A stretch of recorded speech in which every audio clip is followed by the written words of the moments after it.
Hello, I'm MysticSlime, and welcome to the DELTACAST, where all of the Deltarune community's greatest minds have converged to talk about this little game. But first, let's start with introductions. Oh, I'm first. Hi, I'm Andrew Cunningham. I'm a Deltarune YouTuber. I was a game dev for a while. I'm currently not a game dev.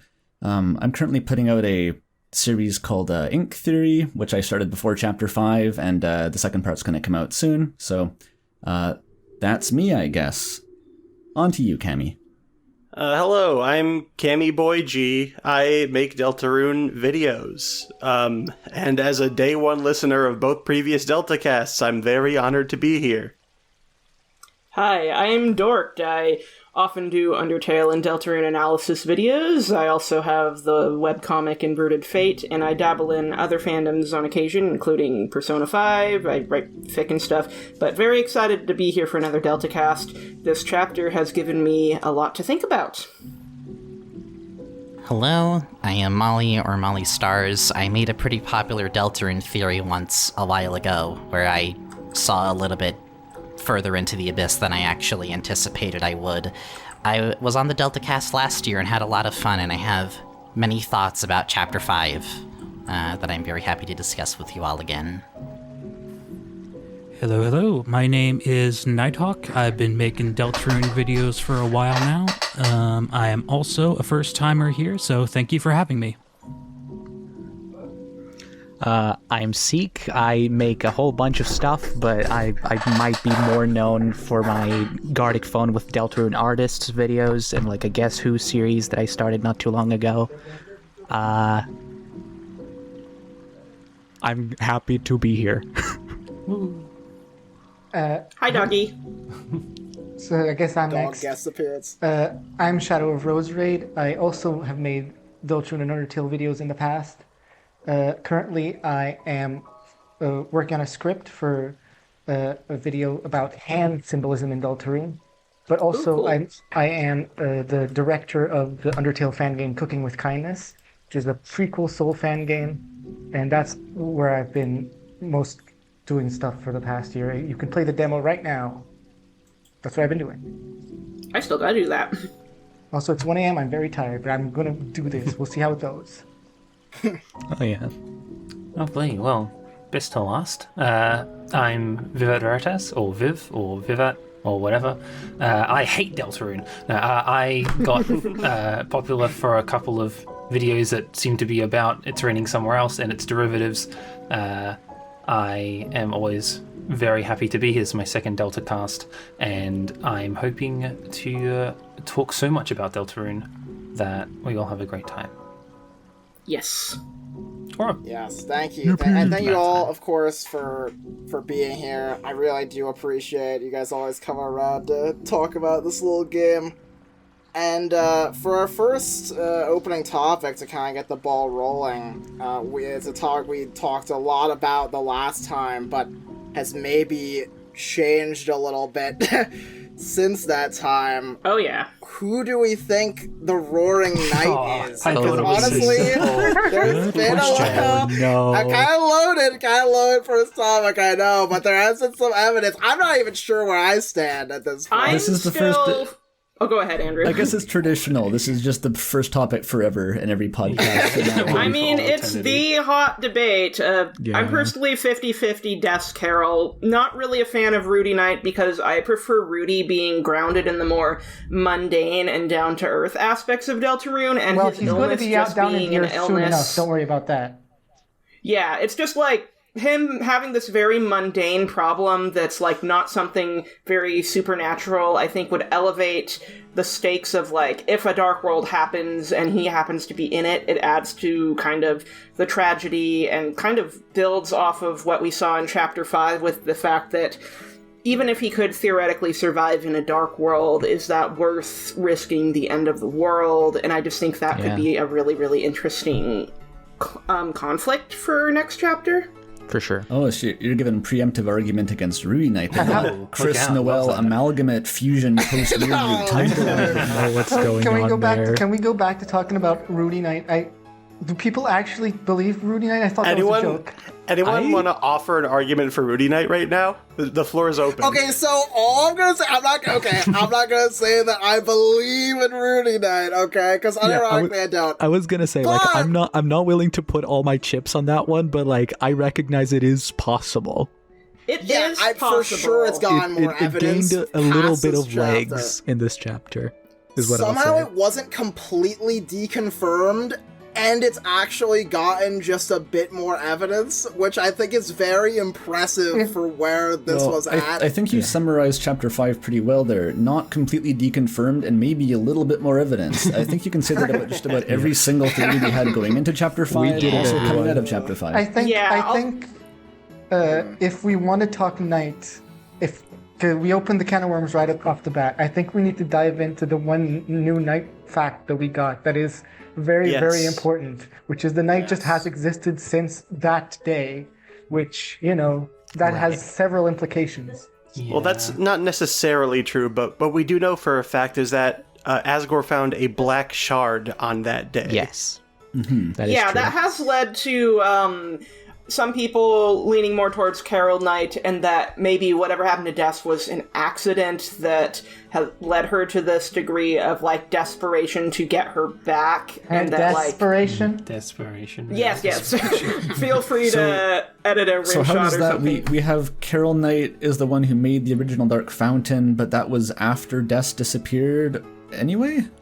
It's very strange. Like, Asgore did a whole lot of, a nothing burger of a speech there that gave us, It was remarkable how little a small crumb.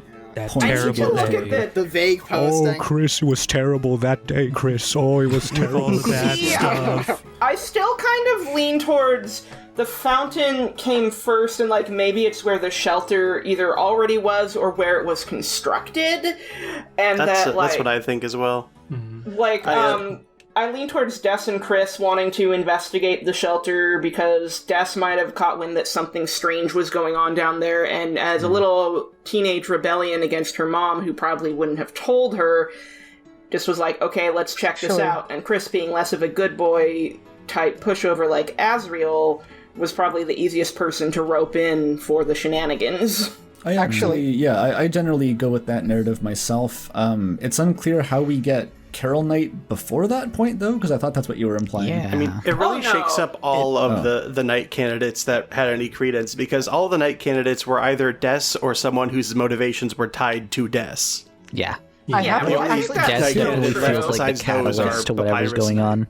Can we rewind this a little bit, because we've kind of skipped immediately to, the Knight has existed since the first fountain. What we actually know for sure is that Asgore found a black shard at the site of what seems to be the first fountain. That's true. The only thing that confirms is that the black knife existed back then. That's actually a great I'm not even sure of that, really. The question I want to ask is, why are these black shards popping up? Because we have one black shard that we've seen, and we know how we get it. We had to physically break it off of the Knight's sword through great physical exertion after beating it in combat.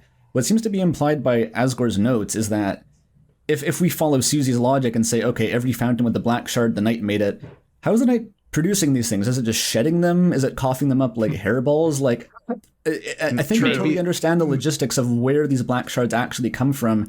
Maybe it just stabs the earth so hard that it chips the knife. That's possibly. I don't think... But how I weak don't is think that this they knife? all come from the Knight. I think that it's clear that they can the black or the Knight seems to be covered in kind of black shards almost, or at least its knife is made of black shard. I think knife and the armor. The knife and the armor. I do agree with that, but I think that Susie's assumption at the end of that Asgore, or the Asgore document dialogue we're talking about of wait, so the Knight was also there that day? I think that's an assumption from her that isn't necessarily true. Wait, Yes. but And that, though, I I was talking to a friend about this the other day. I do think it's very interesting that what this implies is that, we know that Chris made the Chapter 3 and Chapter 5 fountains. And both of those have, weird ties to Chapter 1 in a way, which kind of implies Chris made the Chapter 1 fountain as well. What is Wait, the tie between Chapter 3 and Chapter 1? Yeah, that's what I was going to ask. All the Pippins, Card Kingdom Rudens. people. Yeah.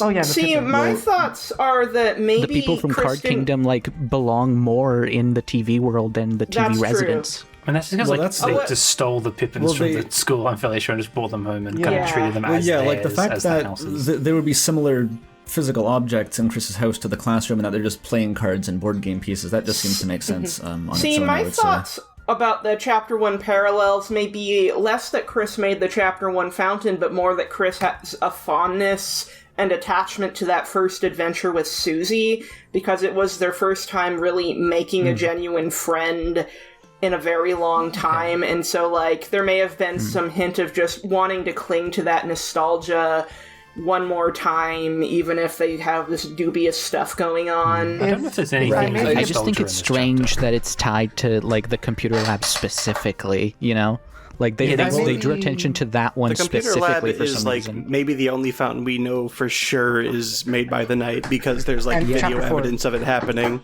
And Actually, Chapter wait, doesn't Chapter 1 have to be the Knight? Because, like, Jevil met the Knight, and Sham talks about the Knight. Well, yeah, King talks about the knight making the fountain. I think Chapter 1 and Chapter 2 King doesn't are- talk about that specifically.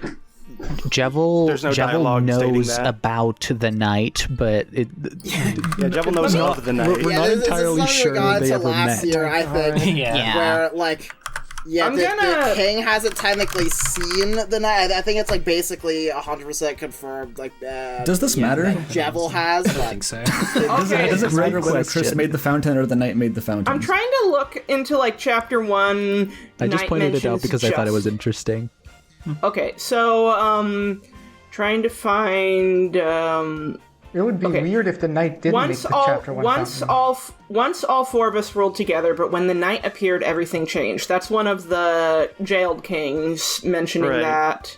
And here, I'm gonna just search Knight as well. Okay, so then we have Then in Sham, Chapter who's- 4, King admits that he never met the Knight personally. Yeah. Yeah. Yeah, but neither did Queen, and we know that the knight made that half fountain. Yeah. Correct. Didn't. I don't I even feel know like Lieutenant did, I guess, actually. absolutely the Knight made that fountain, because, like, the baseball moon, if it's not Death's Night, it's still something very evocative of Death and Noelle's longing for her sister that could have been, like, a sentimental thing to reflect. If Carol Knight or Rudy Knight, that longing and association could still work.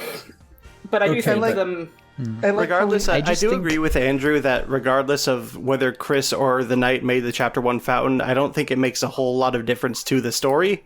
No, it Chris really and the Knight doesn't. are working together, they have the same goals, Right. so I don't think think the it- point of the fact like that- I was the just pointing chapter- it out because I thought it's very interesting how like all of the like Chris fountains that we know call back to Chapter 1 in some way, shape, or form. I just think that's interesting that it keeps like I think it's coming interesting back. That's too. true. Yeah. Well, and it's interesting because Chris does have that childhood nostalgia of bringing the cards to their house and playing with Noelle. And I think it was confirmed in Chapter 5 that the girl they played with the cards and the laptop was Noelle. I Wait, forget what? which dialogue exactly, but... I'm not aware of this. Where? People, I think it's a dialogue people from argue Rand. about this. Right? It was someone brought up in my server that there was dialogue in Chapter 5 that confirmed it, but it was like kind of obscure dialogue. I remember thinking this while playing it, and I can't remember what it was now. I'll have Dialogue to... dump here. Oh, here's Yeah, something. I'll I mean, I don't think this was the dialogue, but I remember thinking that King and Queen being the titles of the festival, and Noelle and Chris wanting to be King and Queen of the festival and failing, maybe that tied into them naming King and Queen during but their in that- games, you know? Hold on. But in Put a that little same interaction, asterisk on that, because I'll have to look into it, because this is just something someone told me that I have to, like, double fact-check, but that I might be do- something to look into. I do want to point out in regards to the King and Queen thing. I remember there is an interaction with that where if you put down Queen, like Noelle does not know that you're talking about Queen from Chapter 2, and I feel like if she was the person that was played with back in the past, she would know who Queen would know was that, and yeah. would understand what the joke was there. Yeah, I'm losing unless track of the Noelle sauce here. forgot, but also... Yeah, unless Noelle forgot because it's been a long time, but that's kind of the hand-wavy answer, Yeah. which is probably not as satisfying. Well, it's not clear that they called the laptop Queen. It might have just been the role that Queen took on in the Dark World specifically. Yeah. That's Yeah. true. I'm not sure I ever It's not a terrible point. understood that. I wonder if what it's Rain Castletown says. dialogue. I wonder if it's like some obscure dialogue in Castletown that might confirm it. I've I'm lost gonna track ask of in my server. I've lost track of the relevance of Noelle being the one that Chris played with to make the chapter 3. Just that could potentially add to some of the like symbolism, I guess, and connection to Noelle. Like, if the knight is Des, then Des might have seen them playing, and thus the will of the fountain might have reflected that nostalgia and wanting to kind of bring it to life. I don't know. That If feels I like could, a weird... if I never could bring like the dwelled on that. conversation, Sorry. you can go ahead, Seek. I was just gonna say I never understood that too much because it's just like, yeah, Chris played with a girl when they were kids. Like, if it's not Noelle, it's who? Like Des? Caddy, I guess. It's probably Noelle or Des was like swapping spit with Asriel at that point. Like, I'm not sure if Well, she would to be be I'd fair- like to with see them Chris. playing make believe together.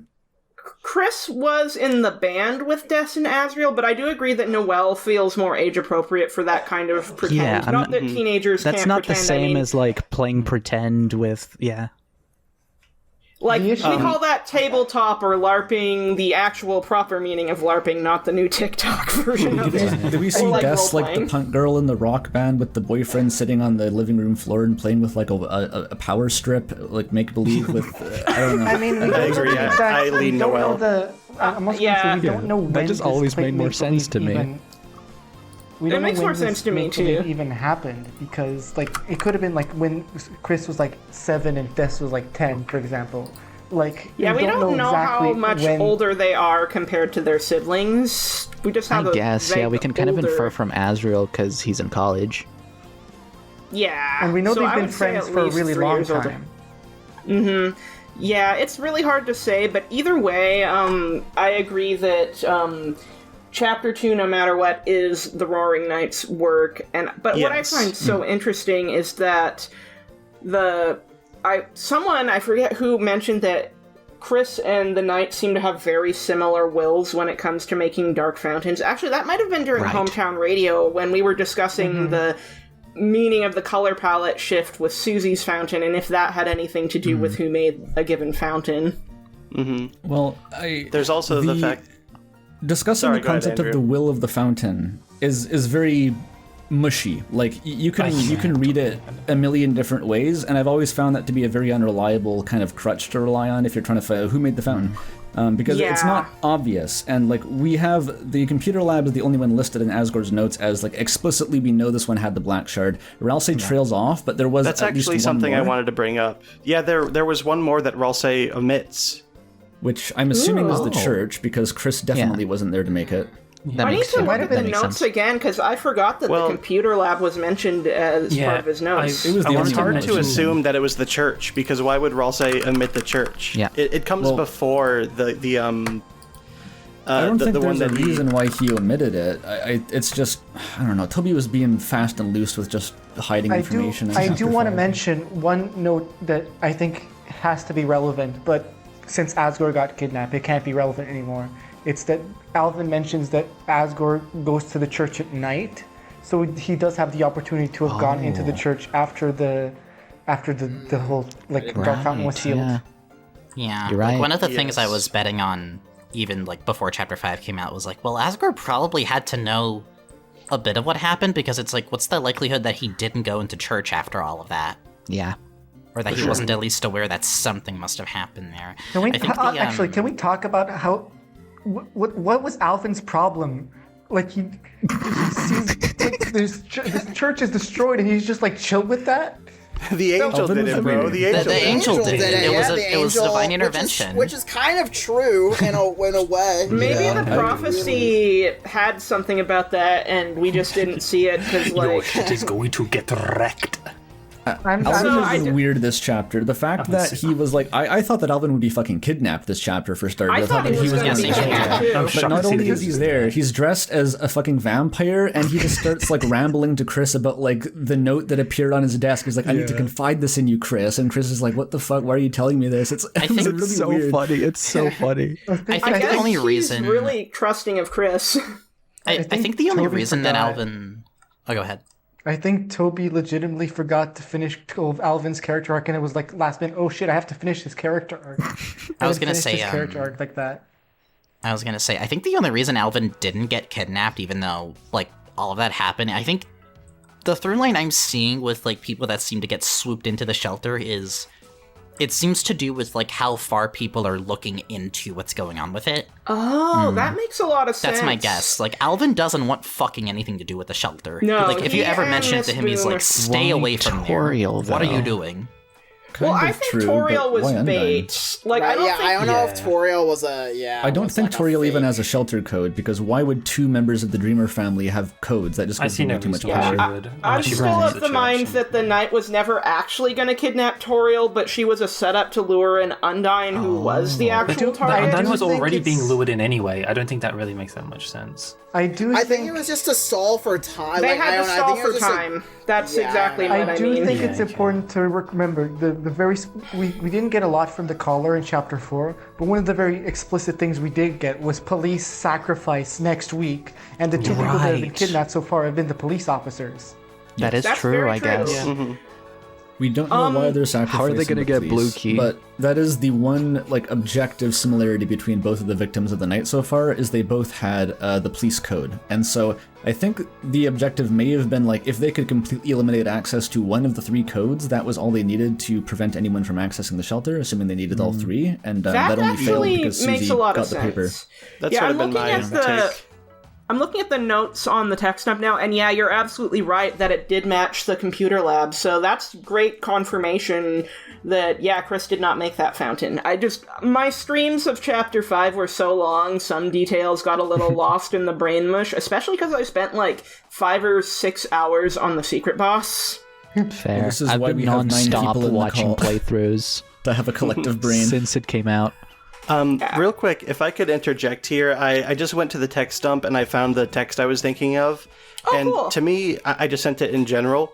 And Okay, it I'll really take a does look. look like Ralsei is omitting a location here because Oh. it says it was left at the original scene in match with the... And then he pauses with a question mark and then says, and computer lab. It looks it like be the he's shelter? purposefully be omitting the one fountain shelter? before continuing Or on. he can't even make it out. I mean, he's struggling to make out this writing as it is, so I think that gives him a bit of an Yeah. excuse. That's how I interpret It's it. all It's mixed interesting how up. Ralsei I would agree with you if not for the and. and.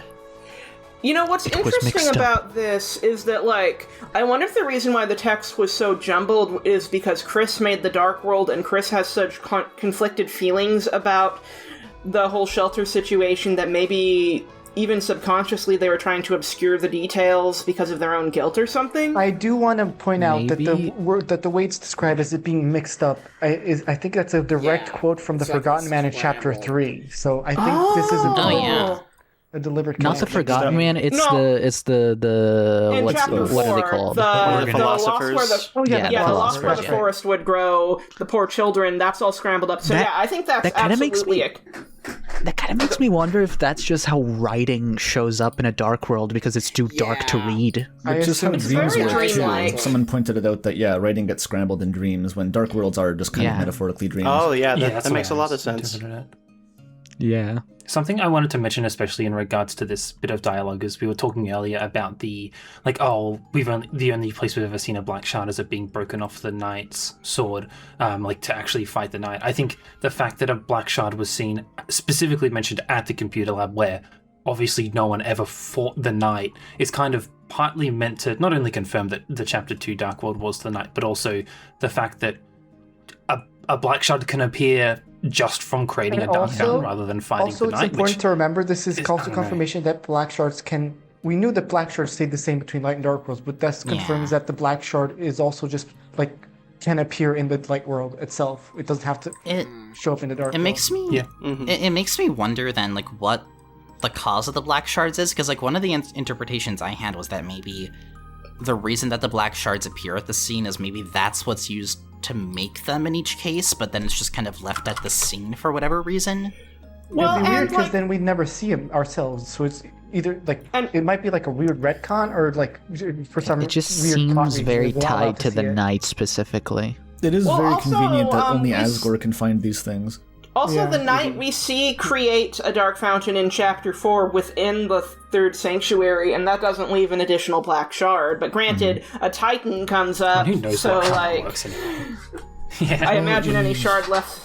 The rolling start, so I think it's like... I think we may have to stomach a little bit of narrative convenience in the terms of how the black shards are generated. Yeah, I mean, it gets the point across. They've got something to do with creating a dark world. I do agree that it is possible to read Roserade omitting some information just based on what we know about them and the fact that they, on some degree, are aware of That's their whole thing. They admit information all the time. I assumed that Ralsei may have been sandbagging with how much he knows, but like the fact that afterward you see like the internal dialogue of Ralsei is thinking like, how did I not know this? I thought this seemed important. So I think he's legitimately this is new information. Yeah, Another He definitely seems very shocked by it. Especially because one important thing that I think not enough people have talked about is that he thinks that the Knight should have only existed when the hero showed up. Yep. And I'm like, why does he think that? Yeah. That's a When was very that ever good point. specified? Yeah, something's being omitted here. What does that That- imply that's- about the Knight? That's sort of he's what getting makes his me think that the information Black Shard came from something that wasn't the Knight. Yeah, it could be a precursor. Like, maybe these black shards are formed of whatever caused the Knight to become the Knight, just happens to be able to create the same material. Because, like, if you go with the idea that, like, my take on If Death is the Knight is that when she got lost in the darkness, she, like, fell so deep that she gained a heightened awareness, similar to, like, Jevil and some of the other secret bosses that just fundamentally changed her, and when she emerged as the Knight, she just, like, was very darkness-pilled, to put it Damn. simply. That's generally I've what I seen- would assume. And I've there's seen a a million ways you could word it, Yeah. but something like that. Yeah, I've seen a thought being thrown around, and this doesn't have like much evidence to back it up. It's just like hype moments in aura, but I just thought it was very appropriate for some reason. Like when Asgore is talking about that day, there's like a stabbing sound, and True, the weird route There's sound. no rope sound. yeah, and Yeah, also I've weird, seen a suggestion that maybe like the reason the Knight is like weird like that is because like Death was like stabbed and like that created a fountain was that weird. like Oh. enveloped around I her thought or of that something. myself. I pitched that on stream I've as like discussed that a with other pseudo people, shit yeah. post almost, but like Like, I mean, the I've armor been is saying a that for a dark while, but fountain the over stabbing Death's sound just kind body. of. the logic is that the Knight resembles a Titan kind of, and Titans are living dark fountains, so you make a dark fountain inside a living being and they turn into a Titan. I don't know, shrug. I could Yeah, see I mean, something that's weird like something. that. I think also It like makes that could sense. be.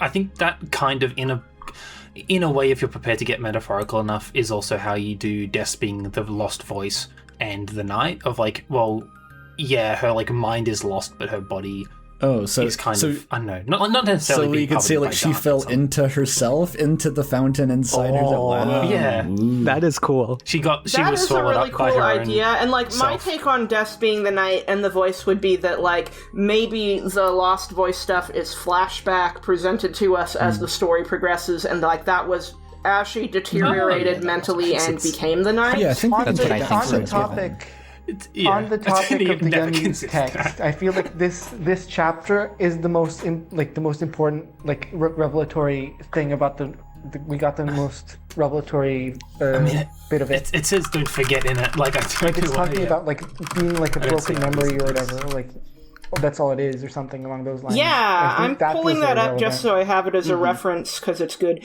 Yeah, like maybe that's all I am at this point, a collection of memories. So all I can do is not forget. I just have to keep telling myself that. That's like incredibly ominous. It was Sans the whole time.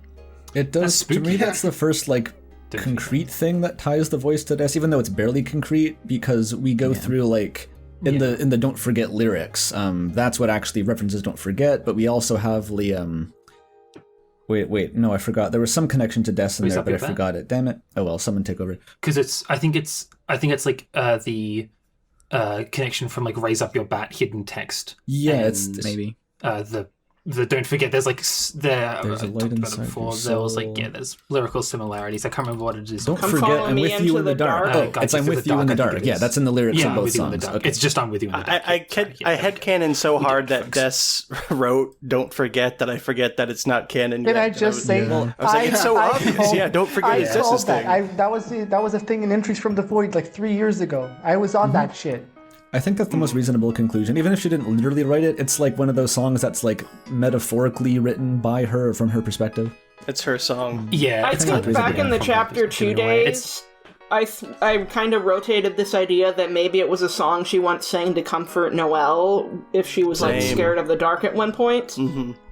Yeah, On the topic of Don't Forget, I do think that the last few chapters have really hammered this in, and especially something about the Forgotten Man this chapter really nailed it down. And I think we've collectively undermined just how important the two words "don't forget" are to the thematics of Deltarune, because so many characters seem to be based around that sort of idea of being forgotten or trying not to forget.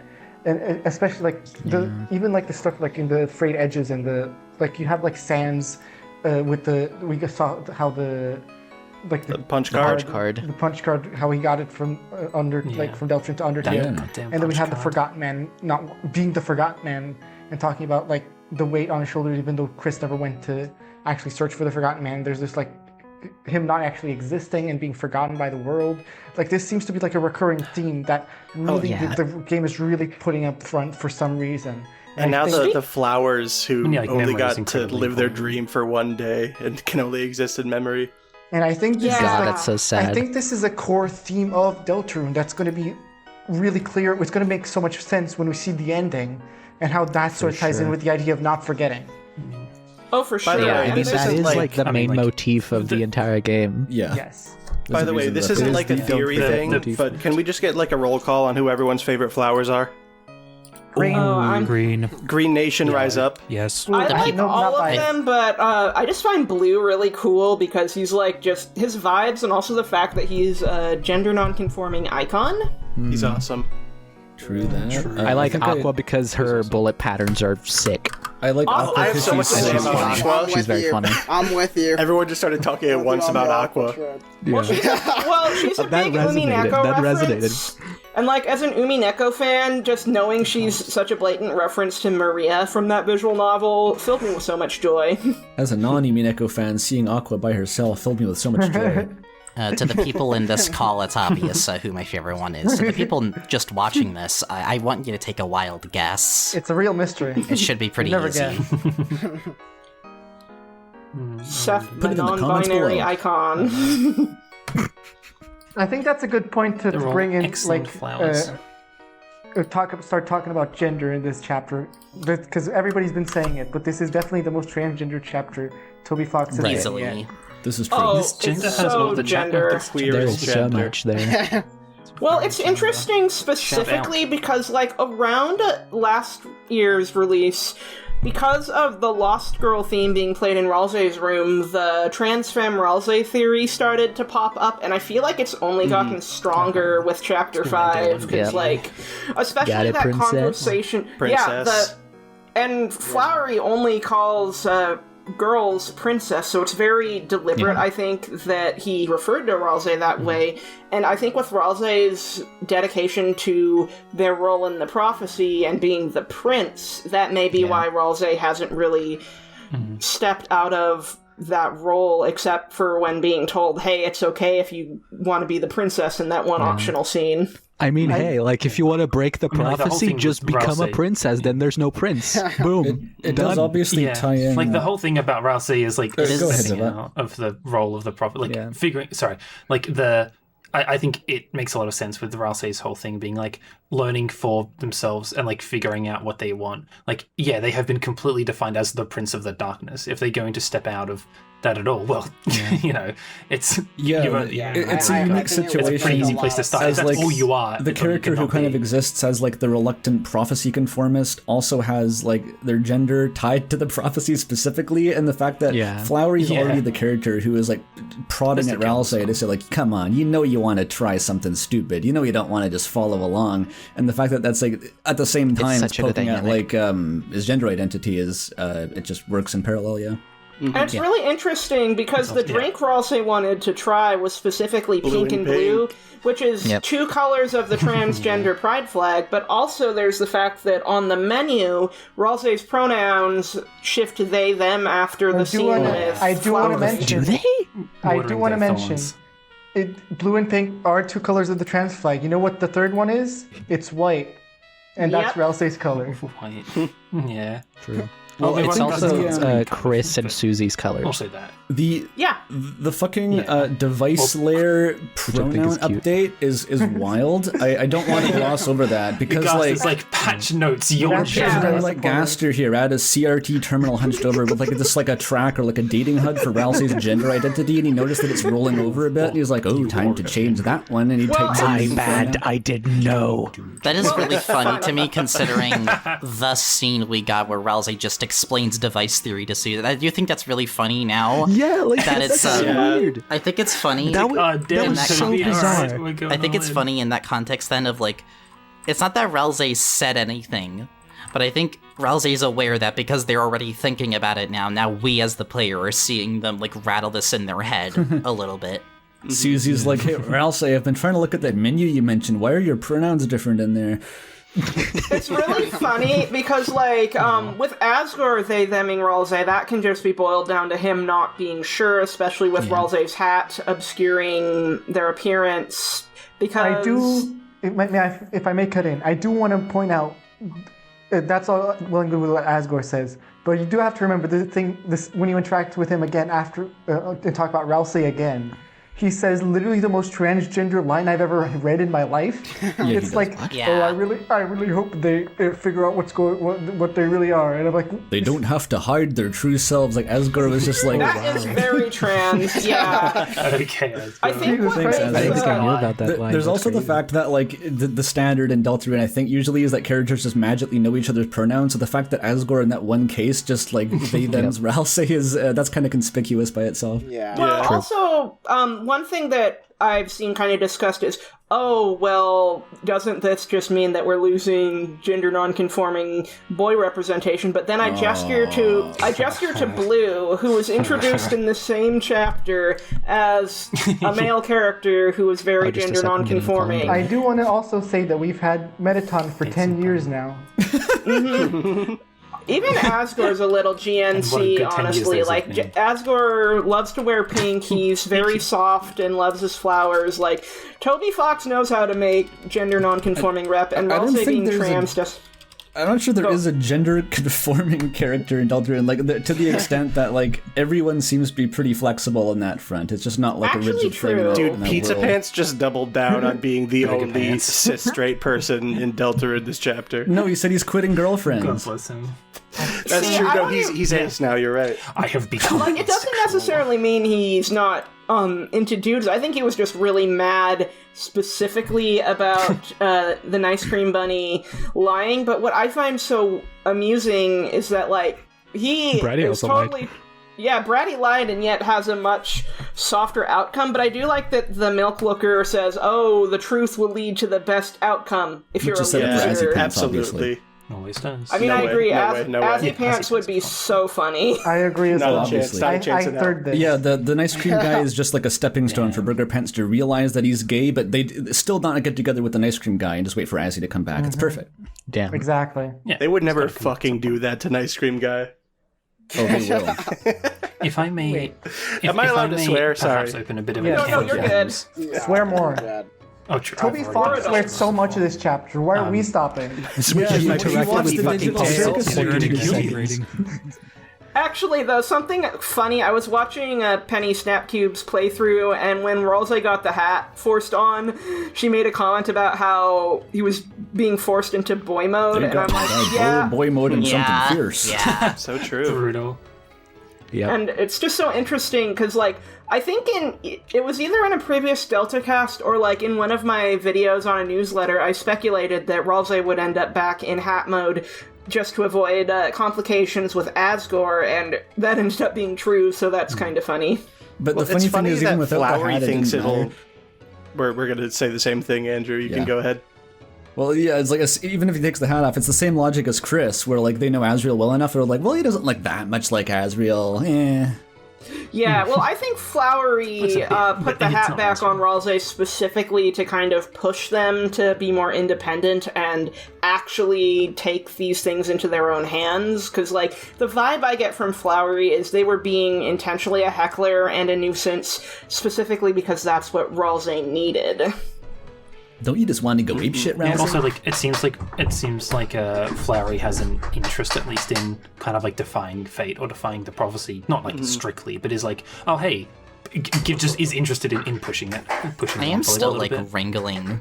I'm still like wrangling my brain with like Flowery in relation to all the meta stuff in this chapter, because like for as much as like direct lore, it was a little bit more to the backseat. Flowery is so fucking weird on like the program layer sense. It's so weird that he just has all the meta knowledge that Ralsei has with no explanation. Well, I think he gives us the explanation, or the closest thing we have to an explanation is that it's something. Yeah. It's about being in like a state that is neither darkener nor lightener. They're in some weird in between state, and that inherently seems to give you meta knowledge, which is weird. But well, do the other flowers have meta knowledge? It's being an unwise. Blue has at least a little bit, because they reference their dialogue. I mean, he references his dialogue portraits and how sometimes it's nice to have a face, but then other times it shows as a butterfly. Seth's entire thing is just min-maxing fucking everything. Yeah. And Seth just messes with the UI sometimes. Yeah.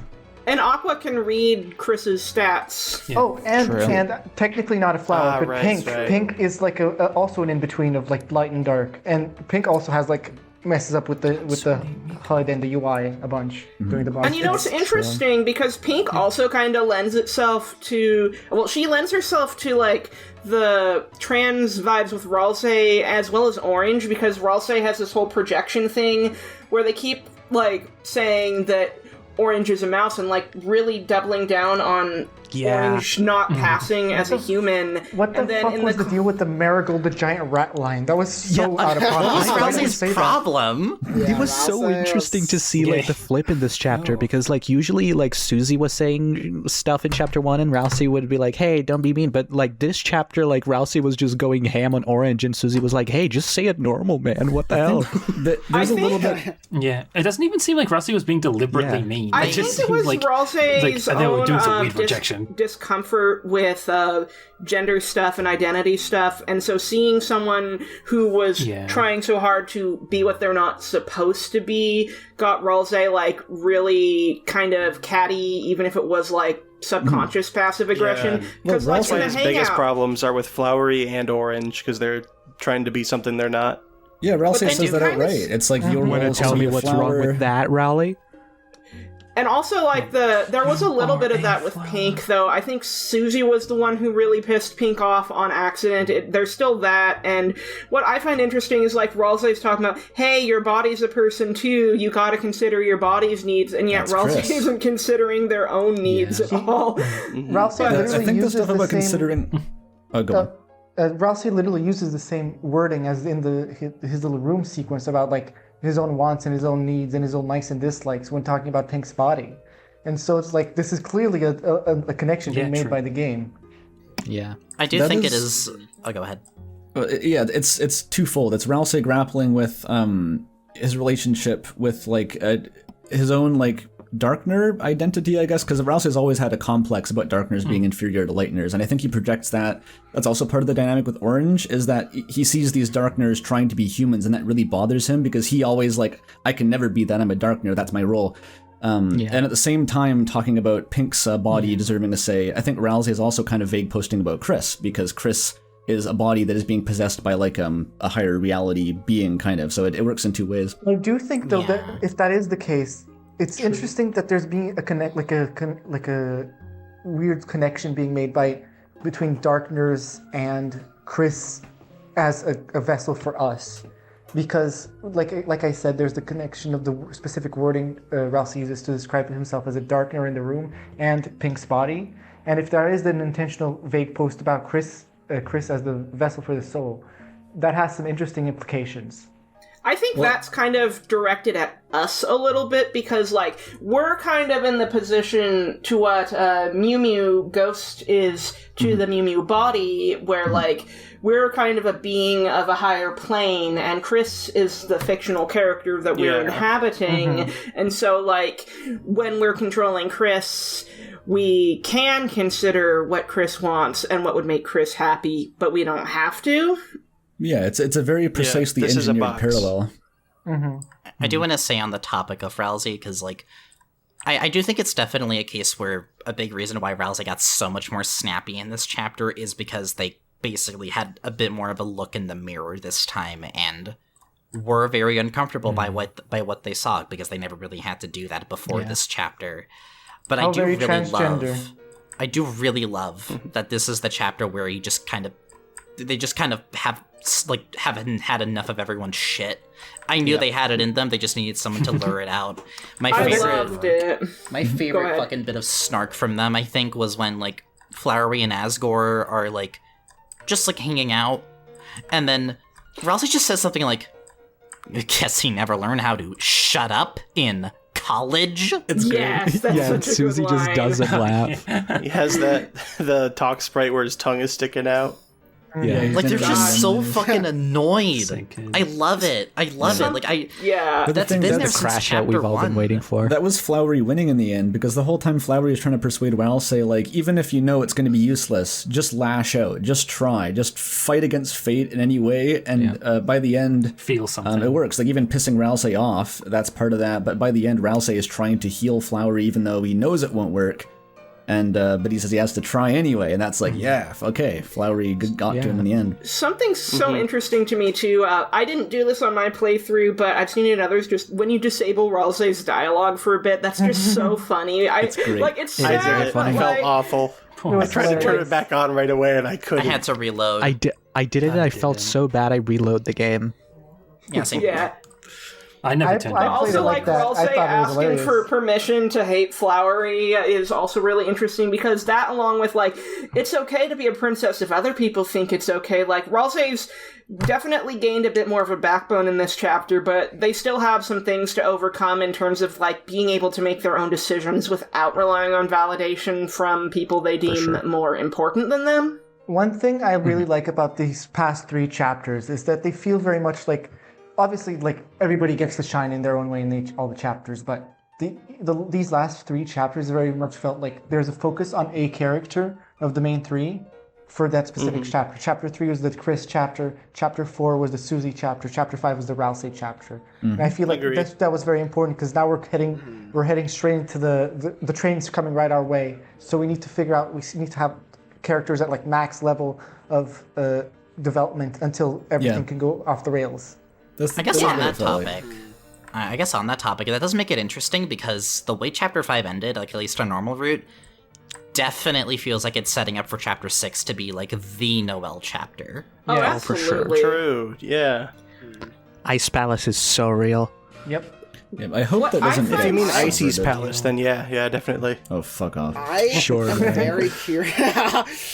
I was gonna say, I'm very curious just how different things are gonna be if you aborted the weird route in, like, chapter 2, like, with Noelle, like Susie tells Noelle, like, hey, Dark Worlds are real and everything, and she's like, oh my god. Yeah, and the fact that you can still make the Twisted Sword as well I think is very that's interesting. probably the intended spot to make the Twisted Sword, if anything. Like, it's been teased for this time. Oh, go ahead. If I may make a hot take, everybody's been talking about, like, there's going to be, like, a third or even a fourth secret or route beyond the weird route that's aborted weird route or aborted weird route, and I'm like, all I can think is I have a feeling like that's sort of like falling into the trap the game has already set, like, because I don't think it's going to be as simple as there's, like, Undertale where you just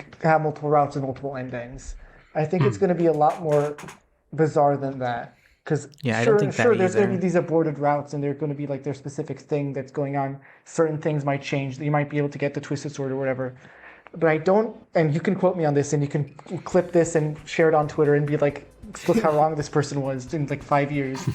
But I don't think that that's what Deltarune's going to be doing with its idea of agency, where it's just like have a million routes that are impossible to get unless you look them up, and everybody has a weird new ending. I think it's always just going to circle back to whatever the actual ending is going to be. Well, I think Weird Route... go ahead. Even look at Undertale, because Undertale is a game that prides itself in having choices and endings, but like basically it has a pacifist ending, it has the genocide ending, and then it has like a trillion neutral endings, but they're all the same ending. It's just different vibes. And I think more so than ever before, Ralsei kind of spells out that philosophy while in like the hot tub with Chris in this chapter, is saying that like I tried playing the same notes as you, but the way that you played it is different, and I couldn't replicate it. And I think that was basically just spelling out your fingers know something that I don't. Yeah, we're going to be playing the same notes, the same beats of the prophecy are going to be fulfilled regardless, maybe accepting the weird route, whatever. But the differences are going to come in how they sound, how they're played, the nuances. Yeah. If I may, and I always remember that Toby quote that's like there's something like more important than the ending. Something like, more important. Basically implying it's more about like the journey to get there. I've always just enjoyed the concept of like Deltarune technically having one ending, but that ending feeling different depending on what you did. Because the context is like different depending on like all the decisions you made. Yeah. The way you treat everyone is makes all the difference. I don't see there being more than like 3 routes, so to speak. Like, we already have clear confirmation Weird Route is going fucking who knows where at this point. However, don't even get me started. We will get started later. I do think there is some merit to the Twisted Sword, though, because the thing is, that involves getting the Pure Crystal, which we don't really know what it does precisely, but it clearly is something Gastery, and then that needs the Thorn Ring, which is the reason that we're able to do Snowgrave. So it's like, I don't see that not making something that would do some pretty significant changes to the story. I don't know if a different ending, but something definitely is going to shift when you make that item. Yeah. I want to give a shout out to Spooky Dude here, because this is what his most recent video was all about. And I won't spend too much time like summarizing it or anything, but like he was basically saying that the third route is like the sword route in name. Like the sword route minigame is like what the Twisted Sword is all about. Like that's why it's called the sword route in the files. On the topic, he theorizes that no, it is not. Okay. And I mean, if you want to know, then just go watch the video. I don't want to like steal his thunder here. Video, I guess. Yeah. If I may, stop the podcast and go watch it. That the idea of like using the Twisted Sword to kill everyone in the light world, I can see where that theory is coming from, because I've seen a few people posit that possibility. Personally, I hope that's not the case, just because I feel like it would be retreading Undertale a bit too much, and I think that Deltarune's wacky meta stuff is going into its own direction. If I may jump in here to talk about the sword route again, because I think this new chapter actually gave us a lot of insight into what the sword route might be saying. Because like we were previously theorizing like the sword route was making parallels to Undertale with like because we had like the yellow monster with the red spear, and a room full of flowers, and also the gray fish with the yellow lizards. I think considering the two people that have gotten kidnapped recently, I do think it's relevant that those are the two most apparent Undertale connections.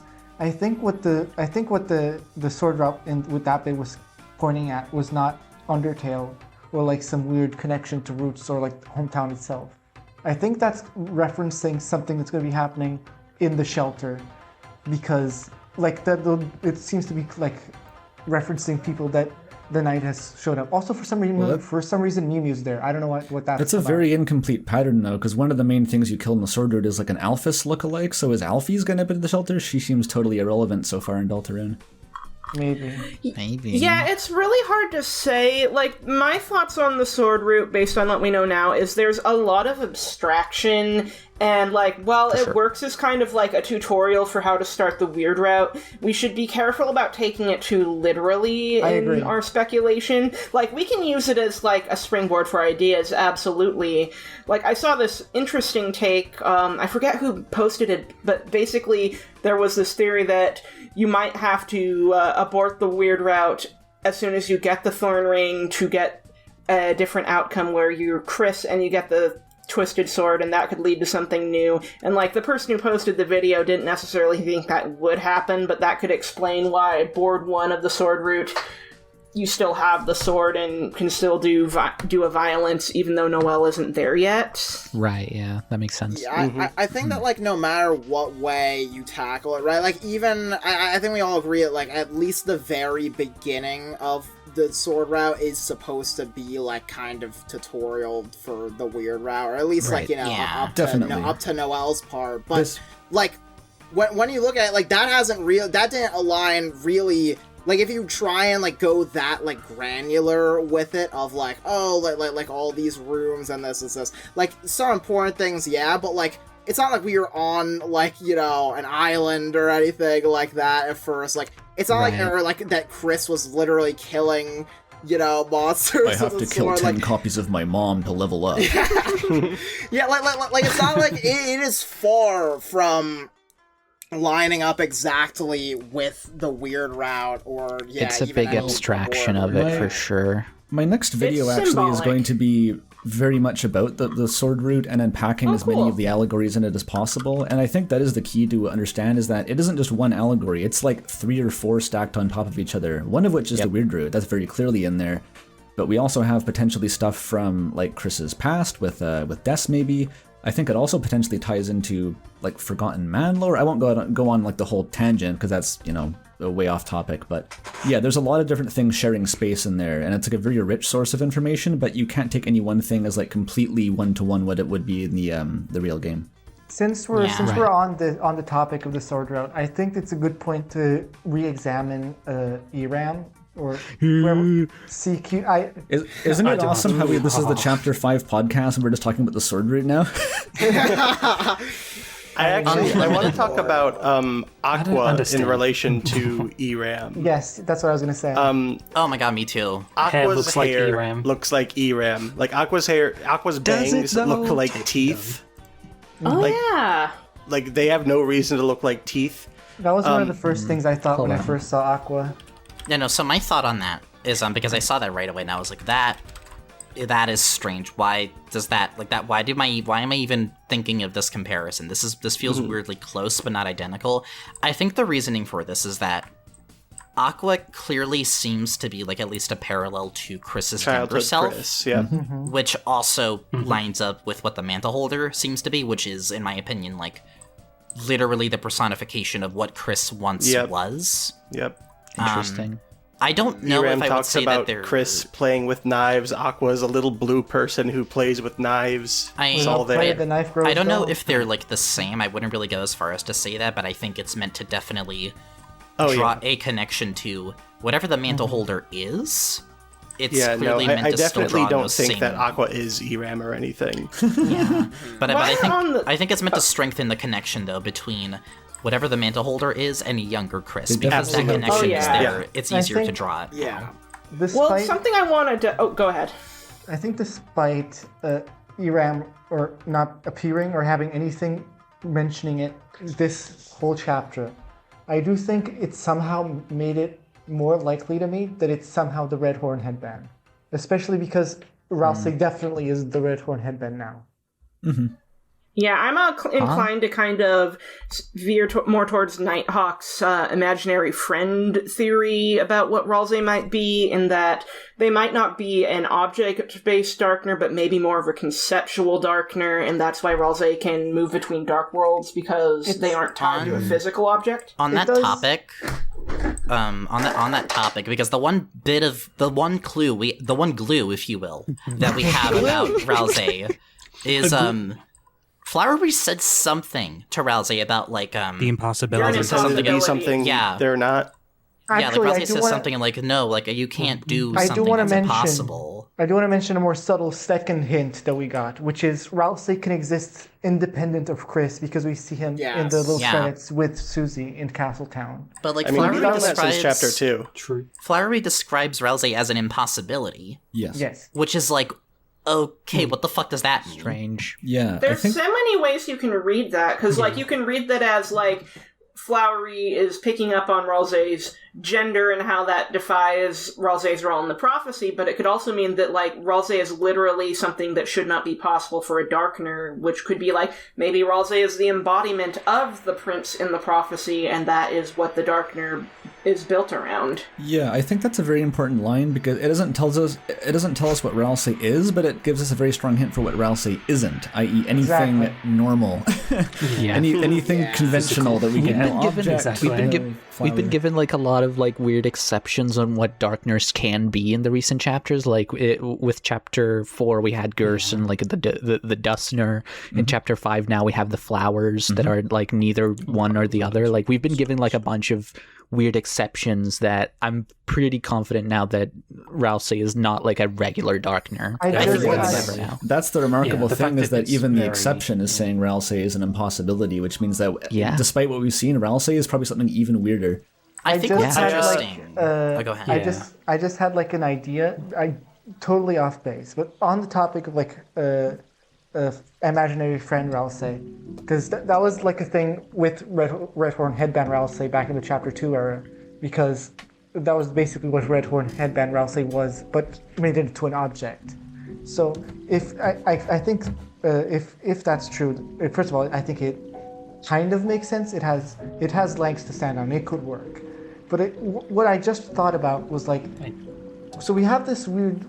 The game has been pushing Ralsei, especially in chapter 5. It's been with the hot spring scene. It pushed every ship.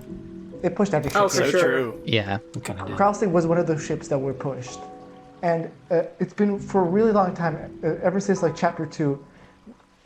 Nobody's known what to make of Ralsei for the longest time, and then now I'm suddenly remembering the pink secret boss and the whole weird like ghost Yuri thing with the ghost, like there was the romantic undertones between the ghost and their ideal body, and I'm like, is that supposed to be like another weird Ralsei parallel? Because if like Ralsei is like the imaginary friend that Chris wishes they were for their family, and then there's also pushing Ralsei. Is this like a weird reach around parallel somehow?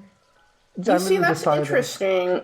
I see the vision. Also, it's funny because I remember a while ago, Lynx Griffin did this really interesting comic where Ralsei was the embodiment of Chris's original soul. Yes, and I thought that was interesting too. I'm not saying that's canon, but that's just what you were saying kind of made me think of that.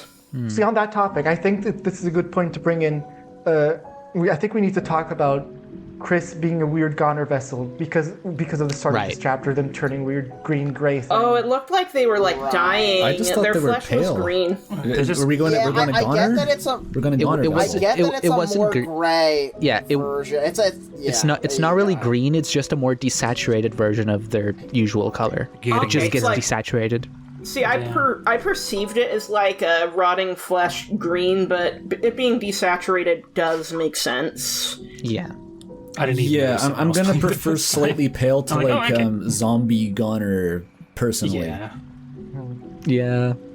I mean, if you're go either way, depending. The soul looks like a heart. If you don't have your heart the color in you, is like technically like that, but when I first saw it, it was 100% like what was going through my mind was like their flesh is literally like rotting. I think that's the idea that's meant to be conveyed there. Yeah. But I do think it's sorry, I just sent something in general before I meant to accidentally, but I wanted to track down the fire spell that Ralsei uses, because they look very similar to the darkness things from the church, like the little darkness squigglies that chase you're you. Right. It might be like a recolor of the same asset. That's really interesting. If we're going to be talking about Ralsei might be sort of a Titan related to Titan's pure darkness being believer. This felt like pretty strong. Cammy, you're where I got that from. I was wondering, like, where did this trace back to? Because I think I hold the same kind of, like, I kind of don't, like, there's one thing that bugs me about that, which is, like, when you're fighting the Titans in Chapter 4, Chris is spamming the Unleash Act, which just creates, like, a light explosion that kills Titans, and Ralsei standing there the whole time unbothered by all that.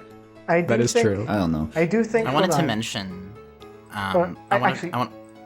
I think we're going to mention the same thing. I was going to mention that there is a fire shock spell for Ralsei that is in the code, but not actually fully implemented. Oh, yeah, that. I see. Wait, really? Yeah, Yes. this spell that Cammy posted and that Ralsei does right after like the platforming section where Susie about to get blasted, like it does also appear and like if you look at it side by side with Ice Shock, like it's pretty much one to one. And in the code, in the code of the actual spell that goes unused, the actual animation is the same as Ice Shock, but just with the sprites changed. I have to see that now. Hold on, I didn't know about that. It also has the. It also we has know without question now that Ralsei uses fire magic. I think that's the bottom line. Yeah. It's so interesting that Ralsei holds back, though. Like, this is something Ralsei could have done this whole time, but chooses not to because it could cause problems. Yeah, like I almost do a want to principle. mention. Yeah. I do want to make what it. I've been- I do want to make the connection though with Ralsei pointing out the fire magic in this specific chapter right at this moment. That because I think we all have a general idea that next chapter is going to be ice themed, so that fire might come in very useful. Oh, yeah. Did I miss something about that? I feel like a lot of people are talking about the next chapter being ice themed, and I don't actually know where that comes from. I think the idea is that like think it's I think the idea that a lot of people have in their heads is that like Noelle is gonna make the like Rudy essentially dies. Susie says something about the Dark World, and I don't know how the information maybe would be conveyed about like the whole Gerson thing, but if Noelle like uses that knowledge to then be like, okay, She already talked about trying to use healing magic on Rudy to make him feel better. That's already been teased. Yeah, I haven't Rudy considered doesn't that even version have of to events die at for all. her to try that. Like, what I could see is like if Rudy isn't dead, but is like very, very critical condition. If Noelle learns about that, just might make a dark fountain to try and heal him. If she realizes all of her memories from Chapter 2 were not in fact a dream, and that she does have this healing magic, it could lead to this desperate move. Spell, I think even irrespective of any Rudy dying and Noelle making Dark Fountain or whatever, I think we just have to remember that like we don't have that many places that could be Dark Worlds right now. And every sort of loose thread in the Light World at the moment is holiday themed. So I think it only makes sense that this next chapter, since this next chapter is going to be the one where shit starts to hit the fan, and I imagine we're finally going to get more elaboration on deaths and the night and stuff like that. I think it makes sense to have this chapter be themed around ice, or even be in the Holiday Mansion, especially if because that gives Carol like an into the Dark World, and I imagine that she's going to be like a very important character in the next chapter. Even regardless of all that, Chris and Susie, or Susie at least, like the explicit goal they're pursuing is still getting the shelter codes, and they still need to go back and get the ice shelter code. Yeah. I think Susie says when you exit Castletown, like, hey, if things go well with Noelle, that's one step closer to getting to her house again. Yeah, that's still on the docket. Yes. And like, I think if Chapter 7 is going toward the shelter, which it seems to be, maybe like, then we have busy work to do before we get there. So Chapter 6, like somehow I think Chris and Susie need to get the remaining shelter codes, and that may mean Holiday House seems likely. I suspect if we're doing Undertale, I'm not saying we're doing Undertale, but if we want to compare this to Undertale, I think Chapter 6 is going to be the sort of new home where we get all the sort of personal lore about our main sort of antagonist. And then the next chapter is sort of our true lab equivalent, where things start to get really weird and we prepare for the finale. So a couple Silly things. Roserade, don't you know Deltarune is Undertale backwards? Oh, jeez. That's true. There Wasn't we the go. pattern broken now in Chapter 5 because it doesn't fit snow? pattern. Yeah. It was Something I say pattern very something loosely I do here. want to say regarding possible Dark World locations for Chapter 6 that I find interesting is I feel like the main candidates I see thrown around right now are the Holiday Mansion, like maybe Rudy gets taken there because Carol doesn't trust the hospital, or the hospital itself being the next Dark World, or still some Shelter Chapter 6 believers.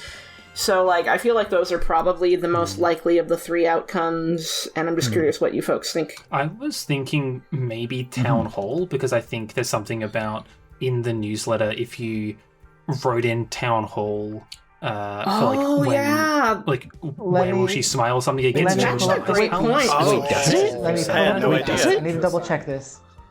What? Uh, I didn't know Yeah, about I that. remember that. think I Rudy was an remember that expert coming there, up. so. I put as in well. Ice Palace in mine.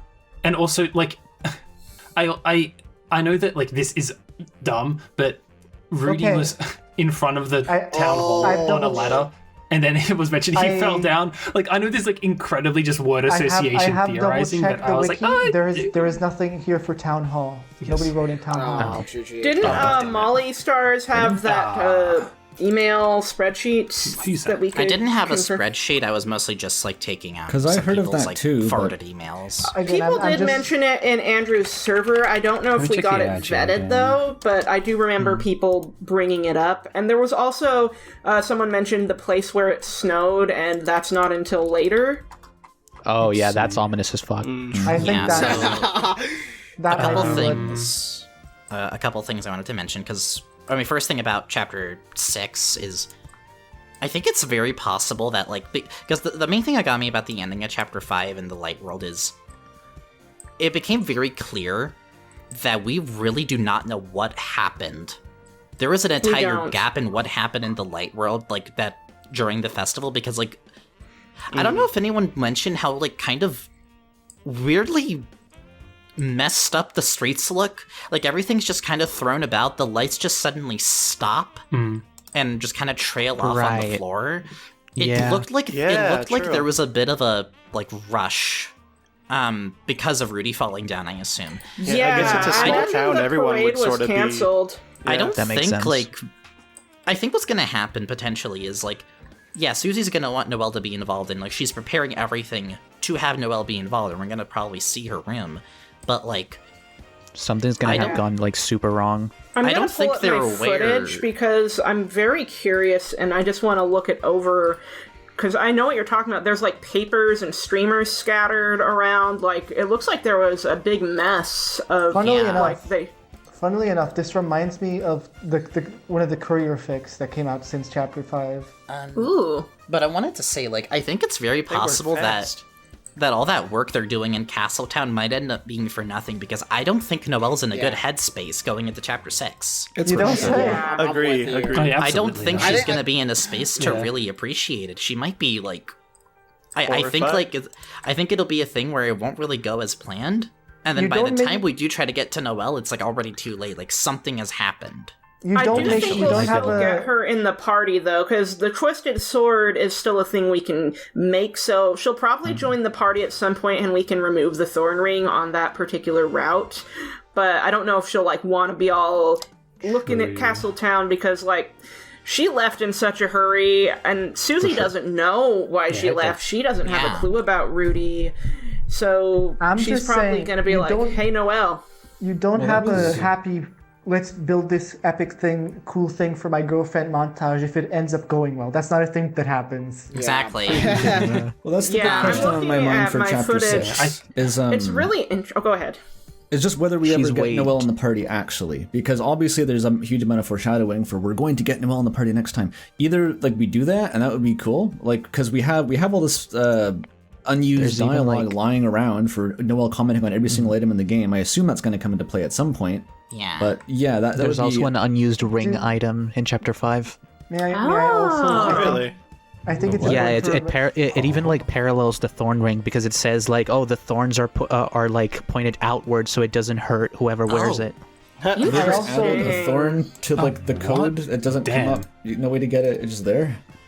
Yeah, it's just there. Why I not? It's called also- Gilded Rose, I think. Something also- else I Very wanted- interesting. Something else I wanted to say, like quickly to touch back on the earlier topic with Rousey, was I kind of connected some interesting dots because something I mentioned about chapter 3 was it was starting to kind of interrogate the like binary nature of light and dark worlds, and specifically the whole like, well, because we're just darkners and we're not real, then you shouldn't care about us, and you shouldn't care about like you shouldn't be worried about us because we're not real. I think it's interesting that Rousey's whole thing seems to be basically, and the like, I guess the like, the taxonomy of Lightner and Darkner is kind of getting more and more blurred. It seems to be expanding more on this theme of like, yes, these are the extremes that we've established. However, as we're going forward, especially with the secret bosses, I'm noticing this thing where we go from a Darkener, then to a Darkener that wants to be like a Lightener, then to whatever the fuck the Knight is, then to a Resurrected Lightener, and now to basically a Lightener that is like possessing the Darkener form of like a physical object in the light world. We're ascending a gradient. It seems to be like Rousey is this, I think, the personification of what the game is going at with just because it is more or less real, like, I don't think it matters. Yes, this distinction is there, but it doesn't matter because what you feel is what matters. Yeah. Have you guys I seen think that's what Rousey is headed towards. Have you guys seen the Ferris wheel ride with Chris and Susie? Yes, that was the one I saw. It's so good. Yeah. I really like it. Where Susie says that Rousey is like much more chatty whenever Chris is not around. No, that's the Weird Route one. Oh, whoops. Or No, is wait, it? is it not? No, my bad. My bad. That's What the Neutral Route. I remember that one. She's just like, they're real, Chris. Castletown is real. We need to protect them.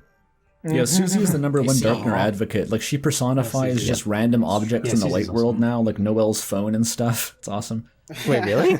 Yeah, she's like, did I hurt your phone, Noelle? Or when Flowey's broken at the end of chapter 5, she goes, help him out for a sec instead of help it out. Like, she personifies all the light world stuff. Yeah, that's fun. I like that. Susie's awesome. It is really interesting. I've seen all these takes where it's Susie is deluding herself by sleeping in the closet with a bunch of objects, and it's like, I don't think we're supposed to... I feel like we're supposed to agree with Susie in thinking that Darkeners are real people. Yeah. How can Darkeners not be real people? We've spent all this time with them. We know them as people. We know their hopes and dreams and desires. Even their recruit pages are now showing their wishes. Like, I think the game is pushing us to believe that Darkeners are real. We're not supposed to think of them as fake. It's certainly Yeah, absolutely. But the stuff that Flowery was talking about, casting the Dark World specifically in terms of being one fantasy versus another, is also like, it's kind of playing both sides almost. Like, they are real in universe, but also they seem to still be, they're still kind of getting used as a metaphor for a little bit of that escapism stuff. I feel like that actually came back in chapter 5, if anything. Yeah. I think it came back so specifically so it could be put to rest. Like, this definitely felt like this is the chapter where we're gonna like finally do a bunch of talk about nostalgia and escapism.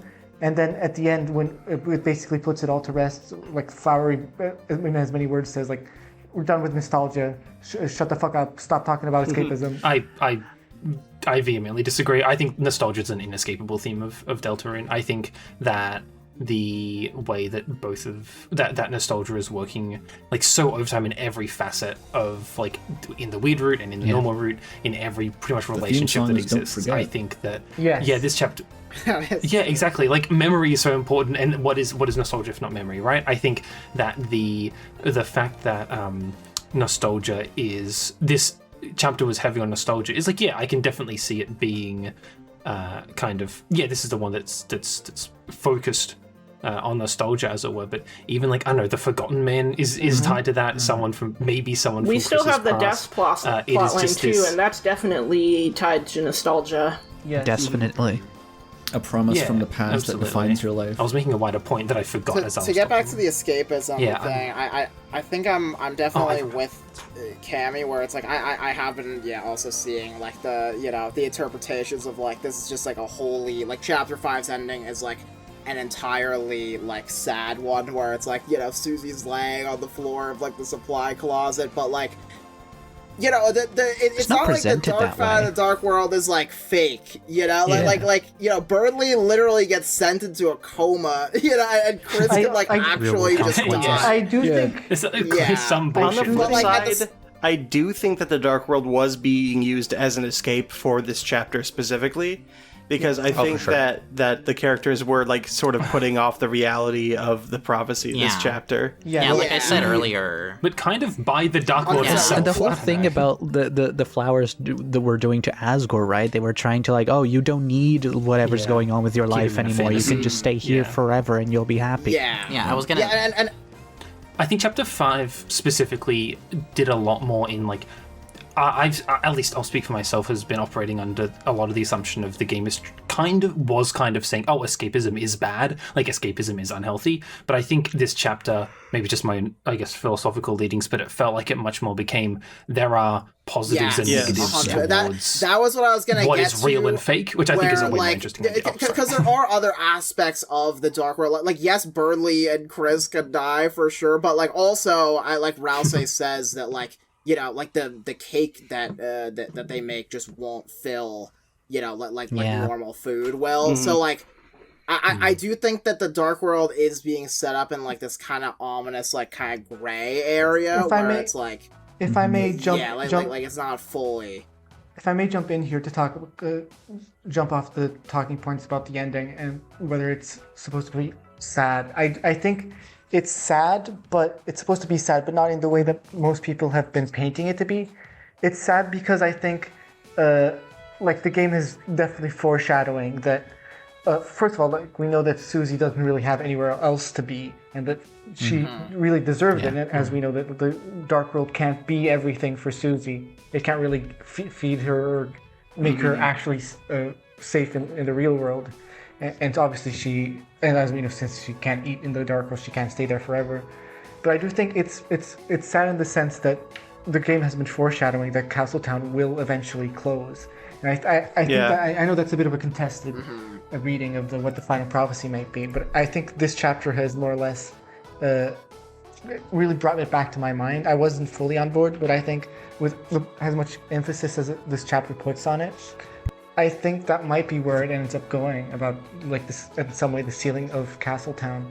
I think I'm mostly of the same mind, yeah. Because regardless of whether the Dark World is, like, real or fake, I mean, I don't know, that doesn't really matter as much, but we have a mounting problem regardless, which is that Susie is getting more and more attached to the point of completely retreating into the Dark World as her home, and she was saying some stuff in Chapter 5, like, it's more than a fantasy, we can't give it up no matter what, so it seems like she is willing to do anything to hold on to that, regardless of if it's healthy or not, regardless of if, like, I think even Ralse is more willing to acknowledge, like, the ephemeral nature of the Dark Worlds than Susie, because she is holding on to this so tightly now that if it ever needs to be sealed or ever needs to go away, then she's going to have a huge problem with that. It goes back to what, in Chapter 4, what she says both at the fountain and in the Gerson fight about wanting every day to be the same as before.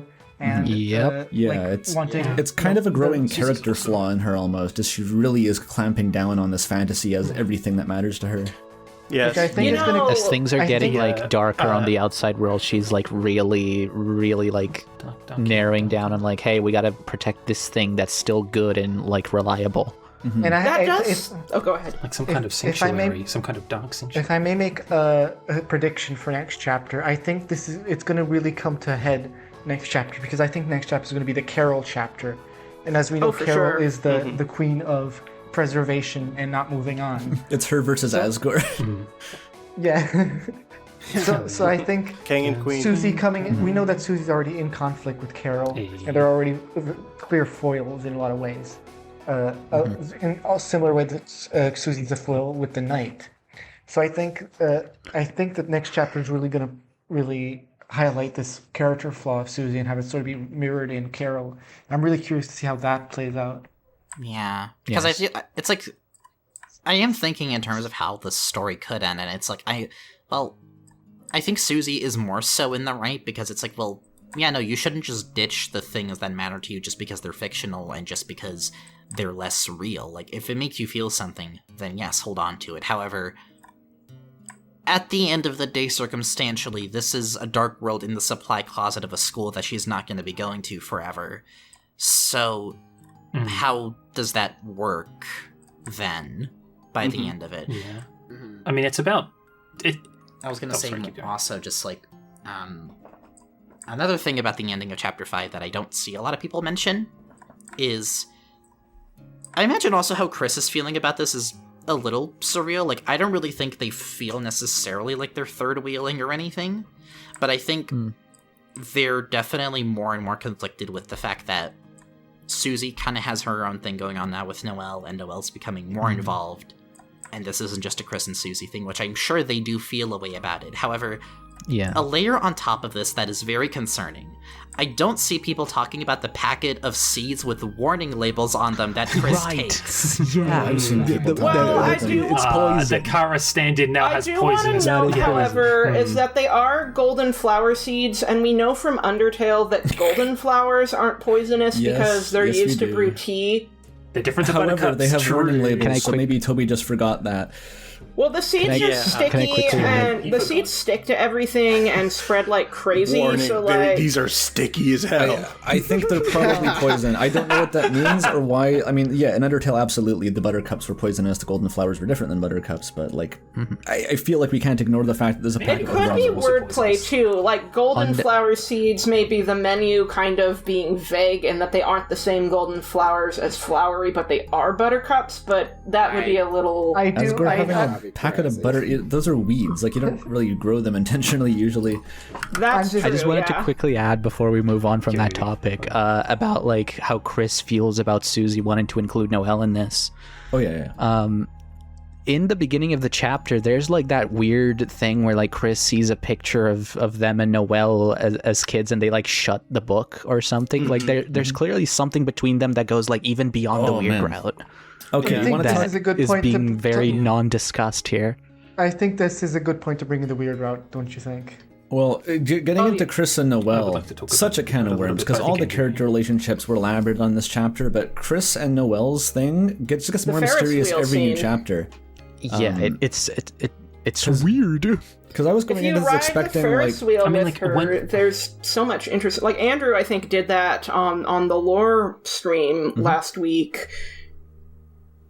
yes, And just yeah, like- like, because I was going into this chapter expecting, like, oh yeah, Chris and Noelle, they were kind of childhood friends by circumstance, but they were never that close, they were never really a thing, but then, like, the more you poke at it in this chapter, it's like, oh, if you write down Chris and Noelle for King and Queen, Noelle's like, remember when we were kids and I made you vote for us as King and Queen together, and I cried when we lost? It's like, oh, okay. And then in the Ferris wheel, it's like, Noelle is thinking to herself, it's like, oh, but when you were shaking the cart, you were just trying to cheer me up because I was crying because we didn't win, and then she's like, no, I'm wrong. I just made you do that, just like I made you. And it's like, what do you mean, Noelle? What was your relationship to Chris back then? And then It's Susie so later on- weird. Like, what are they talking about? Later It's- on, it's Susie so- says that she thought that Chris and Noelle were a couple, and I was like, what the? The elephant you in can't the say room. no like I think you we need to used talk to. about the. I think we need to talk about the elephant in the room, which is if in the weird route, if you keep saying stop to Noelle, and she's like, you can't Yeah. even say stop like No, you does can't not even say give a stop fuck. like you used to. Yeah, Yeah, that's like what I was building why to. does Noelle Terrifying know what that sentence. used to sound Yeah, like? that is a you know weird that? line. That is a very Terrifying concerning sentence to say. line. No rips.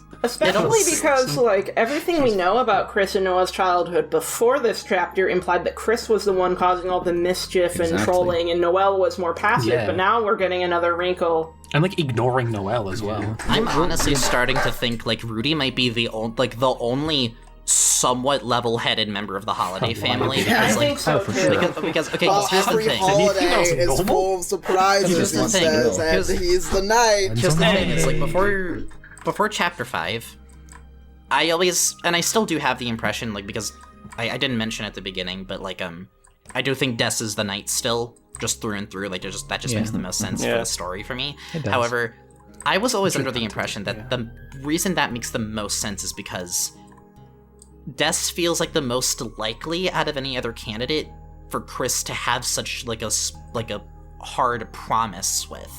Yes. They always gave me the impression of Des being like the bad influence, but still a very strong Yes. influence on Chris and Noelle. Oh, And absolutely. I feel like whatever the fuck was going on with Chris, where like there's something they're trying to get rid of, I think Noelle has something similar, and I wonder if maybe Des like rubbed off on her in a lot of ways. Interesting. And is I do wanna- and is that why she's like that with them? Like, is there just like a mutual like, yeah, that was fucking weird. I'm glad we're not like that anymore. I do want to point out that specifically about the promise, because the fact that it's specifically a promise in so many words is really interesting to me, because like imagine you're like a I don't know, 16-year-old, and you're like 40-year-old like old mother of your old childhood friend who is also the mayor and also uber rich, comes up to you and like gets into you the weird secret darkness plan. That's not a promise. I don't think it would be framed as a promise. A promise is, I think, too much of a like childish not even necessarily childish, but more like immature way and non-formal way of deciding an agreement. Because I think if it was Carol, it'd be like an agreement or like some sort of contract in that sense. I think it's like it's like we're both part of this. Like we both need to be in this. It's a pinky promise, basically. It's what I'm trying to say. That's a thing. Well, two kids do. If you want to talk about links between Chris and Des, that may be the promise. I think I was trying to think this through on stream the other day, and like we have the line from Raise Up Your Bat saying, "With your heart as my mark." That seems to be the Des song, and like I think of the heart as your mark, referring to maybe even Chris's the soul, like the player and stuff. Yeah. That makes them linked in that very fundamental way. Huge implications, right? But actually, if we just... hold on. On the topic of Raise Up Your Bat, I do think it's relevant that the lyrics almost perfectly align with what happens at the end of the Weird Earth chapter. Yep. Yeah. Through the waves, they do? right? Yeah. Oh, right. Yeah, come follow me into the dark with your heart as my mark. As you guide you through the waves. I don't remember how it goes perfectly. And your heart is the arc. That's the other variation of the lyrics. And given that they're going through water and plunging deeper and deeper, I think that was very much loose foreshadowing.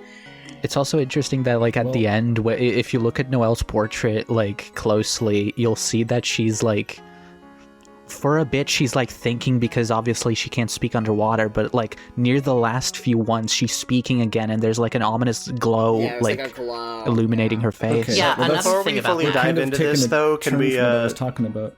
Yeah, go ahead, Andrew. I was just trying to work through... Yeah, okay, it could work as also a bit for the weird group, but like that also previously all worked as foreshadowing for like the heart is the arc, the flood of ink, the roaring, we had I'm with you in the dark, that's also in Don't Forget. So that already, we don't need the weird group specifically for that. But I was... Yeah, I think it should be two things. But okay, we have that. Two things is better than one thing. Possibly does. But we have this kind of... And many other numbers, etc., etc. We have this thing in the background, the children following the pointed tail. That's just kind of a dangling Chekhov's gun. And I was thinking, like, we only have 2 chapters left. We only have so many children. Who's following the pointed tail? Because we're running out of there's children. All these different, ideas of how Des went missing and what happened on that terrible day and such. But like, what I think people lose sometimes is like, well, that's probably going to have to explain what the children following the pointed tail were as well. Like, it's not guaranteed, but I'm pretty sure, like, if not that, then what was it?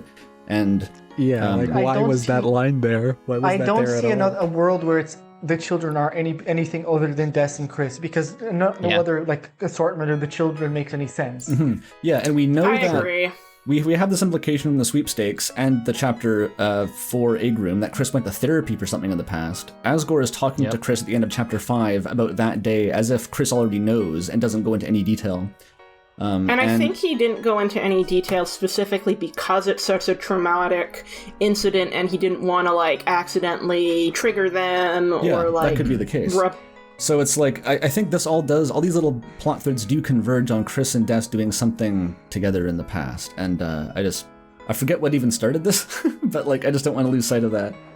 Also, I do want to touch on, because we were mentioning Noelle possibly having a more pushy side in their childhood dynamic, but I think of, like, the speech Noelle makes at the lake in the Weird Rat about how she has to be a Noelle and, like, be this kind student with perfect grades, etc., etc., and I almost wonder if part of that is, like, a coping mechanism, specifically after Des, who had a much more brash personality, disappeared. Like, maybe there was some she basically says as much. She says after Des left. That. She says after Des left, so it's very clearly stated that that's the reason why. That's like a catalyst for that. Like her life became kind of like stagnant, like that. Like, for sure. I do want to offer like one counterpoint to the whole Noelle being different when they were younger thing, and I know this might be unpopular because it's fun to imagine Noelle being all fucked up and twisted, but there's also this whole idea of Noelle thinking that her and Chris's friendship was forced when they were kids, just because they were neighbors and their parents forced them to do stuff together all the time. So when she says you can't say no anymore like you used to, maybe that's her thinking back to how Chris used to like not want to spend time with her when they were kids, saying no to like their parents pushing them together, and now they can't do that anymore. There are other readings, but the thing is, it's the parallel with that and the Ferris wheel that draws that, like, makes it seem that Noelle herself was the one doing it, because she trails off and said, "I was just making you, just like ... So there was something specific that she was thinking of there that she kind of coerced Chris into in their childhood. I mean, It Right, honestly, the Ferris wheel. it honestly strikes me as I think if Des disappearing is kind of like a reason for her just making this hard switch into being like a Noelle that has to do Noelle things, it's like if she took a lot from Des being much more outspoken, and maybe she was trying to do that in a way like through Chris in a sense. Maybe the reason for her like having this way of like blocking out memories and just forgetting whatever the fuck happened related to the Ferris wheel or the shelter. Yeah. Is it like her trying to forget was that it, like- side of her, basically? It is interesting, like, speaking of Noelle I blocking would- out memories, how she uses the word left for Des, when by all other accounts it Yes. seems like something happened to Des. Yeah, it seems like a euphemism. I don't even think it's a euphemism. Because it's such a specific phrasing, because it's an active verb, like almost like it was a choice by Des to leave. And I do think That that's is like, interesting, yeah. I think it's an actual like thing more people I think should be discussing, because I think it really works, I think, with the story of Deltarune as a whole, and what has, especially if Des is the knight, if Des like willingly wanted to leave, and again that's a parallel with the weird route of Noelle also wanting to leave, quote unquote. Yeah. quote unquote. Yeah. Wait, cause yeah, she that even is true. talks about 'cause, wanting like, to leave in the there is- normal Into route. the darkness. Yeah, there Well, is that what's whole thing with Des like not belonging in the family in a way, because like Des very much does not want to be called December. It seems. Well, I think we should point out the elephant in the room here is that when Des talks about "I wanted to leave" in the normal route, Oh, and you mean Susie's Noelle? like, when Noelle talks about wanting to leave, and Susie's like, "You mean run away?" and she's like, something like that. Yeah, it sure, seems to be whatever. about suicidal Suicide, ideation. That's yes. the vibe.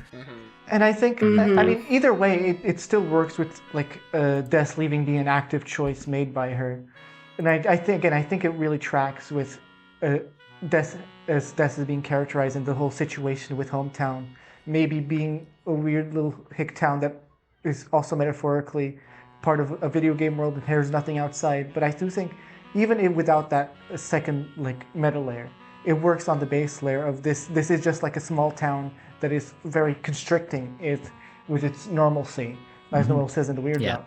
So I think Des actually, we see that she's like rebellious and everything. So regardless of if it's she wanted to leave as in she wanted to die, or she wanted to leave as in she literally wanted to get out of town and make her own life or whatever, and she maybe like by doing that, that's how she go into the woods and follow the pointed tail, and that's what that's referring to. I do think it being an active choice made by Des is what the game is implying, and also maybe just the most interesting option. I've also I've sort of been on this idea that Noelle has like some sort of suicidal ideation since chapter 2 of the Ferris wheel scene, when like Susie asks like, if you could do something crazy right now, what would you do?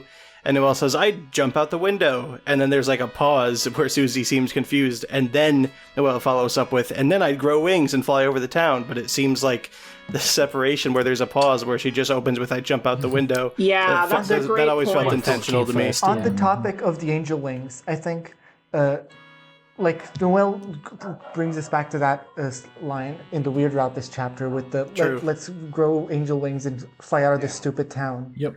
And I think people have been like, obviously we've had Noelle angel parallels before, but I think what this solidified for me, which is something I believed for a while, is that Noelle only has those angel symbolism because like it's a transitive property from us to her, because like her, it's not her wings really, because she can't do it alone. So we are metaphorically, we are her wings that allow her to leave with the power of the soul. That like we, by us doing the proceed thing over and over, that's what allows them to leave and clip out of bounds. So we are literally, there's been art of like this, the soul as like angel wings. Obviously it's pretty cool, but like I think that's more or less metaphorically what's happening, where we are becoming her sort of angel wings that let her like break out of her role. I think the most like disturbing thing about the Weird Route to me and like the whole lake scene is like it really did feel like I was listening to like the last moments of like somebody's life in that scene. And what I mean by that is like there's this one horrifying. detail. There's just one detail that gets me, because we were mentioning like the sprite of Noelle's face with like there's like a glow beneath her. Here's something about that. All of the previous sprites show her face getting continuously more submerged in the water, and her hair is like flowing because she's underwater. In that last one, her hair is back to normal. It's as if like they're not even in the water anymore. Yeah. So where the fuck are they? There's also one more that went unused. I might actually pull this up and post in general. There's one more that went unused, and I've been kind of haunted by this one because crap. let me get it. Is it the close-up? I don't think I've seen that. Quite Is it the scary. close-up?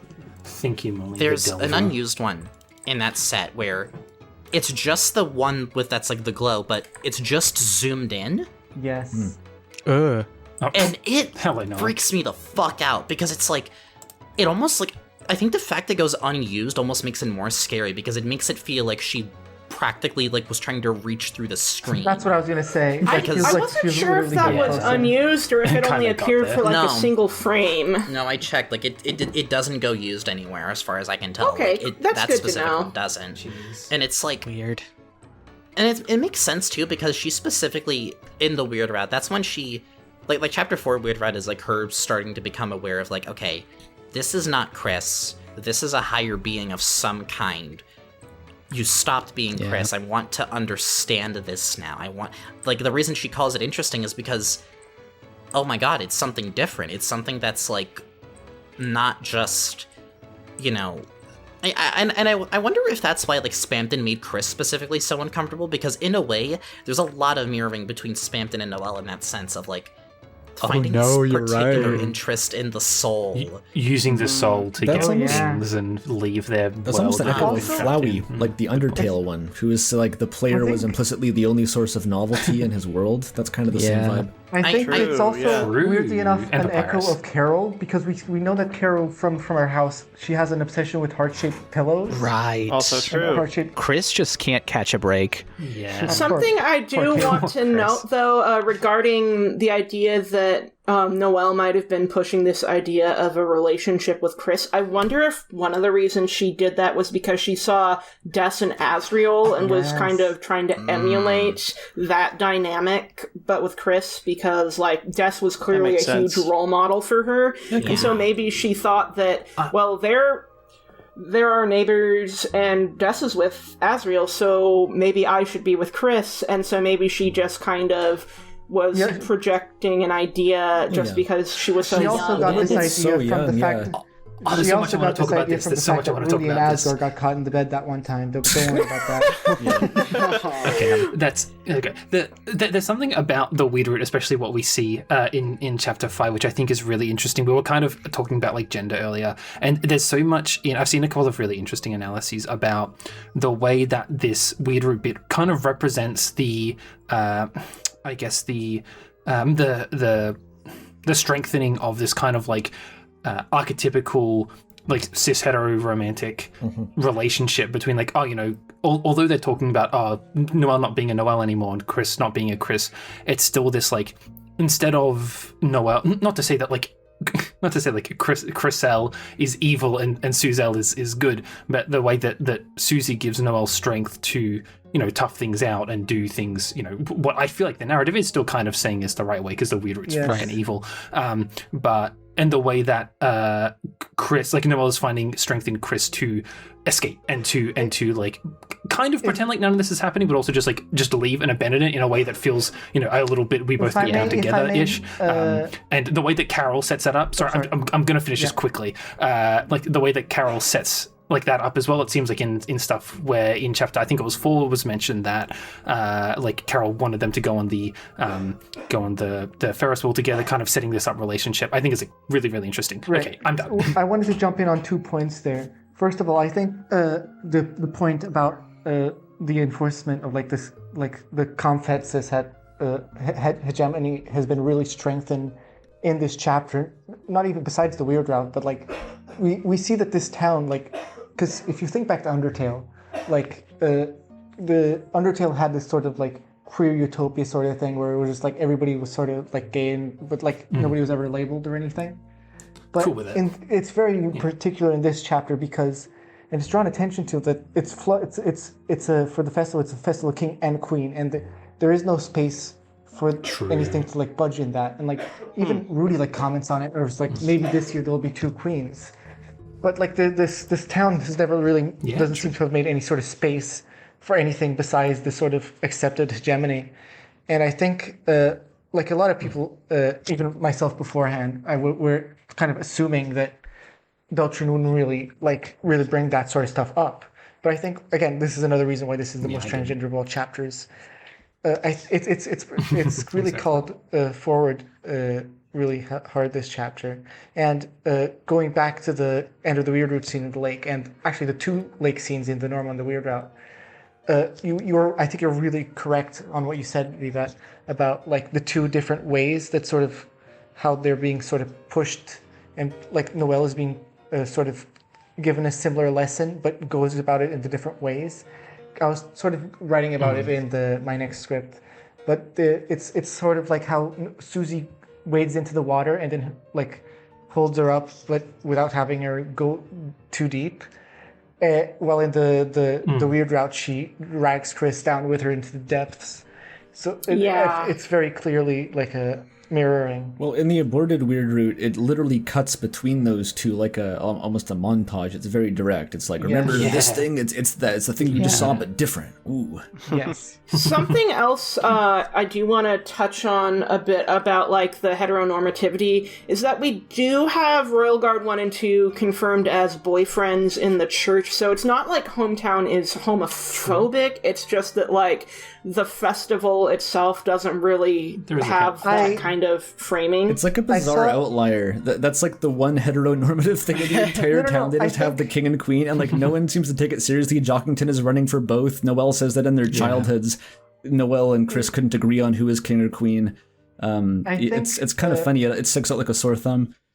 I saw a Tumblr post the other day about it that was like comparing it to like a sort of very liberal, very accepting, like sort of North American town, like in the area where it would be like New England or whatever. So I do think like this is an actual sort of attempt at a reflection of a sort of real lived experience of a very particular kind of town. That is for sure. Like that isn't actively like homophobic or like hateful, but it's more like but it's still using that overarching entrenched in this sort of old guard, and even when it tries to sort of like leave room and be accepting, it still can't fully escape the rules of the world. Can't escape the tradition. Well, and Very I can see Carol being can't escape the rules I of the can world. see Carol being pretty traditionalist too, not in like a bigoted way, but like just because she's got this big thing on preserving the past already, she might not want to change what's been tradition for a long time. Yeah, that makes sense. Yeah. Makes sense for her 100%. Good thing So wait a she's minute. Can the we talk mayor. about how? Can we talk about how? Isn't it weird that like the crowning of the king and queen just happens like in front of our house? It's not even in a public place. Yeah, I was It's, like, in front wondering of about the that. Why is it Cunningheimer's there? house.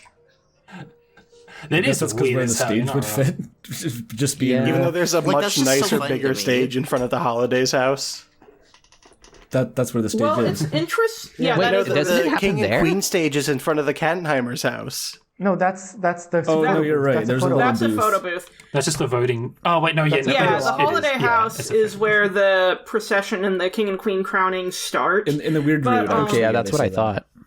Yeah. But also, just speaking of what was mentioned earlier with, like, the town being a mess at the end of the chapter, what I find interesting is that, one, some of that mess could be because the knight is running off with Asgore, but it is worth noting that there are scraps of paper scattered, even in places that don't make sense for a route to the shelter, because, like, it's over by Ices, you'll see papers and, like, confetti and stuff.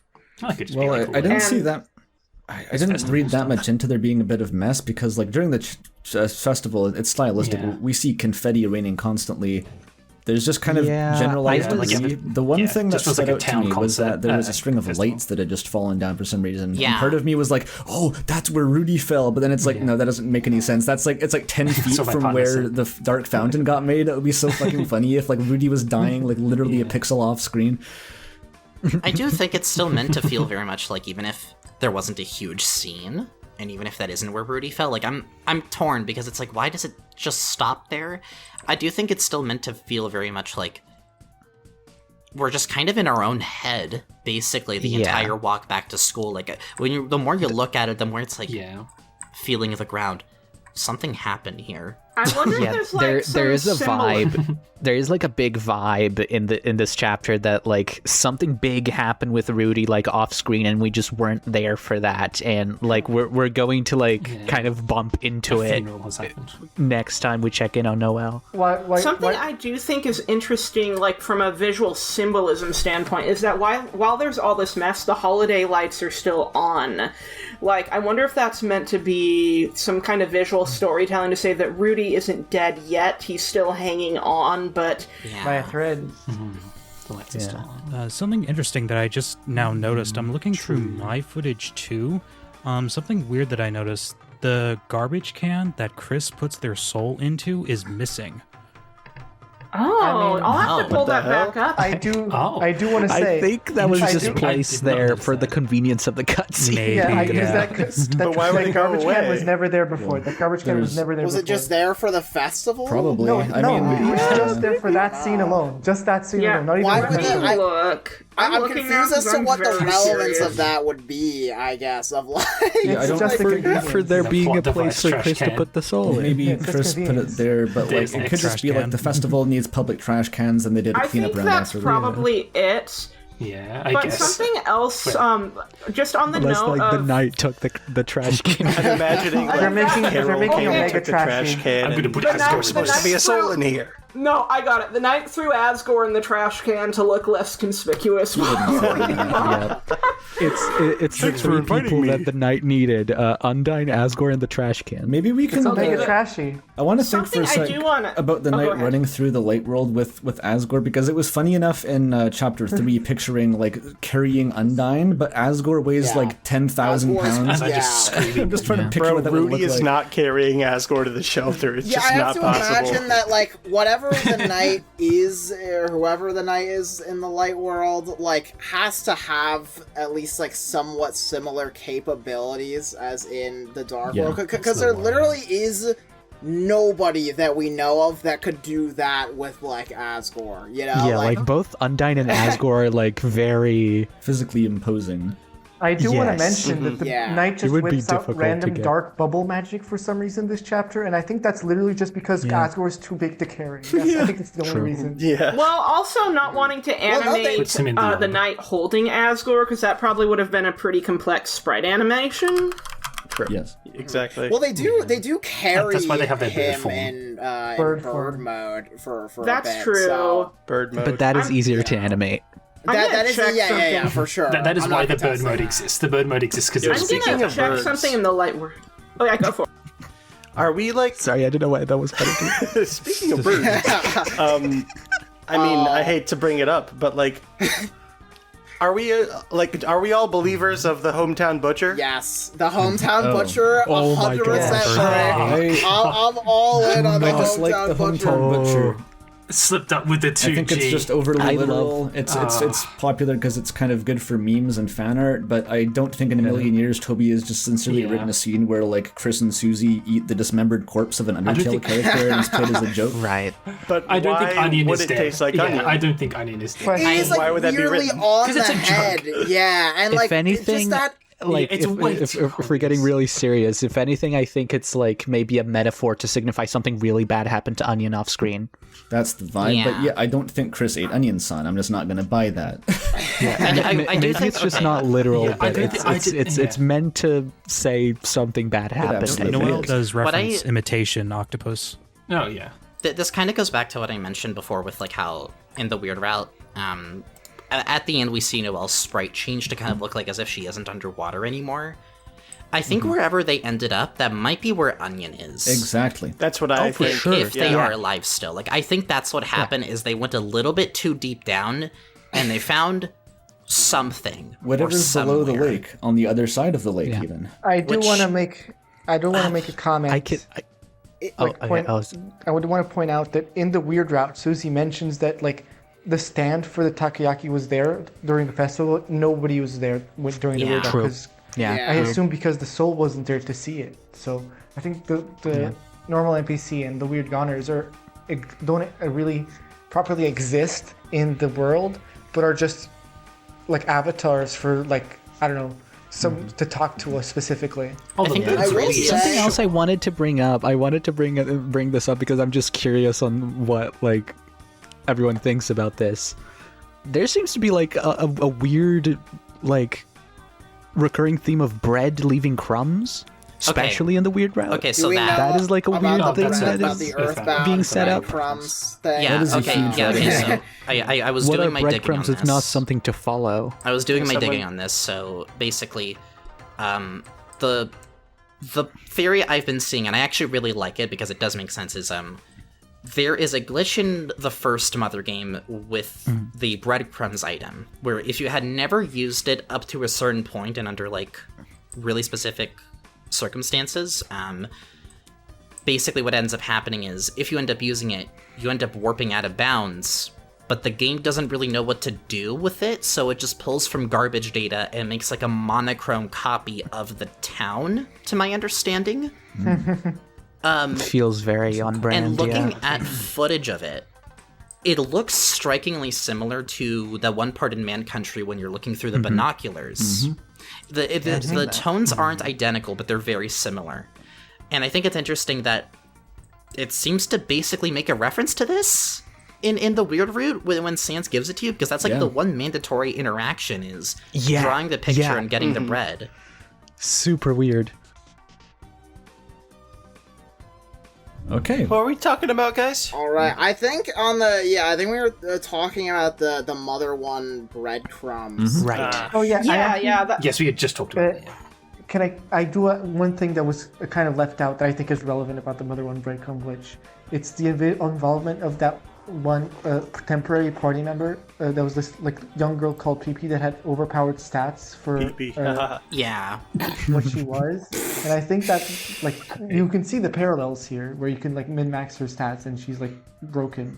Yeah, if I recall, you had to like give the breadcrumbs to her. So it's I think the parallel between the Mother One breadcrumbs glitch and the weird route is actually very strong, especially because the breadcrumbs are given 2 separate shoutouts even separately from that. The Man Country binoculars are probably the most overt because you literally see grayscale in the distance, just like the creepy town. It looks very similar. Doesn't one of the Rudens say like, "Hey, I got a bad vibe from that place" or something? Yes, that's exactly it. So I think that was foreshadowing. Also, Asgore, if you give him the toast, also makes a weird comment about bread. Yeah, that's what I was trying to say. Is that crumbs can come in handy, can't they, Chris? It makes this weird comment about Chris and Asriel they used to eat bread in such a way that made snowflakes, but then it made too many crumbs, and then he's like, "Well, crumbs can be handy too." And then Toriel also says that if you eat this toast in front of her, she says, "You're making crumbs, Chris." So it's like it's obsessed with these crumbs. It really is. It's really trying to drill that into our heads that we remember it for some reason.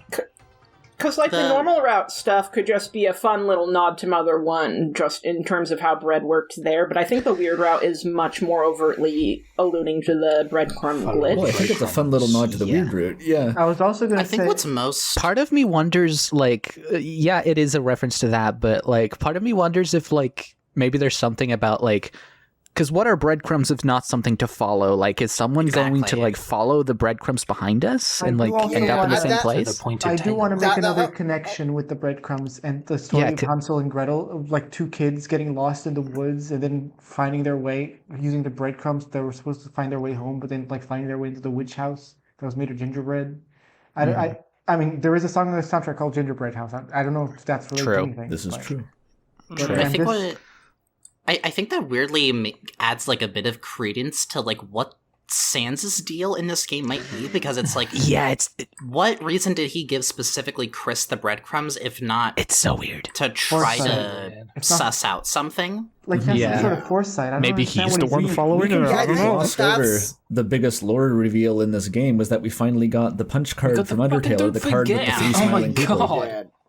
You know, we also get that detail that Sans and Papyrus's house just appeared recently, and Susie doesn't remember what was there before. Oh yeah. Which is totally Wait, supposed what? to be hints for the Yeah. Forgotten Man. Like, that's the only way I can read that. Like, the And Forgotten also, Man. like, I've a seen weird that. line about, like, somebody different operating the Ferris wheel, like, last year in the past or something. Yeah. That Which- I hold on. can't remember. Okay, to unpack Sans, that's the exact same thing that everyone said about him in Undertale. Like, they just appeared one day and asserted themselves, no one really remembers where they came from, and so we had this building implication already, which has been solidified more than ever, that Sans went from Deltarune to Undertale, but we have the same implication in Deltarune. It's like, where did Sans even come from in Deltarune?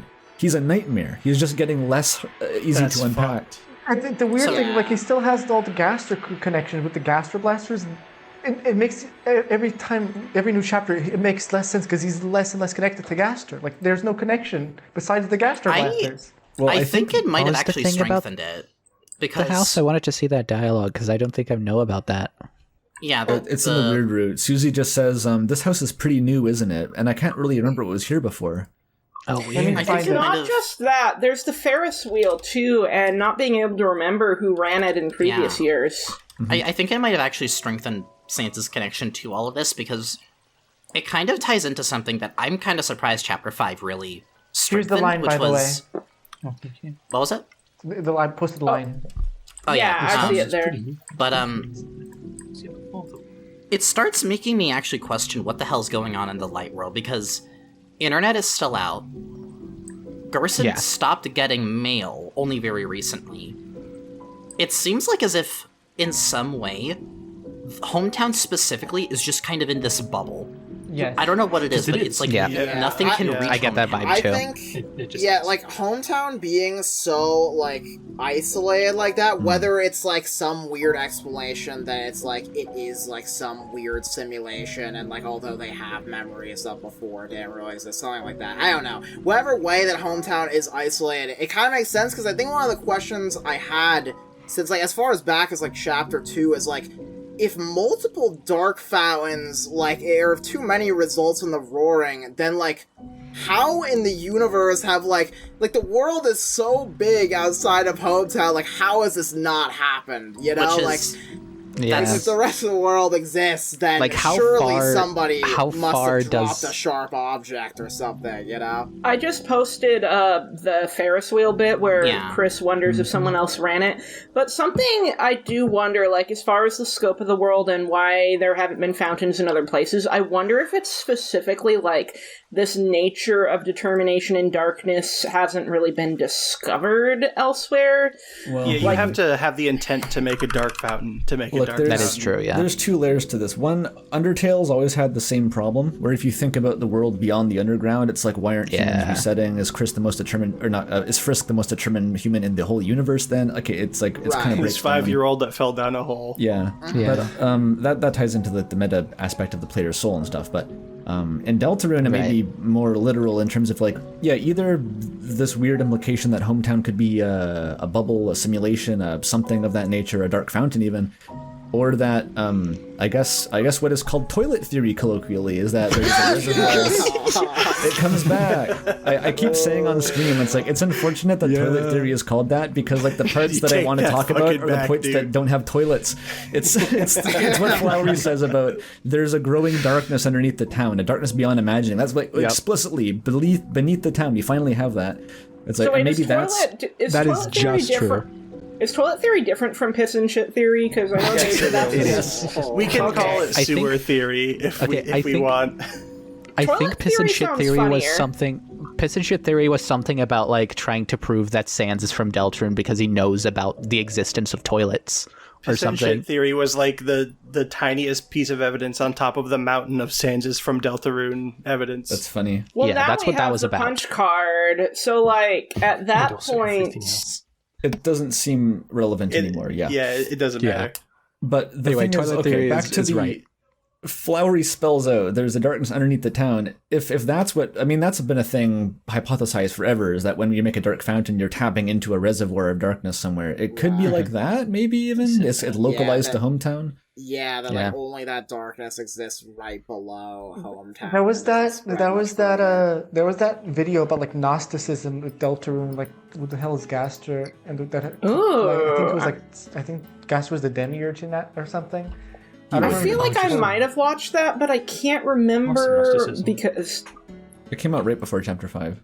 Yes, okay. Because I think I remember like it had like a if I remember correctly, it had like a hypothesis of how the world of Deltarune was like formulated, of like being like I think part of it was like the sort of literal physical layering, where the dark world was you could access the darkness literally below the light world in hometown.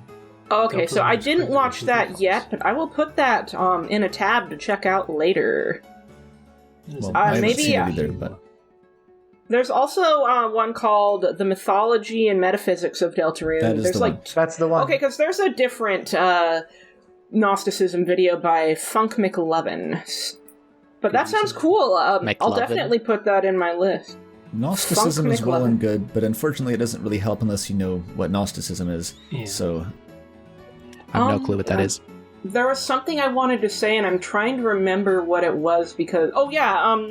So I've seen some interesting theories that the gallery prophecy panel may correlate to a Holiday House Dark World, where it's like a gallery of like the memories regarding the Holiday family. Wait, before we move subjects, could I actually say something about the whole hometown is a bubble thing?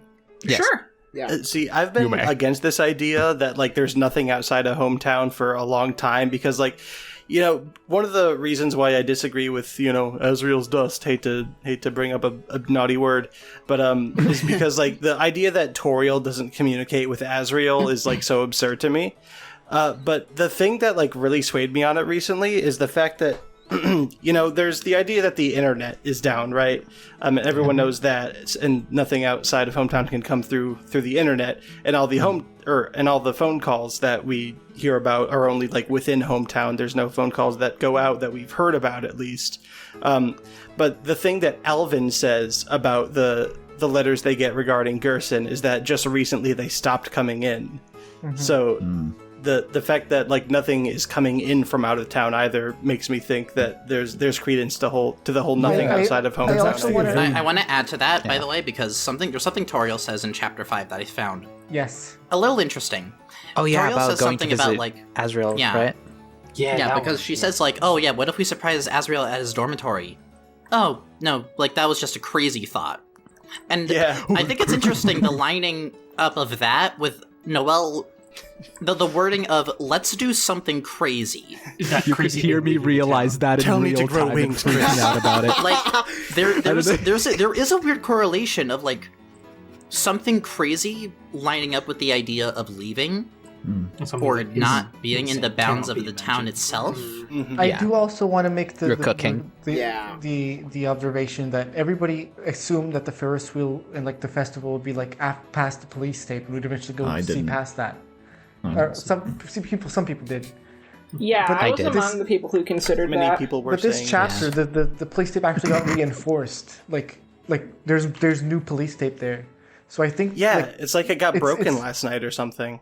No, I think it's more like it's literally like saying you're never getting past this. Like there's literally nothing past this road. I find it funnier just to think that there's like a police budget component that just goes to adding more tape to that road every single day. It's like actively very funny. Well, the last police tape said like Undyne, so they had to put new Napstablook brand tape over it.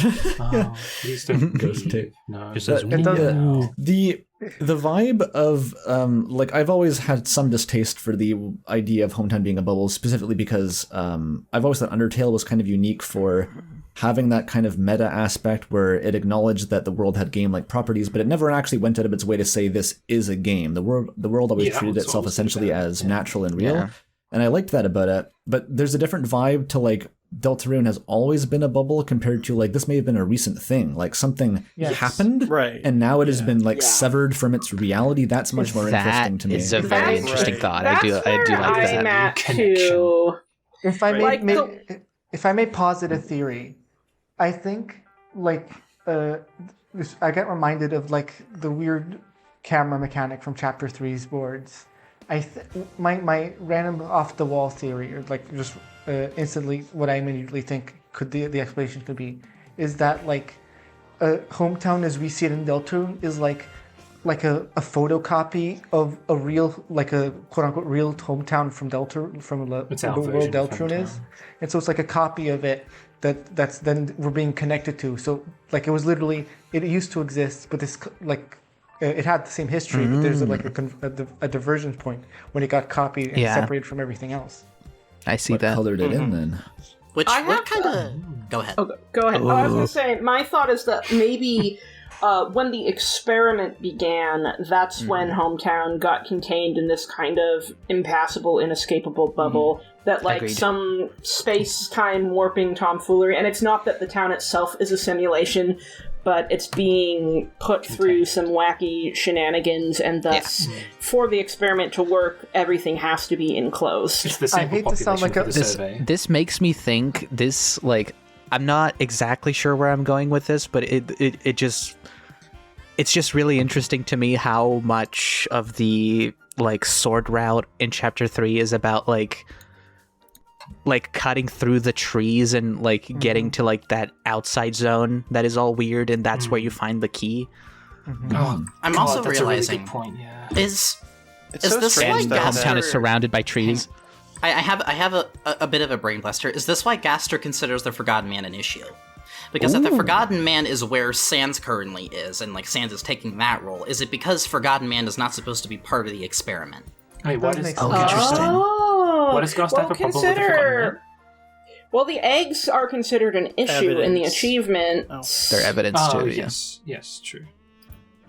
Well, My bad, Dork. I've always Keep seen going. an implication with the Forgotten Man of being this broader sense of an old version of the game. This is getting very deep into my own reading of Deltarune, but the fact that the Forgotten Man describes the entire world used to be like man country, then some great thing changed, covered in water, and now we have the modern world. And to me, that's always spoken to the idea of the same thing as Tenna's original game in Chapter 3, whereas there was an old version of the game, and the new one is this linear version with a prophecy installed. And so that almost could fit in, if the Forgotten Man used to be a part of some older version of the world, and that version got plucked out, instanced, and made into Deltarune the game that we connect to, and that's the version with the prophecy in place now. And the Forgotten Man, for whatever reason, wasn't allowed to come along. He had to stay behind in the old one and become replaced or forgotten by Sans. That's interesting. That does kind of tie into the Forgotten Man papyrus theory, because we're in this weird place where Sans mentions his brother but never mentions him by name, and he's all oh, it's too bad he can't make it this year type talk, and Yeah, it's a shame they got him. What do you mean they got him? I liked him too. I do want to contest that because, again, because of what Susie says in the weird route about that house not being here before. Which would imply, exactly. That's Papyrus's house, so he should have showed up with that house. What is this idea that the Forgotten Man is Papyrus? I think it originates from a couple of things. One is the merch that had Papyrus standing by a tree with red leaves, but the other thing is Papyrus being described as forgettable in Undertale's murder routes. Okay, but they don't sound anything like each other. Their personalities. They don't, not even no. related. I would object to that. I think the Forgotten Man's sort of silly, all caps talking is kind of similar to Papyrus. I mean, I'm not a huge believer in this theory, but I don't think it's absurd to say that the Forgotten Man's sort of silly speech could be Papyrus talking. I don't think I agree, your but coat and wash if your I face. wanted to entertain this a little bit and add a little bit of spice to it, is the Forgotten Man can't talk in any place except for Man Country, where it speaks in he speaks in the 8-bit font. Maybe that's to obscure the Papyrus font. Who knows? True.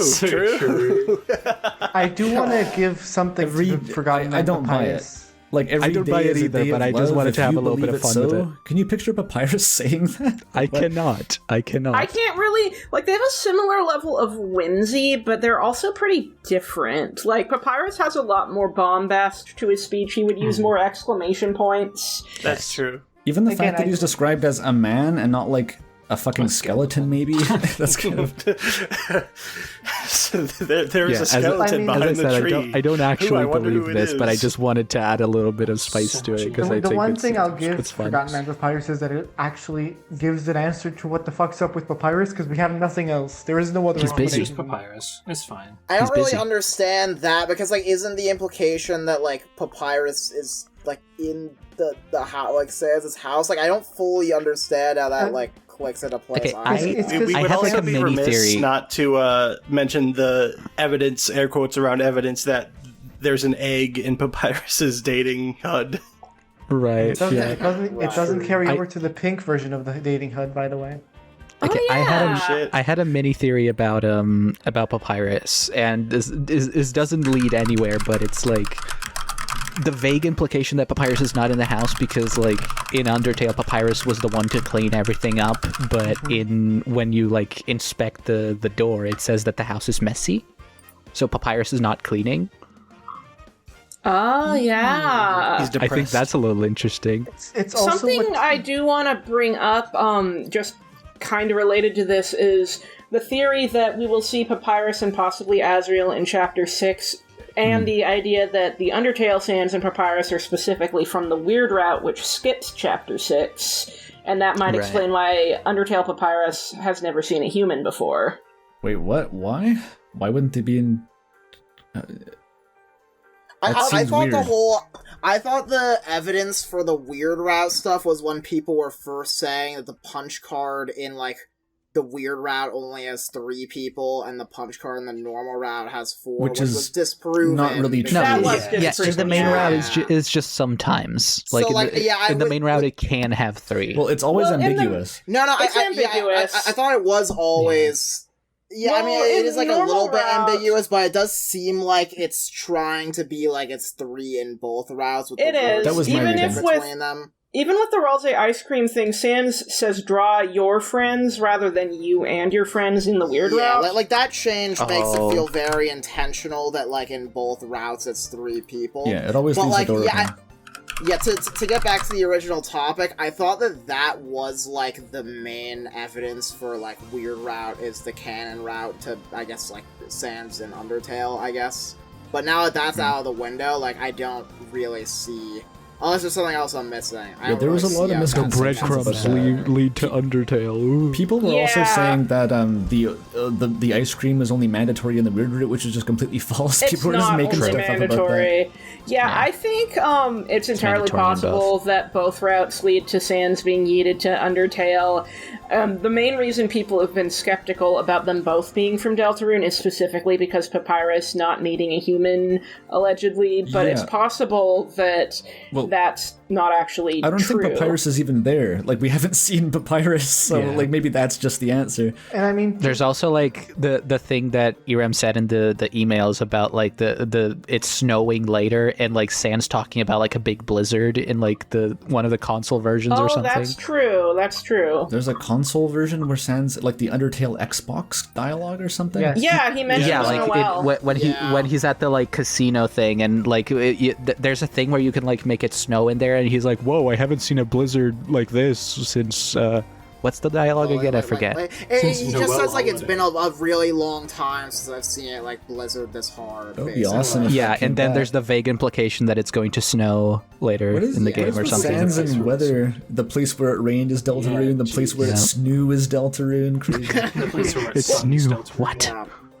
But There's yeah, the the thing, the other thing that made me think, well, maybe we see Papyrus in Chapter 6 is just, Sans mentioning way back in Chapter 2 that, hey, maybe we'll see Papyrus around the same time Azrael shows up, but that's just assuming Azrael even appears in the game, because I for all don't we think- know, Yeah. he won't. at this point, with all the point. hints about like hometown maybe not having anything outside it, I have my reservations about Azrael even coming back. Same, honestly. Yeah, I don't know what I we're think it's getting less and less likely in my mind. Like, in my mind, I thought the festival would be the time if he was going to Asriel come shows back, up. it would have been now. I don't see it. Yeah, I'm also where like I could've. not. This is 100, maybe- like. Oh, sorry. I was just gonna say that, like, sorry, just real quick. I was gonna say I'm not even sure with like, I'm not even sure Asriel really fits into like slots into the story for me at this point. But I feel like if he does, it'll probably be during the roaring when things are going to shit. But like, the interesting thing is that Chapter 5 takes place on a Sunday, and Asriel's supposed to show up the following week, so there's a lot of things set up for next week between that and the police sacrifice thing. Right. There's 2 days also, left. Regarding Asriel, there is also just the weirdness with, like, the few, like, actual differences between, like, save slots relating to Asriel's drawer, specifically, or just the dreamer home. So especially if under the impression that Hometown is sort of isolated through some means, whether that be just, like, literal... What's up? I have a question. Were there any other new instances of that in this chapter, or is that still only, like, from chapters, like, 3 and chapters 1? Not that I'm super aware of, but I have to, like, check through. Like, I didn't really see anything or anyone pointing out differences. Right. Which seems to... Just to finish my thought, like, I think it seems to add credence to, like, however it is that it got isolated. It makes it especially weird, the idea of anyone leaving, especially Asriel, then, because does that explain, then, why there's all this weirdness with him between save slots? Because it's, like, the way it functions and him not being in the picture directly, like, does something weird is going on with my him, inclination for sure, is more at this that point. whatever is affecting the save slots has to be a prologue thing. Like, before Asriel left, he did something that is divergent between timelines, which is very ominous. But also, I want to mention that, like, it's very... I found it always kind of odd, and it's especially on this chapter, that we just keep finding new things in Asriel's drawer that weren't there before. Like the death letters or the $5. He keeps coming back and putting things That is in. true. It's a very dense drawer. Like, something with that... There's something up with that drawer. Yep. That is just true. That is simply correct. I mean, yeah, no, like, I do really think you are there is just something, right. I do really think there is something going on with him that, like, I think because of his absence from Hometown, especially around the time that, like, this specific time frame of the town got, like, plucked to become, like, the experiment, I suppose, and just this isolated thing, I think that caused some weirdness in the way that it works between different instances. Oh yeah. Actually, also, Like- this is mostly non sequitur, but I just remembered it. Like, what in the Weird Route, Noelle says that ever since they were kids, that they always wondered what was on the other side of the lake, and that no one had ever gone there before. Yeah. And that doesn't fully track with what everything else seems to be implying, which is... I don't know if, like, the no one's ever been there before was in reference to outside the town, I believe, and then there was, like, a pause, and then Noelle drifts to talking about the kids always wondering what's on the other side of the lake. Those might not be directly linked. Right, Maybe, that makes sense. You can kind of explain that as, like, well, they're living in a small town, and also they were children at the time. No one might have been hyperbole. Like, it could be taken as literally, but also when you're a child in a small town and you don't really have the resources or independence to really get up and go somewhere, there's also that. Yeah, like, to the me, other that side just of the kind lake of read was- as like, oh, You're probably gonna say the same thing. you can go first. I just, like, yeah, it was an example that came to mind of somewhere that always seemed inaccessible. Like, a childhood dream was like, no one knows how to get to the other side of the lake. Let's go there first. That is what I was going to say. I would agree. Yeah. Still odd, though. Should have just gone on a boat. There are no And of boats course, in it ended up having a double meaning in that they went to the other side of the lake vertically, which is somewhere that I think literally no one has ever been before. So, good job. Yeah. On that note, though, Onion-san just disappearing and the very disturbing implications with normal NPC. Yeah. Like, I don't know if it's The meat actually... factory. back to the hometown butcher discussion. It back- all comes right back back. around. We did, on the topic of Meat Factory, we did hear Happy Town this chapter, which Yeah. very heavily implies we're going to be hearing the other sound test songs. Despite the fact it's not at all the same It's not song. actually Happy Town, it's just called Happy Town. It's just called named Happy the same, Town. but it's not at all Yeah, the that's same. what gets me. Why is it called that? That's I crazy. think 'Cause it's a Toby happy knew what town. he was doing because, course. like, he's very aware of how fixated on the fun events and stuff the fandom is. I think that a lot of the Weird Route is designed in a way to appeal to people who want to find secrets and Yeah. Well, lore the fun and all events. this. It makes me We always have excited. to remember. The fun events were patched into Undertale as like the first update post-launch Well, that would basically just contain all the Deltarune foreshadowing. They were always So that there. was They like- just, know that. weren't, they just No, didn't work properly. I think. Well, I mean, they were patched Were in they as like in a they were day made one accessible. patch? Yeah, gotcha. Sorry. Yeah. Very There was a bug fix in early 2016 that fixed the typo in the game's code that made a lot of the fun events not work on launch. Well, it was either, but I think that also I'm struggling to recall. But I remember there being a date when Undertale updated in early 2016 that added like new Gastro lore, and I remember That being was very hyped it about was this. the 'Cause don't. like, oh yeah, it was this the don't forget. It was Gastro's the don't real forget. now. It was the don't forget. It was the don't forget. Yes, It was they the- added it was that. the Right, don't forget part. It was yeah. all it was all the stuff behind Sans's house. That was it. I'm pretty sure like all the stuff there changed at some point. And I believe Yes. that Yeah. coincided with that fun event being actually fixed. So I think I just consider that like the Deltarune foreshadowing patch. Yeah. Yes. Makes sense. It's interesting to me that Onion-san talked about wanting to go out further into the lake and go down and investigate, and then Yep. in the Weird Route, we have Chris and Noelle just like seemingly wrong warping by going further and further out of bounds, and I feel like Onion-san's disappearance is meant to lightly foreshadow, especially because normal NPC, if you talk to them after Onion doesn't show up, they're like, don't wait, don't wait. Wait, don't. Yeah. And it's Yeah. kind of like... Well, and the other weird thing about normal NPC is I think in a previous chapter, or even... No, it's that same chapter, they refer to Chris as Love, which is very, very Ram crumbs. odd. I'm eating so good. The weird thing about I think I agree with what Andrew said earlier, where it's like it's hard to believe that Toby really did write like the normal NPC kills Onion-san and then serves them up at the festival. But like there's also this aspect of it which is like there's nothing like super going against it, because like it's very clear that normal NPC like from chapter 4, you know, like is just standing right where Onion-san is. If I may- Seems to Implications. know. If I may suggest, Yeah, like Onion-san is clearly like, you know, clearly kind of the closest to figuring out whatever's up with the lake and the song at the sea, and then like, you know, is there blocking us from like meeting There's them, also- and then if I There's may also like the other like weird things with weird NPC now, normal NPC. that's when they go um, full Goner mode. That's what their sprite's gonna be called. Yeah, there's like, I love Yeah, reading I- books, especially the books upstairs. You should really pause, read them. And then in the following, in chapter 4, there's the, wait, the books upstairs, wait, the books are, wait, love. Yep. Yeah, what It the also fuck? says like the fried dough balls are just like 2G, but then corrects itself. Like it Yeah. Undertale currency.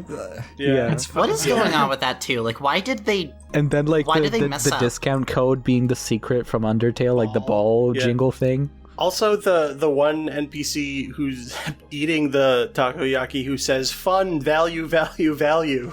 Oh Yep. my god! And the other one, That there is a entire gas section of Yeah. that entire section of the festival is just like, oh, jingle jingle, oh, it's the fun event. Yeah. This is what people Just mean when like- they talk about like every chapter 5 screenshot just looks like a remember your genocides meme Yeah. from like the chapter 2 era. It's like that. It's exactly that. I just hope normal NPC gets the fuck out of the way in the upstairs in the library. I want to read I the want rest the of the option to books. kill them Please. with my bare hands. Yeah. I do want to say, people have it's been said that Toby Fox wouldn't write like a thing about somebody cutting up onion sand and feeding It's them been to said the by me. protagonist? It's been said by you. But I want to contest that by saying that Toby Fox wouldn't write that, but Radiation would. Toby's old evil alter ego. His evil alter ego. TLDR. I do want to say- Takoyaki. Yeah, it is like a conflict for me because like I also like I think that a part of me does look at like, you know, the hometown butcher thing as like kind of similar vibes as like, oh, Chris is gonna get the twisted sword and then kill all of hometown, you know, It's where very like, there's just an creepypasta. aspect to that where it's like, I don't really know. It doesn't like feel It's right, edgy in a way but- that feels out of place for Toby's general style of Exactly. writing, I think. I do want to say on the topic of the lake and weird stuff, because I'm surprised we didn't mention this till now. How are we feeling about just seeing Gaster's monitor? Right. True, yeah. Oh my god. It makes me rub my hands together and go hee hee hee. Yeah. I like that Gaster is an old head who still uses a CRT in the year of our Lord 2026. Yeah, all the best people do. I am fucking baffled that I completely unintentionally just got that vibe completely right regarding Hell yeah. Gaster. Like, Yeah, okay, yeah, other no, things so right. he is just hunched over in his fucking CRT monitor, like somewhere in the shelter, like. I think Device Theory won so hard and it shit. keeps Oh, winning. This is the What I ultimate- was Device thinking- Theory won so hard, it's always crazy, and runs. congrats. I don't I even was- know what to say genuinely to all of that at this point, because it's like, well, yeah. It's just true. You, I was talking I this guess I was just through- right. I was talking this But through at on what stream the other cost? day. But like the impression I got from that was quite literally in line with Device Theory. It's like we've cut from the inside the Deltarune light world to footage of a computer monitor displaying Chapter 7. But it's not your monitor, it's a monitor in your monitor, Yeah. but it's still acknowledging the game as a construct, like chapter Lit- structure. Yes. And I was like, It's that's crazy. the It's device literally layer. That's what a the bit device from layer ins- is. That's it. That Inscription did that like Well, twice. sure. Yes. Sure, Inscription does it, but like that is exactly what you were describing as the device there. That is like just literally Gaster's computer, the interface that exists between our world and the light world Which- as an intermediary. Which I wonder It kind if, of- like, I wonder if, like, if that's how we get Side B of Chapter 7, whatever the fuck that means, what does Side A look like then? How does Chapter 6 end? Does it also end like that then? Is I it think the Side Side A A is is just the the normal normal- route, and Side B is Yeah. the weird route. Yeah. Weird route is Yeah. the Kind Side of B a has lot in the those code. plays. I mean, that I'm aware of. I mean, more It- so, like, does the end of Chapter 6 on a normal route also just end like that? I don't know. Is- I don't Probably think. Here's my suggestion. Because we're not switching sides. Imagine a world where Deltarune is complete like 10 years from now and you're playing it blind.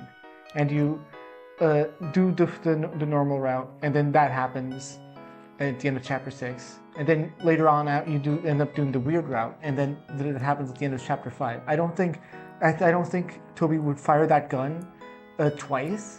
I think this is the kind of gun you can only really shoot effectively once, and it's Well- that at the end of Chapter 5, I think. Well, yeah, I don't think Golden gun. we'd be going through that literal transition, like fade to a CRT, but I think what it implies is that Chapter 7 may be going to the same general place. Yes. We just Yeah, got that's my what I've read of been that, thinking my as read well. of that, my read of that screen is that like in the normal route you're just going towards Chapter 7 normally as intended, but in the weird route you are essentially like switching from side A to side B like abruptly.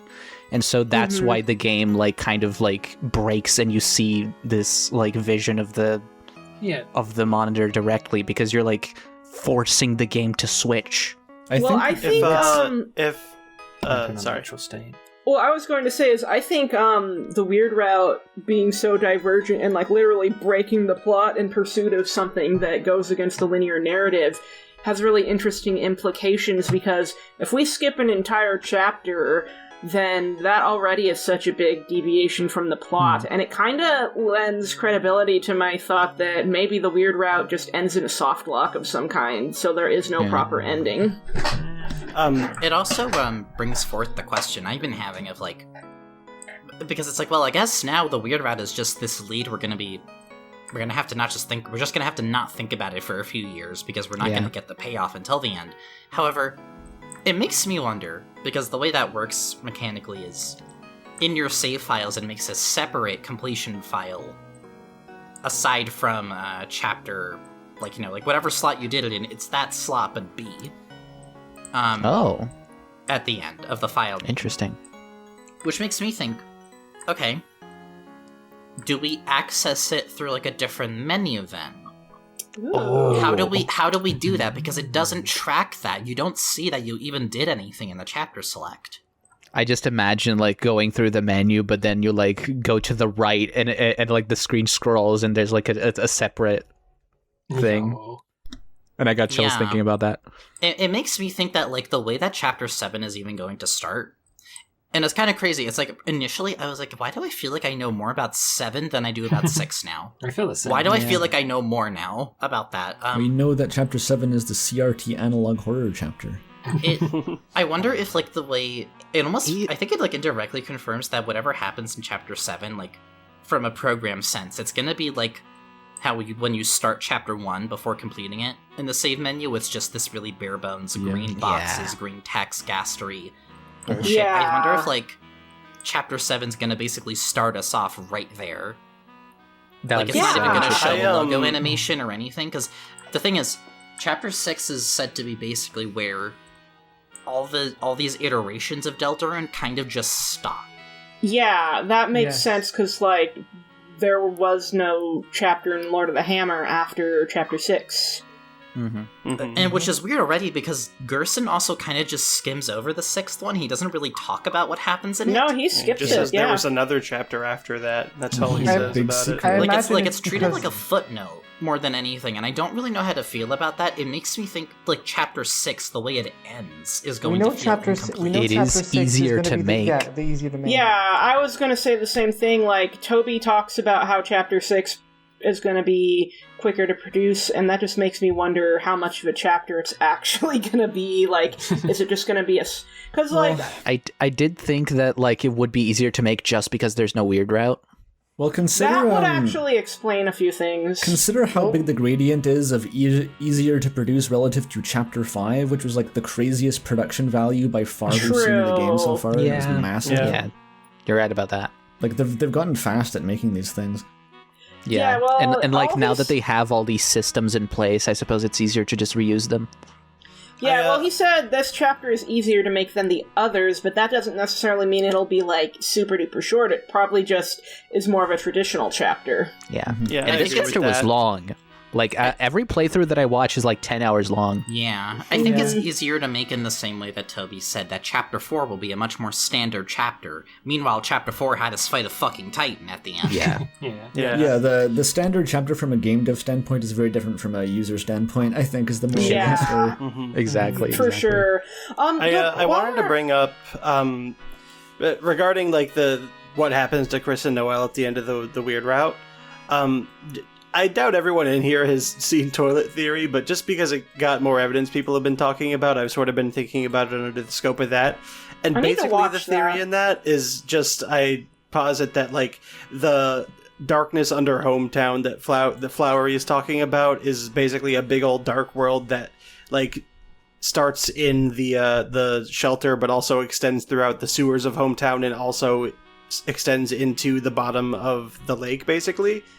So my thoughts are maybe that like Chris and Noelle, by going to the bottom of the lake, have entered the chapter 7 dark world early. Like Yes, the that chapter tracks 7 for dark me. world being It does make the sense. shelter. Although That would make a lot of sense. there's two conflicting pieces of evidence for this, which is a bit difficult to describe. But one, in the favor of that, in the sword route, the thing that you ultimately get to by going through the fake weird route with like the white hood and stuff, the Chris and Noelle are used up, then you get the shelter key. Ooh, fancy. So that would imply that you go to the same place as the shelter. The other thing though is in the how long did it take her to smile ARG. I believe that if you said that as an answer to where will it take place, if you said the shelter, that's where you got the response. Is like, is that really where you think this is going? It says, is that really what you're hoping? Is that really what you're Yeah, hoping for it to say? to be fair, that question was specifically about how to progress the weird route in chapter 5, though, so that doesn't necessarily rule out the shelter later. But actually, since we're on the subject of the ARG, something I find interesting is that the emails were strongly implied to be written by Iran. Yeah. I wonder if... Also, before we get into that, I do want to note, based on, from what Andrew said about the response of the shelter, I want to note that that's the same response from shelter, depths, and bunker. So I True. think the idea, I think that actually strengthens the idea that the thing underneath the lake, that I think it's the same Dark World, is the same as the thing that's in the shelter. I think it's could see also the that. same response as like if you say hell, Yes. Yeah. which is The promising. depths of hell. The depths Very of hell, promising. yes. But like the ERAM thing, what I was going to say is that may be meaning that we may see them again, but only on the weird route. That checks out because the sword route is like very connected to the weird route in that way. Yeah. And make the sense. sword route is kind of meant to sort of, for someone who wasn't around in the Chapter 2 era and is going in as a new player, sword route kind of serves as a way to kind of tickle the noggin and get people to think, wait, I can do stuff with Noelle's ice magic. Maybe I should make another Chapter 2 playthrough. I've always thought, like, there's a bit of concern with how many mystery blorbos Deltarune is generating leading up to Chapter 5, like the Forgotten Man and the Tale of Hell and the Image Friend and the ERAM separately. I think consolidating ERAM to be, like, a weird root guy would actually help that a bit. It's like, okay. I agree. I'm still holding on to my last sliver of hope that Friend and ERAM are the same. The ERAM I still Aqua firmly stuff believe sort of that. like swayed me off of that path, Seek, but I'm still there with you. There's more room in my head for ERAM being its own thing right now, but it's like 50-50. I'm not very confident, but I'm still holding on to it. I think that I do have a maybe controversial take about the Forgotten Man, which is I think this is genuinely, the game isn't lying when it says this is the last time we'll ever meet the Forgotten Man. I don't think we're getting a very... It does say the eggs are evidence for something that we'll know about later. Look, yeah, but I don't think that's going to... Whatever's going to happen with the eggs is like, we have no idea. We have no idea. I mean, regardless if we just don't see know. the Forgotten Man or not, something's going to happen with the eggs. Yeah. There's going to be follow-up. The weight on Chris's agree shoulder with that. carries on regardless. Yes, but I don't think that we're going to get answers to what the Forgotten Man specifically is what I meant to say. Yeah, I think it's the last time we're going to meet him, but it's not the last we're going to hear about him. The Forgotten Man isn't a solo entity. The Forgotten Man belongs to a whole world, a whole man country. There's Rudins there. There's ties into the weird root. Like, whatever the eggs are. And the nowhere place that leads to like the grayscale. Chris, you've been heading nowhere for a long time, haven't you? Like, if we don't wrap back around to that somehow, I would be shocked. Nowhere, you'll get there eventually. Don't worry about it. The Zapper also mentions it's a bad idea to go nowhere with someone else, and that just makes me think of the whole situation with Noelle and the weird route. Yeah. It's almost like a bit We of are going nowhere, aren't an we? oversaturation because like there's all these. Did they go to a dark world in the bottom of the lake, which is the depths, which is where the shelter is? Did they clip out of bounds and go to the nowhere zone that was referenced in the Forgotten Man? Or is it something even like a secret third thing? It's like how many weird out of bounds areas do we have? Yeah. If we do end up going to nowhere, even on the normal route, I do think it's going to be like just a straight up Yume Nikki fan game, especially if you do end up going there alone as Chris. Is that maybe what the ARG speaker means by like, is that really what you're hoping with those answers then? Oh, maybe. Because it's like, really? You think that's gonna take you to a dark world? That was what I read as that. It's interesting, because if you said a dark world, I believe it was like roughly, I hate to tell you, but like it was very vaguing that Noelle is not going to be in the Chapter 5 Dark World. Yeah. Yeah. That's what that was. I think that's probably what it means then, potentially, because like I mean I don't know, because because then it's like a dark right, it world, is very it's like, specific to it's Chapter like, 5. Sure, but the whole point of the weird root is Noelle basically going, we're going somewhere nobody has ever gone. It's we're going Yeah. somewhere like beyond this shit. It's also weird that if they're like descending into a dark world, that like there is some like specific like light below Noelle, like you were talking earlier, like unless that is just the soul, but like. Yeah, it is like strange. Like why would a dark world be emitting light? Because it has a big sun in the sky. Something else. When you do the thing to get to nowhere with the Zapper, you have to tell the Zapper you're a cheater, and the weird route could be seen as a form of cheating and game breaking. And if you remember in Chapter 3, one of the alternate ways to get into the egg room is after the patch is with the gumball with 1225 secret, and that's like a whole game breaking thing of like you get into this place, everything sort of breaks down, and then when you enter this maze, there's no collision anywhere, so you can just go everywhere. Yeah. So If we follow, I didn't know that could get you to the egg room. That's it interesting. was patched in to avoid, I think, a getting locked out of it. Yeah. If Because the follow characters got aesthetics- used up, and then you couldn't do the minigame anymore. Yeah, but the aesthetics of how you get to the Nowhere Island compared to the aesthetics of the Weird Route, that tracks, because that is the only time in the game we see it's a glitch. You are clipping out of bounds. It is like as weird as possible intentionally, and so I think that lines up more so than just going to a dark world. And if I wanted to reach, okay, I'm not putting a lot of stock into this, because this is literally just like connecting dots.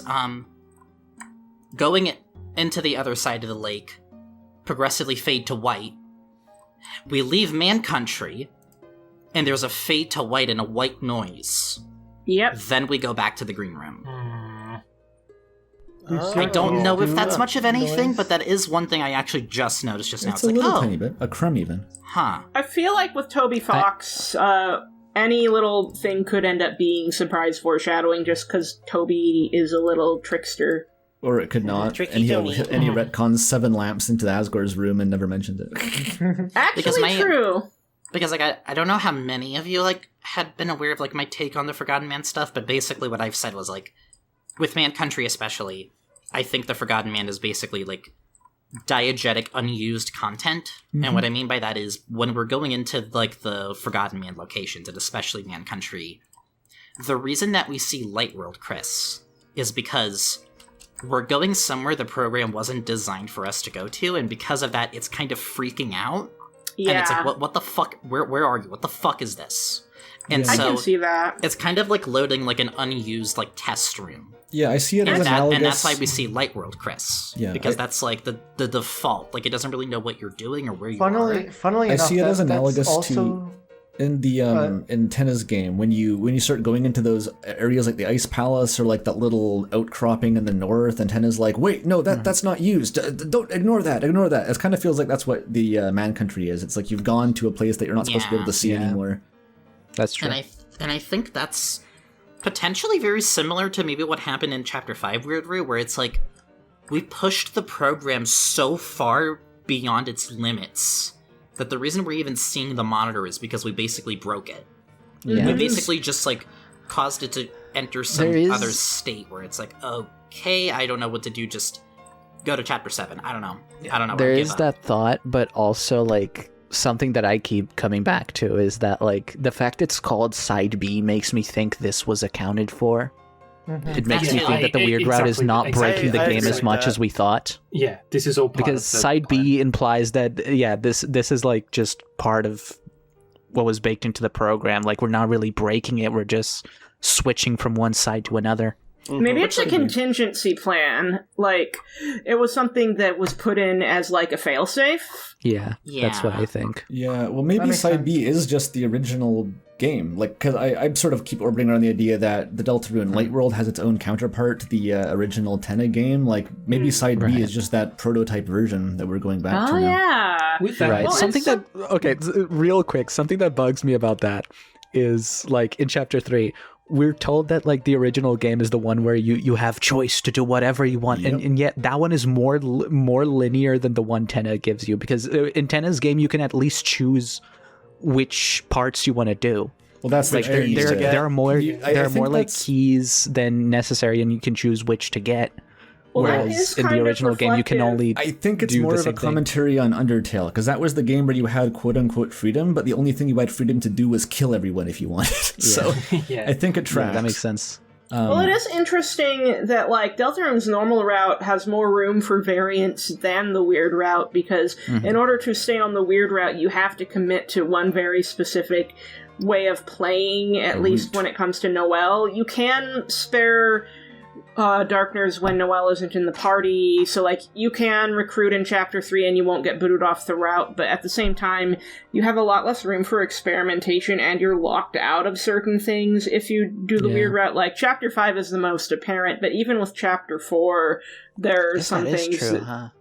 What? Like you don't get to explore the house as the soul in the weird route. Chris just gets pissed and beats up, and you just skip the entire house segment after that scene. Yeah, I think Right. well, we're never going to get true freedom because obviously the game is pre-coded. You can never actually escape that real-world constraint, but I think the freedom in the weird route is in contrast to just being as different as possible from the normal route. Yeah. Yeah. And one thing that I wanted, this is kind of a minor point, but it just on the topic of breaking games, it jogged my memory to, there's one little bit of dialogue in the weird route as you're going on with Susie in chapter 5. If you talk about the hammer game, Susie will mention that she did it with Noelle, but Noelle made her do this weird thing where like they both held the hammer together but held it backward and hit it with the stick of the hammer, and the bell like flew off and the machine broke. And so like she literally broke the game. What? I didn't know about that at all. It's only if you choose not to interact with it, Susie will start yammering. Oh, weird. But it's just like, it's so direct if you think about it. Like, yeah, she learned how to break games. Ooh. Yeah, and what I'm like super fascinated about is I saw this screen cap of like a mock-up concept based on the breadcrumbs glitch, where like Chris was in a grayed out version of Hometown with the Gaster follow versions of the NPCs, and they were predicting like maybe that's going to be part of the weird route, that like we end up in a glitched, broken version of the world that kind of calls back to the breadcrumbs glitch with goners everywhere. Yeah. It'd be kind of like Glitch City from the original Gen 1 Pokemon games. Yeah, exactly. As well as the breadcrumb glitch town being gray. Like, this is very much kind of a throwback to that era of retro game glitches that Toby and I and others of our generation really grew up in. Absolutely. And even Shoutout talks about the times of the black and white, like recalling some past era where things were monochrome. It seems to lead back to there from multiple angles. For sure. Shuta's dialogue to me is very interesting because there's so many ways you can read it. Yeah. Like, to me personally, the way I read it when I was first playing is that, like, because Chris, like, made the fountain and, like, intentionally turned on the TV to be, like, the main focus, Shuta says that, like, oh, Tenna came over and, like, made everyone sign a contract, and those who didn't fit, like, went away or something. Yeah. So to me, that meant that, like, the Dark World was going to look a lot different, but then Tenna set up shop, and, like, we only see the part of the Dark World that is related to Tenna, but don't really explore the other areas that we were supposed to. Yeah, well, I think that's yet another allegory. It's all stacked on top of each other. The original game versus Tenna's version, the original Dark World versus Tenna's version of the Dark World, and, like, the original Light World potentially is this place you clip into in the weird route. Yeah, and it's also kind of analogous to, like, even the Deltarune, even the development of Deltarune itself, because originally I think Toby mentioned that like the light and dark worlds are going to be very different than how we see them. Like light world was going to be only humans or something. Yeah, I remember. And then dark world would have all the monsters. I remember that too. There's very much like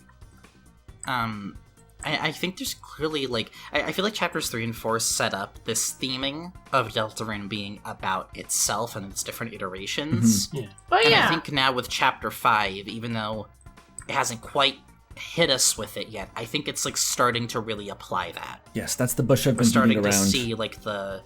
We're starting to see it kind of unravel at this point, now that it's established, like, that this is a part of it. The question I would ask. Well, there's also a layer of Undertale references too, because like Sword Route had a lot of things that were meant to make you think of Undertale, so that's another layer of that iteration. All the areas that Shuta like talks about kind of link back to the Undertale areas. They do. I think one of the things that I'm surprised we haven't discussed yet is, like, in regards to all this layering and original game and like how it all reflects Deltarune's own development, how like. What's Gaster's deal into all of this? Like what's his investment? Just like the weird route. Like that's like a big mystery because he didn't talk at all this chapter. That's the $1 million question. Yeah, if you can answer that. I feel like if you could answer that question, you just solve Deltarune. That's the thing that's gonna fix everything. Chapter 1, I think we've been kind of wondering about. What is Gaster doing? What I'm wondering is, go ahead.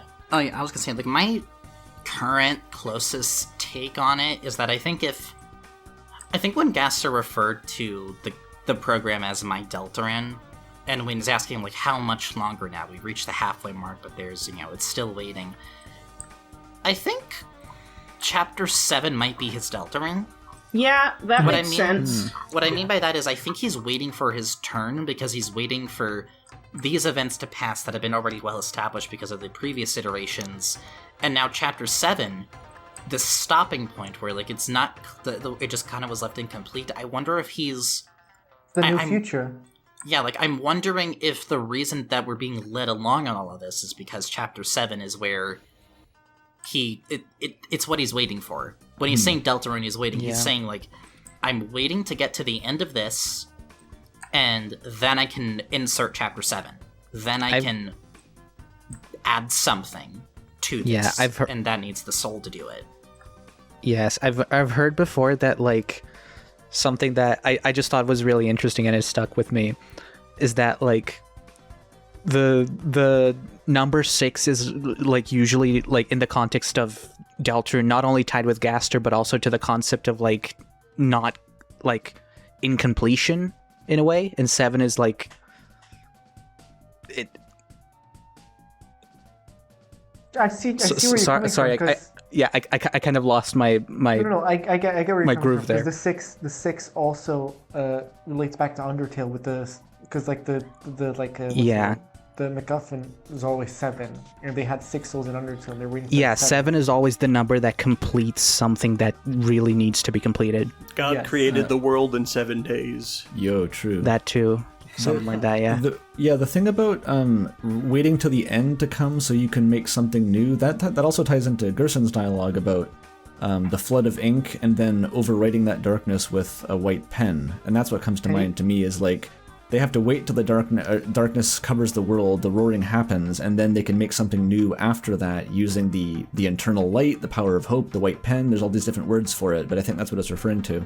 And he also, like, Gerson himself is like a Gaster parallel already with, like, the whole, like, consumed by his creation thing. Fell into his creation and all that. Yeah, he only wrote it up to Chapter 6, and Chapter 7 was never written. Bingo. So once again, it's like that theme of completion.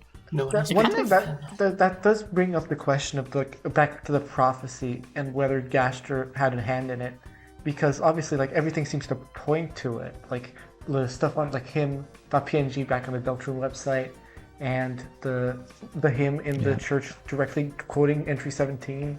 Yeah, like, he seems Prophecy to be, like, have his all his hands in the prophecy pie. Yeah. Is that? Go on. Oh, okay. I was gonna say, if, especially going by the idea that Hometown is, like, isolated in some way, and that it itself is the experiment, and Gaster had a part of it, is that why some of these references are even there? Then, is it, like, That's his what subtle like writing into it? Like, is it him inserting himself into it? And this kind of relates to another kind of crazy fucking reach I have about the prophecy, like, before Chapter 5 came out. Well, there's two things. I wanted to also mention the tweets that Gaster made for Chapter 5's release, because he was much shorter with it this time. He was like, no foreplay this time. Yeah, he was like, basically, he was like, okay, well, it looks like we're going to be meeting more often. I'm just not going to even preamble. Here we go. Here's the 5th field. Thanks, Gaster. And I think it's interesting that he's, like, acknowledging that we're getting, like, closer to that point that he's waiting for. And so now that he's kind of getting shorter with the responses, because I think it's, like, he's getting on his antsy. end, it's like, well, the time to actually meet is We're really very much coming up. roped in now. He's kicking his feet. He's rubbing his hands together. He's got to get dressed, wash his face, etc., etc.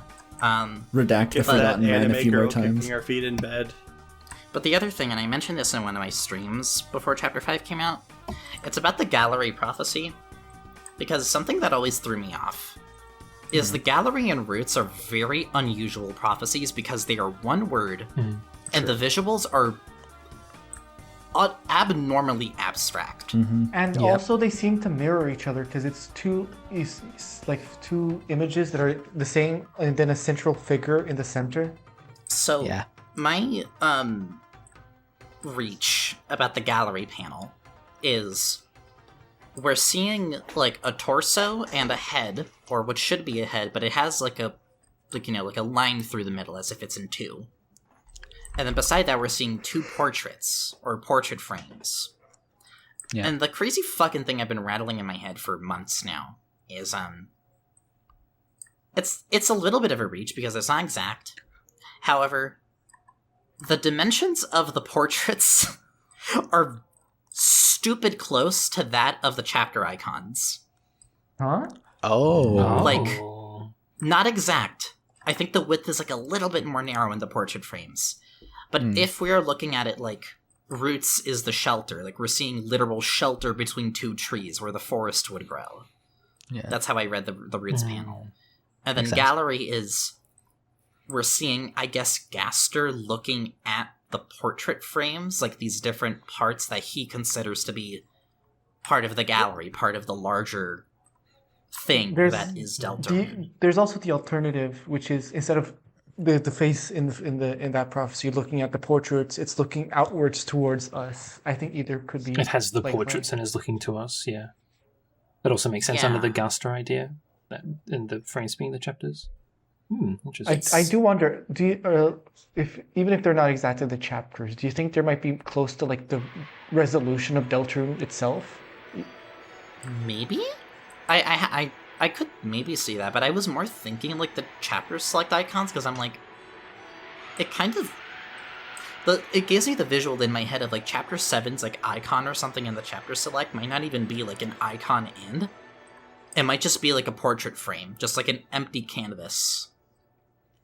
Yeah, I mean, Interesting. Or something. The messed up thing is like if you had asked anybody in the chapter 2 area to be like, what's the icon for chapter 7 going to be? Everyone would be like, oh yeah, it's going to be the Deltarune because that's like the end of the game, and then you have the main symbol of the game. That makes sense. But that was chapter 4's symbol, so literally anything could happen, and we have no way of knowing. There is nothing. I remember a long time ago speculating about the fact that, there's like a slash through the head of that silhouette in the gallery panel. And I remember comparing it to like how the prophecy panels depicting the end of the prophecy, how there's like a slash through the circle representing the angel.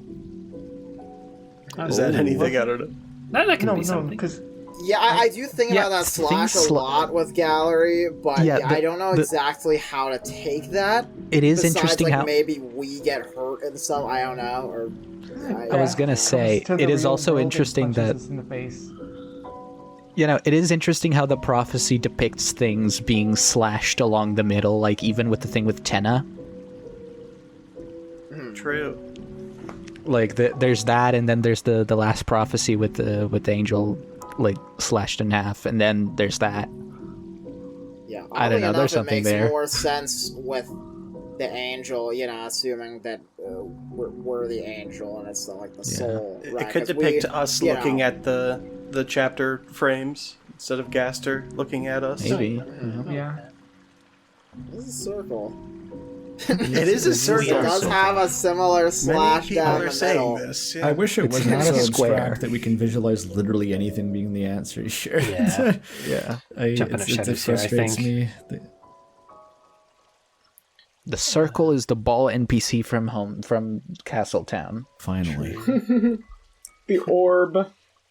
Wait, Yeah. one more thing about the gallery that we haven't mentioned. It has like curtains. There's like curtains on the prophecy panels, isn't there? Oh, the friend ears again. So what? The friend. It's shaped like friend ears. No one else on this. I hate when my curtains keep becoming cats. Yeah. Yeah. I'm just so curious, like, Cats in the curtains. we'll probably find out what gallery means at some point, but I definitely think there are a lot of ways to interpret it. I think the egg from the trial minigame summarizes so much. It's evidence for something that'll be apparent when it happens. Oh yeah. Yeah. Oh, right, this. It will make sense. Okay, now I see. Oh, I see the friend Yeah. is now. Yeah, okay, thank you. Oh, Do you see yeah, that? no, I see what you're talking about. It's just like the shrine from chapter 5 that was definitely Yeah, friend. that ended up being Conversation, nothing. Definitely for Conversation about Okay, friend has I been hate- conspicuously quiet so far this Yes, podcast. okay. Yeah, okay, weird. Yeah, I wonder why that I is. really hate It's that almost... the only appearance of friend in this chapter in the field of pink and gold, he's red. What's up with that? Okay, I do have Something. I do have like an interesting bit about that because there's a post I read a while ago on Tumblr from user Ballgame that I really like that user's take on that appearance, because the way that the way that appearance works, there's no device friend in the files for it, but there is an image friend that is just... No, I think it is, like, in the files, it's still the usual color, but in the code, for some reason, it's programmed to be red. Like, they just changed the color of it. That's the image blend from GameMaker. Yeah, it just uses the image blend function for that for some reason, or just changes the color. Image blend instead of image friend? Sorry, that's... the way that... That's just what it's called. It's like Dirty So Brother. the way that works is it's this, like, almost invisible thing that you target. And unlike every other time, like, it's more closer to the way it worked in Batat, where it just kind of randomly made you take damage. It's kind of like that. Like, it did that and also gave you a shit ton of points or a random amount. This time it made you take damage relative to the Dark Dollar amount of, like, the first armor that you equipped or something like that. If I may, it was like half of that amount. I think it's the first item in your inventory. If I may make a comment about this, I'm like 99% sure this is a reference to Missing No from, again, Pokemon, the Gen 1 Pokemon games, the most famous glitch probably in video game history.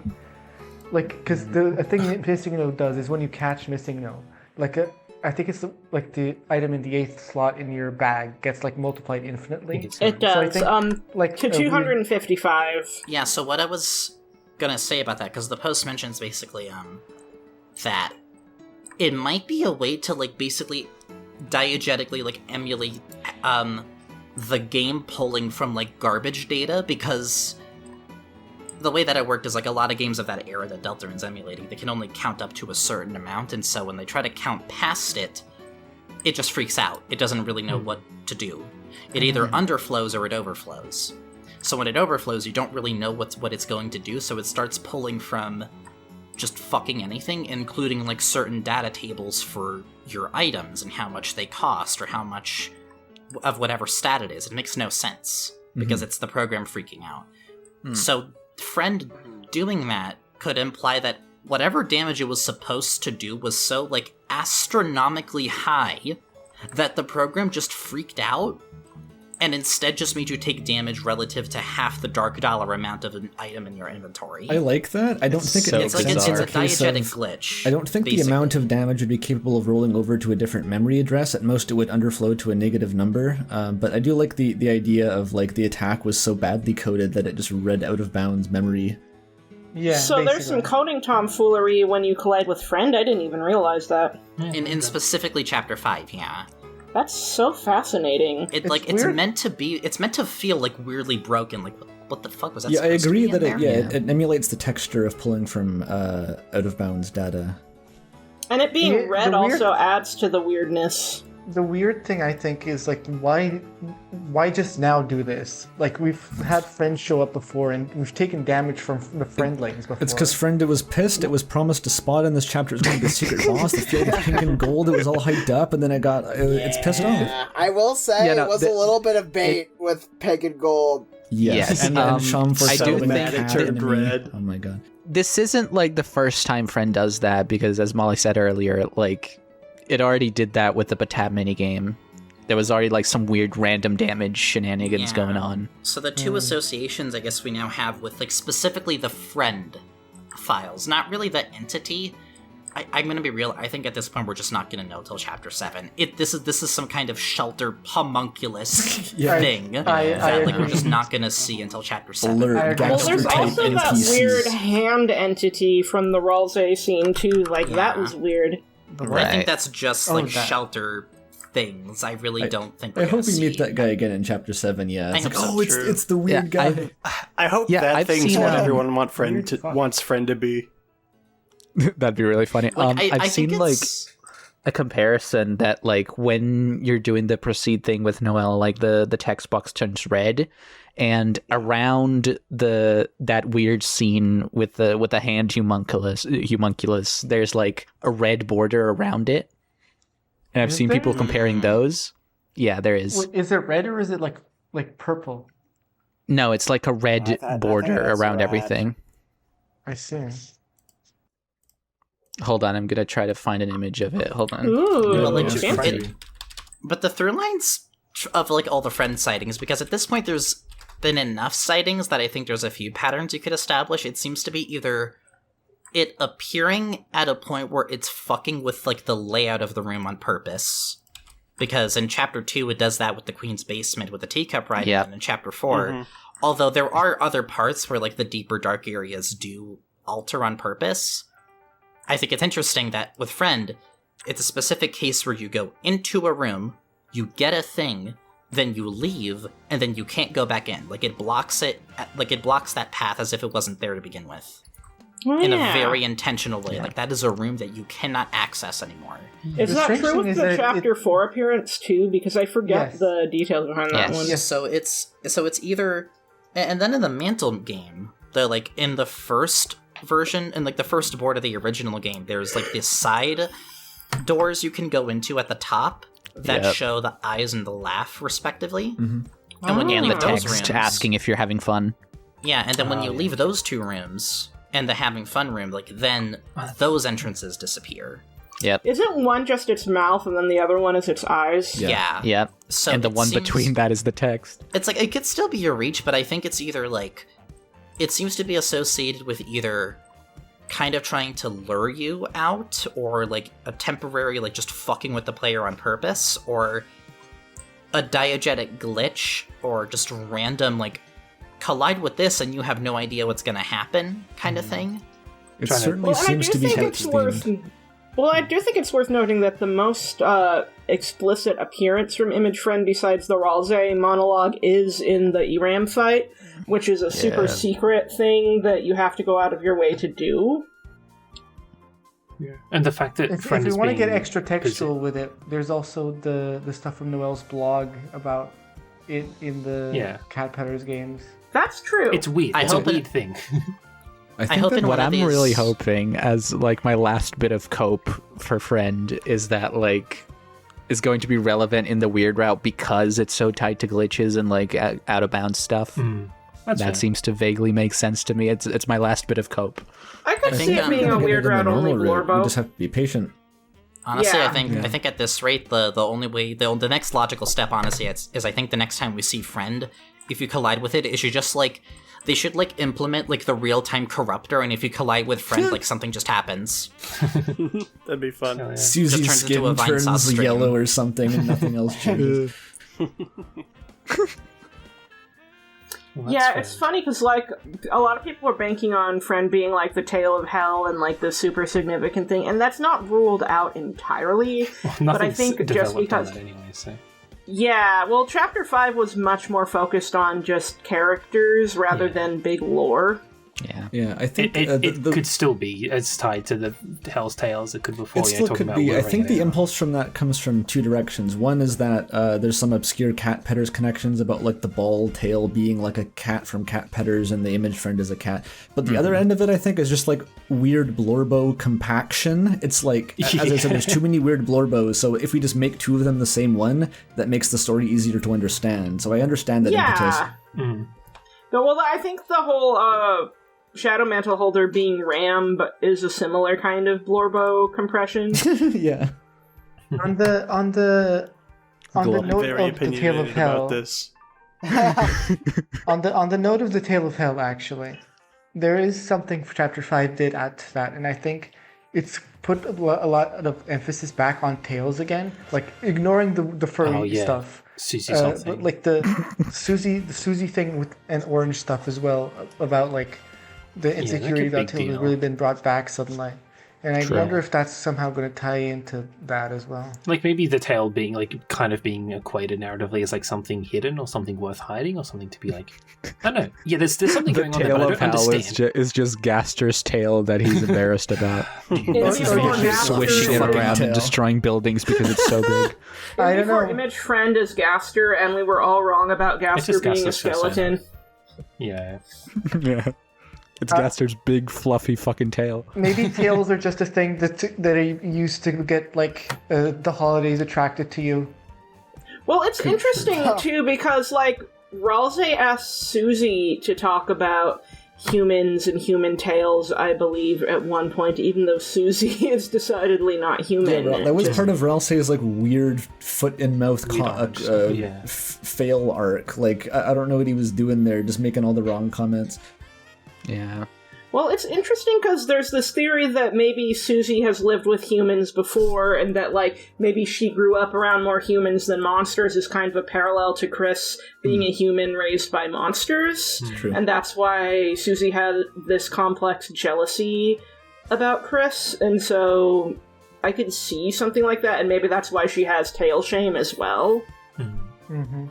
The other reason for it being a tail, of course, is just that we need the pun between TALE and TAIL to work, as in the tail that the prophecy is the tail that must be followed. The tail is the tail of hell is the tail that must not be followed. I wonder if that. I wonder if that works at all with the like Japanese translation which we haven't even mentioned. Oh yeah, there's probably a lot to talk about there. I don't know anything about that. Anyone here talk Is there about anything? Yeah. What is there? I don't know. Can't shed it? There probably is, but I don't know. Alright guys, Japanese translation has been mentioned. We've done it, everyone. Everyone in the comments, Check that relax. box off the box. the list. Yeah, But we've done while it. we're on the topic of Susie, there's something that's interesting. I believe there's some implications in this chapter that kind of add to the interpretation that Chris might have a crush on Susie. Like something about in the scene where Susie asks Chris if they've had feelings for someone before, and the way they react to certain dialogue choices. And so a lot of people are thinking, hey, maybe we'll have a thruple as endgame, and I think that would be neat. That'd be great. Shout out. Andrew was really spot on when he said this chapter was light on for the lore heads, but heavy for the shippers. This was the Oh shipper yeah, chapter. there So were true. nuggets for so many different ships. Like There was so much Quigley character got work in this. caught some. There's a very strong theme of love in this chapter. I'm going to do a Yes. shipping video. I'm not even kidding. Jealousy. I'm doing it. Hell yeah. Let's go. I mean, why not? I'd support it. I want to be there too. There's Go for it, oh, Dorked. go ahead.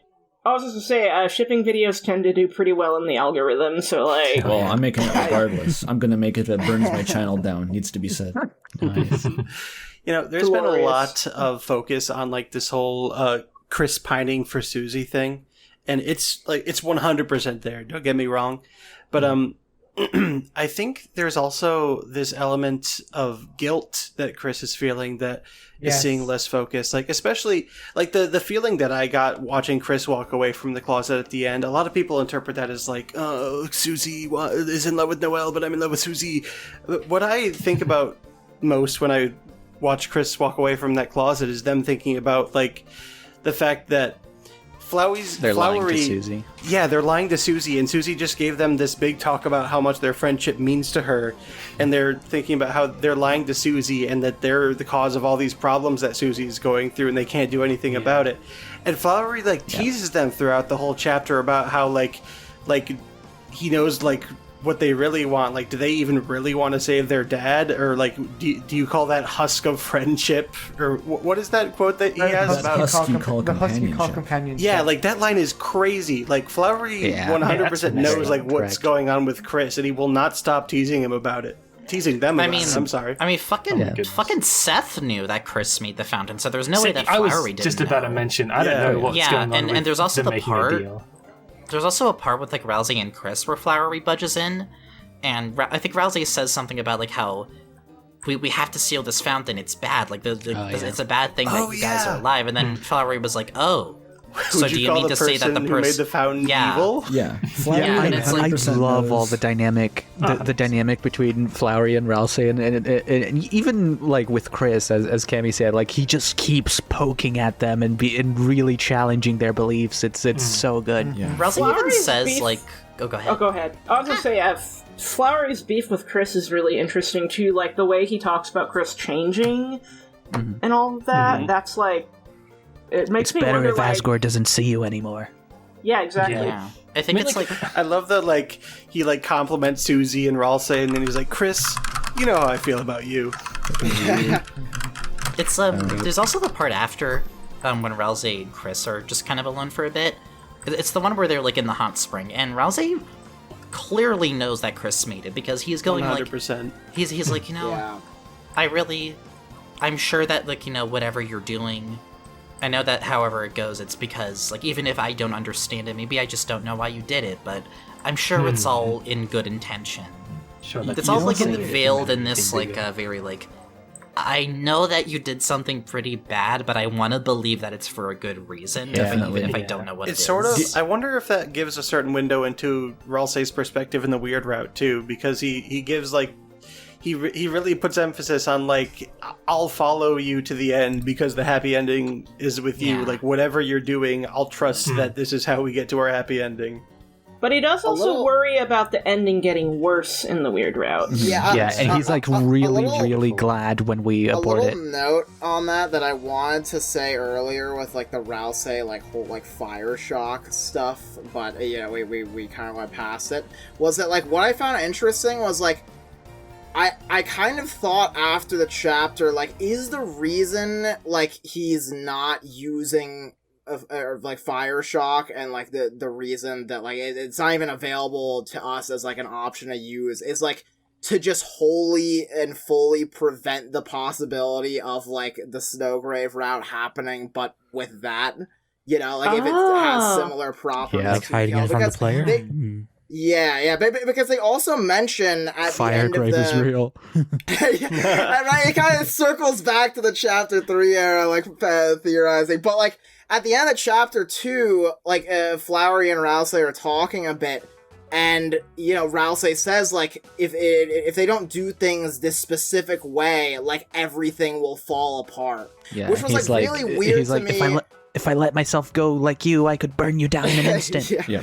Well, it was really weird to me, like, reading it first, because I was almost like, well, isn't that kind of what, like, they want to happen? Like, to go against, you know, like the prophecy, to do things differently. Yeah. But then, like, in the context of that, like, and even going back to the chapter 4 line of, like, you know, what if there is an alternate route that could make things even worse? You know, if that's like what it seems like I think that is what's meant to come to mind, because Ralsei is like an incrementalist anti-prophecy guy, and then Flowery is like the radical anti-prophecy guy, where Ralsei doesn't like the prophecy, but also thinks that directly trying to explode it with fire is going to be even worse than following it. Yeah. I could see that. Also, while we're on the subject of Chris and the Fountain, I'm curious what your guys' take is on why they opened it when they did, because, like, where I'm personally at is that Chris might have felt pressured to create some kind of distraction to keep Susie away from whatever was going on with Rudy, because, like, maybe that was part of their arrangement with Carol, or, like, just knowing the kind of person Susie is, they kind of had this knee-jerk reaction to do it, but it really depends on how premeditated it was. It seems super improvised, like... It did not look like a good plan. Like, if that was how it was meant to go down, it just barely worked. Mm-hmm. They almost were discovered. The thing is, like so many things had to like happen for that to even be on the table. Like Susie had to be like, I go to take a detour to go get flowers, to give Chris enough time to take out the soul and take out the knife, and then not look at them while they have the soul out and the knife out, and then not notice that there was them who opened. There's so many things that have to go right for this to even feel it was not a good plan. But even so, we know it was the plan because they talked to Seth about it beforehand. Yeah. Exactly. There's also my take on it is that Chris was always meant to open that dark world, but the way they did it was not clear, and they just kind of panicked and tried I think any opportunity they could. Even more like bizarre and interesting. We still don't really know what Chris was doing before the chapter started, right? In between 4 and 5, or like true. Like at the very least, they talked to Seth. Yeah, I think they talked to the flowers during the night. Like, my guess is they had planned on doing a Flower King Dark Fountain regardless, but maybe whatever happened with Rudy kind of expedited things, and suddenly they had to rush into doing it just because... The night fell over and couldn't make it. I will say, though, that it is strange that, like, they decided to, you know, make this deal with Seth at the very least, but they didn't actually open up the fountain, like, either. I guess just to prevent the risk of anybody, like, wandering in before then. Can I be maybe? But, 1,000% real about Seth? Like, I'm pretty sure that just exists for the sake of like the Curdly gag. Like, Chris had to have Birdie's feather because it was shipping fuel. That otherwise has no effect on anything. That scene would have worked without that scene completely. Yes, I think it was a bit. That is true. I disagree with that. There's no way that it wasn't intentional to say we talked beforehand and made agreements for you to get me out of jail, even though that scene beforehand looked completely coincidental. But we already knew that Chris could do that. Like, that's not even new information. Like, it's a weird contrived scenario that doesn't even tell us anything new.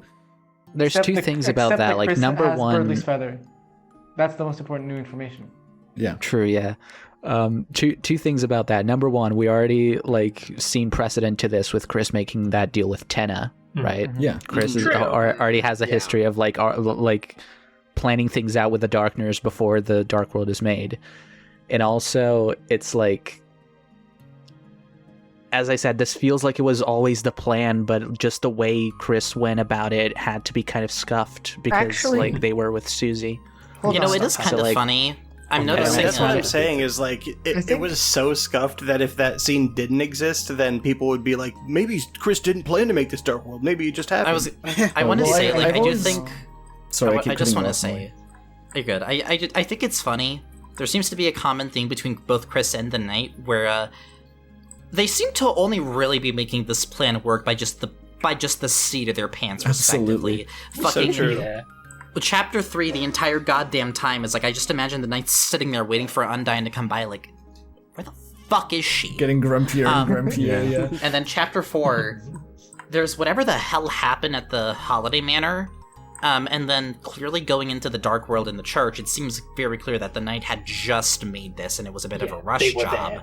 Yeah. And then Chapter 5, we see Chris just doing like this Looney Tunes bullshit. Yeah. While Susie's like, dude, there's a fountain in there. Chris, are you seeing this? Yeah.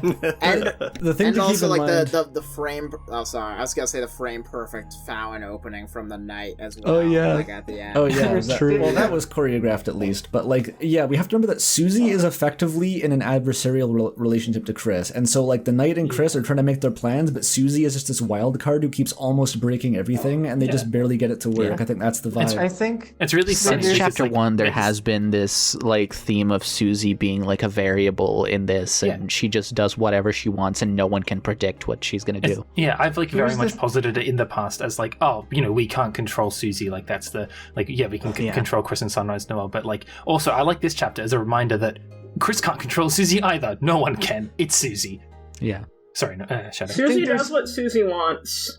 There's also it's very. When I was watching my wife play through the chapter, I got to see the dialogue of when you fail the room where Susie and Ralsei automatically do their acts while you're platforming, when you fail it a bunch of times. And there's this piece of dialogue where Susie's like, all right, Chris, when we do this, you got to do this to make sure it works next time, right? We can get this. And Ralsei is like, oh, wow, Susie's telling Chris what to do. And I thought that was really interesting. Fun. That's funny. It's like the controllers in chapter 3. It is really... I think it's really interesting, the parallel, or should I say the contrast between, like, the way Susie breaks, quote-unquote, breaks the game versus how Noelle does it. Oh, definitely. Like, how both of them kind of have this power, and it, like, manifests in different ways. I think it's really interesting. Go back to the Knight. I think it's interesting. Like we were talking about how like we know that the two fountains that we know for sure Chris has made, both of them like revealed to us that Chris like premeditated, planned stuff with the Darkners in that fountain. But we know that the inverse is almost certainly true for the Knight, because the Knight just kind of fucks off from Cyber World. Doesn't tell Queen anything. Doesn't even meet King.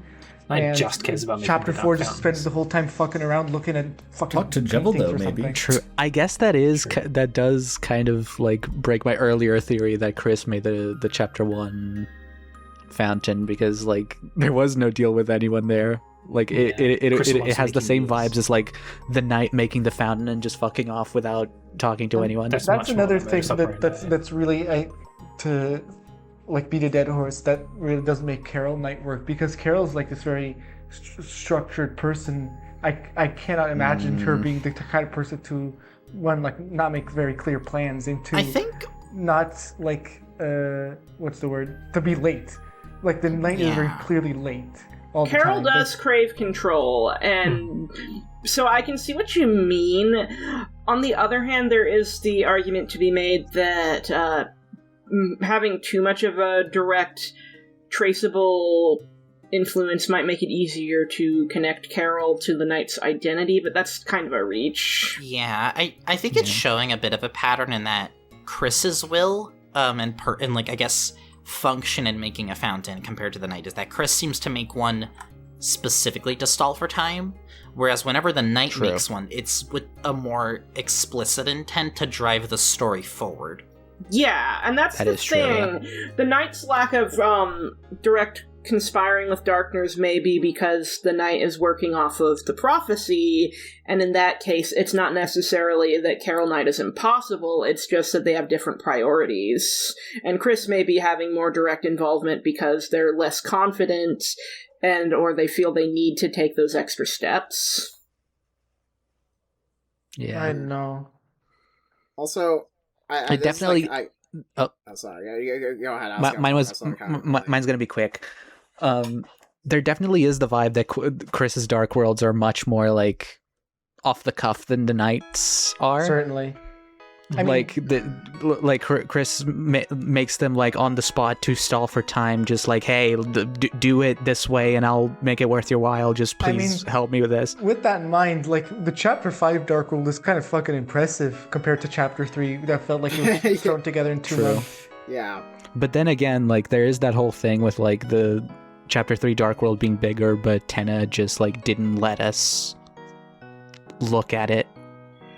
It is also worth noting that it's possible that some of the design in the Chapter 5 Dark World may have been driven by this kind of desire to have another fun adventure with Susie, and that's why there's all the Chapter 1 callbacks, because the thing is, I think that Chris does kind of feel like they're sort of falling into the background a bit, and so having this, not quite one-on-one, but you know what I mean, with Susie could possibly be something they're doing for selfish reasons, too. I honestly wonder if, maybe, with what Susie mentioned at the end of, like, oh, this can't just be a you and me thing now, we have to get Noelle in.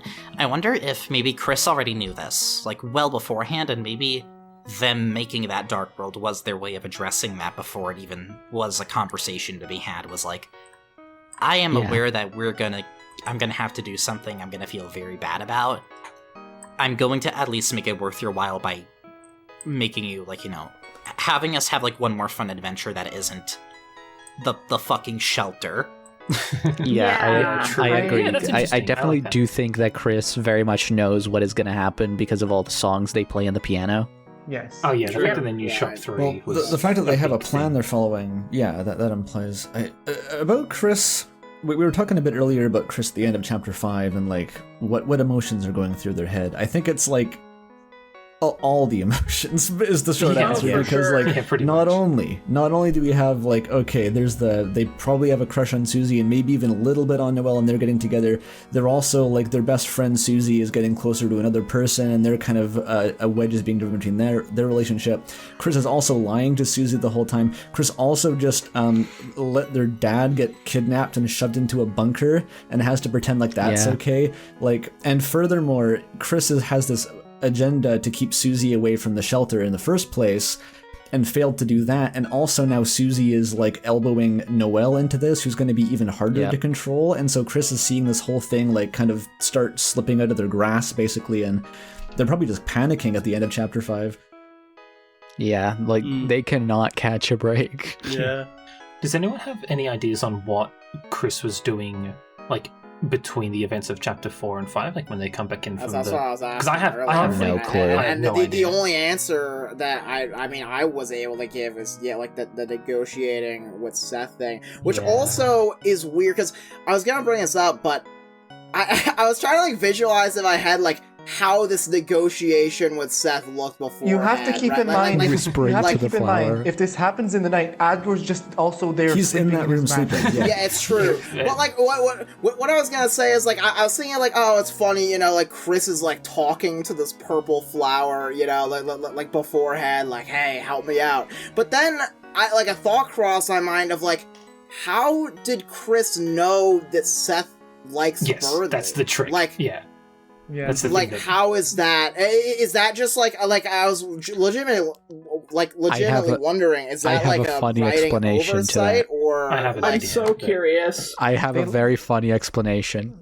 I think I know what you're gonna say. Go on. I think Chris didn't know that, but Chris just had a Birdly feather for other reasons, and Exactly. and because Seth like on the moment says, "Hey, I want that," and points to something. No, but like there, I think that Seth says that they like agreed on that. It's clearly they said like if I help you, you'll make it worth my while, and also- then they point and say, "I want that." But also, Yeah, that's the true. problem is Feather that of a genius. Seth Here. likes I have Birdly. I have the lines Seth, right here. Seth cares about Birdly. Like, it is mentioned before that like she likes a particular bird guy, and I think Smart Bird or something shows up in her book. Sorry, in their book dialogue stuff. Yeah. I'm my looking at the dialogue right now, and it says, before you made the Dark World, that if I helped you out, you'd make it worth my while. Well, pay up. I want that. You're exactly right. See, True. Yeah, Right, Chris just had a Birdly feather for other nefarious reasons Okay, I know unrelated this to is this. a- Consider. Oh, I'm sorry. Go ahead. I know Andrew. this is a cop-out, but I can't escape feeling that the scene was just crowbarred in, basically, and the details aren't really thought out. Which is why I so have a glossed funny over. answer for it. Yeah. my only issue with that, Andrew, is that I feel like there were better ways that were like not as like bearing on the plot to have that like scene with Chris giving the like feather to Seth. I Like, agree. for example, I feel like that could have worked Could have been a break. perfectly as like a break or something like that, right? But like, I feel like the fact that it is like mentioned as like, oh, you know, Chris is. But this is the thing. Even if we beforehand. take this as like this has to be low relevant, what could it possibly tell us about anything? Because Chris does this big operation to talk to Seth. It achieves very little ultimately. It's a scene that could have been glossed over.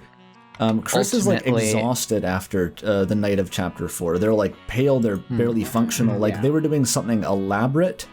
It wasn't just I talking think they to a were flower. doing more than just that. Yeah, I think the point is that they had a lot of things to do last night, and talking to They Seth might was have one had of to them. meet with they might have met with the Knight and or Yes. Carol to talk Or about both. what to do next. Very because possible. I think that remember, chapter sorry. 4 ended with "Remember, you promised," and they were about to go out the window. So maybe they went out the window, and instead of following Susie, they went to meet with Carol or the Knight. Like chapter 3 again. Yeah. Yeah. I think the fact that there's new police tape today might indicate that they somehow crossed the police line last night. But the old tape isn't broken. Ah, Yeah.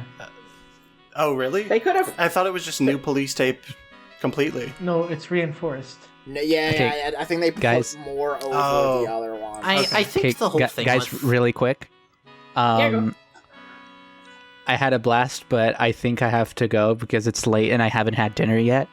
Have a good night. And I hate to cut it short, but I think I gotta go. I'm getting really hungry.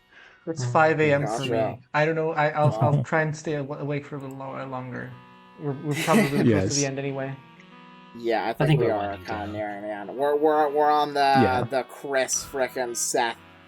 Yeah, like Feather discussion. Well, we're I discussing about whether this is important. It's been 4 hours. I'm hungry. I think I need to I go. was going to say that Bye, Seek. Seth's Peace. attitude Bye. toward Birdly Good night, see. might Have be a fun, guys. I'll reflect- stop my yeah. recording.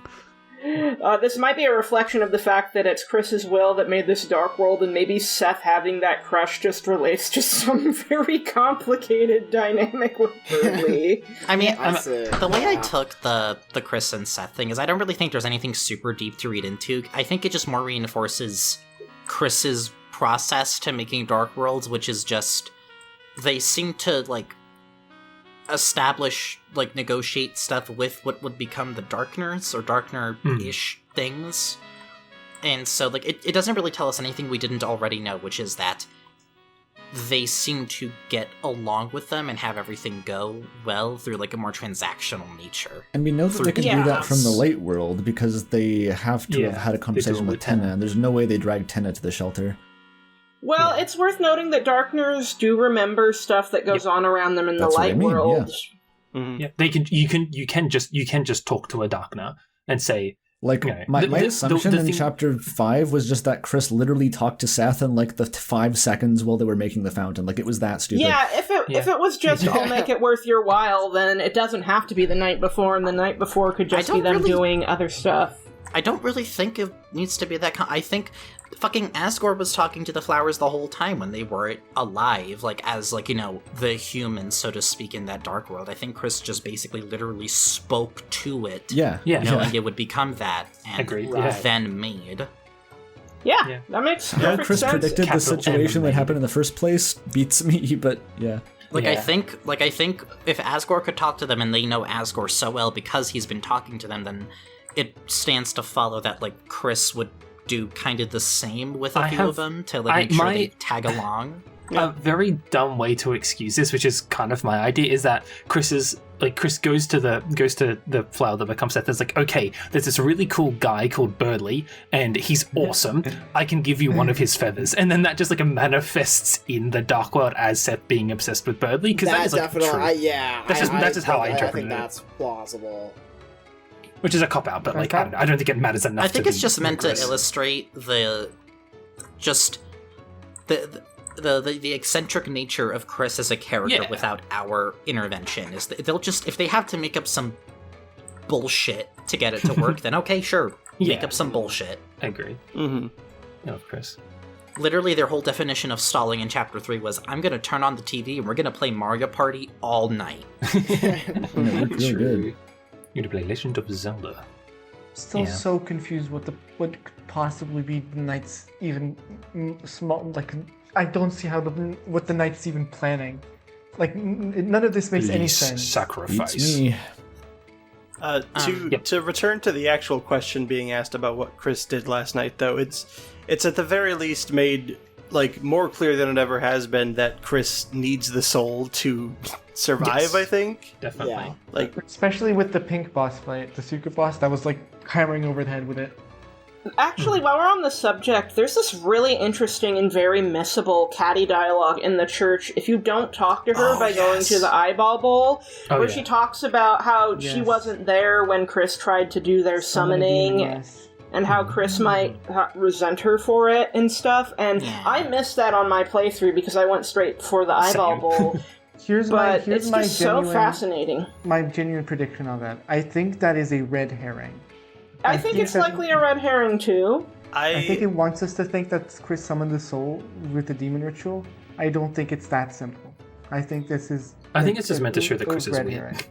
The demon ritual is like a cockroach that has been like undying since chapter 1. Yeah, it has been. There does seem to be I used to be a Chris Caddy demon denier, but it's come up so consistently that I feel like there's got to be something to it at this point.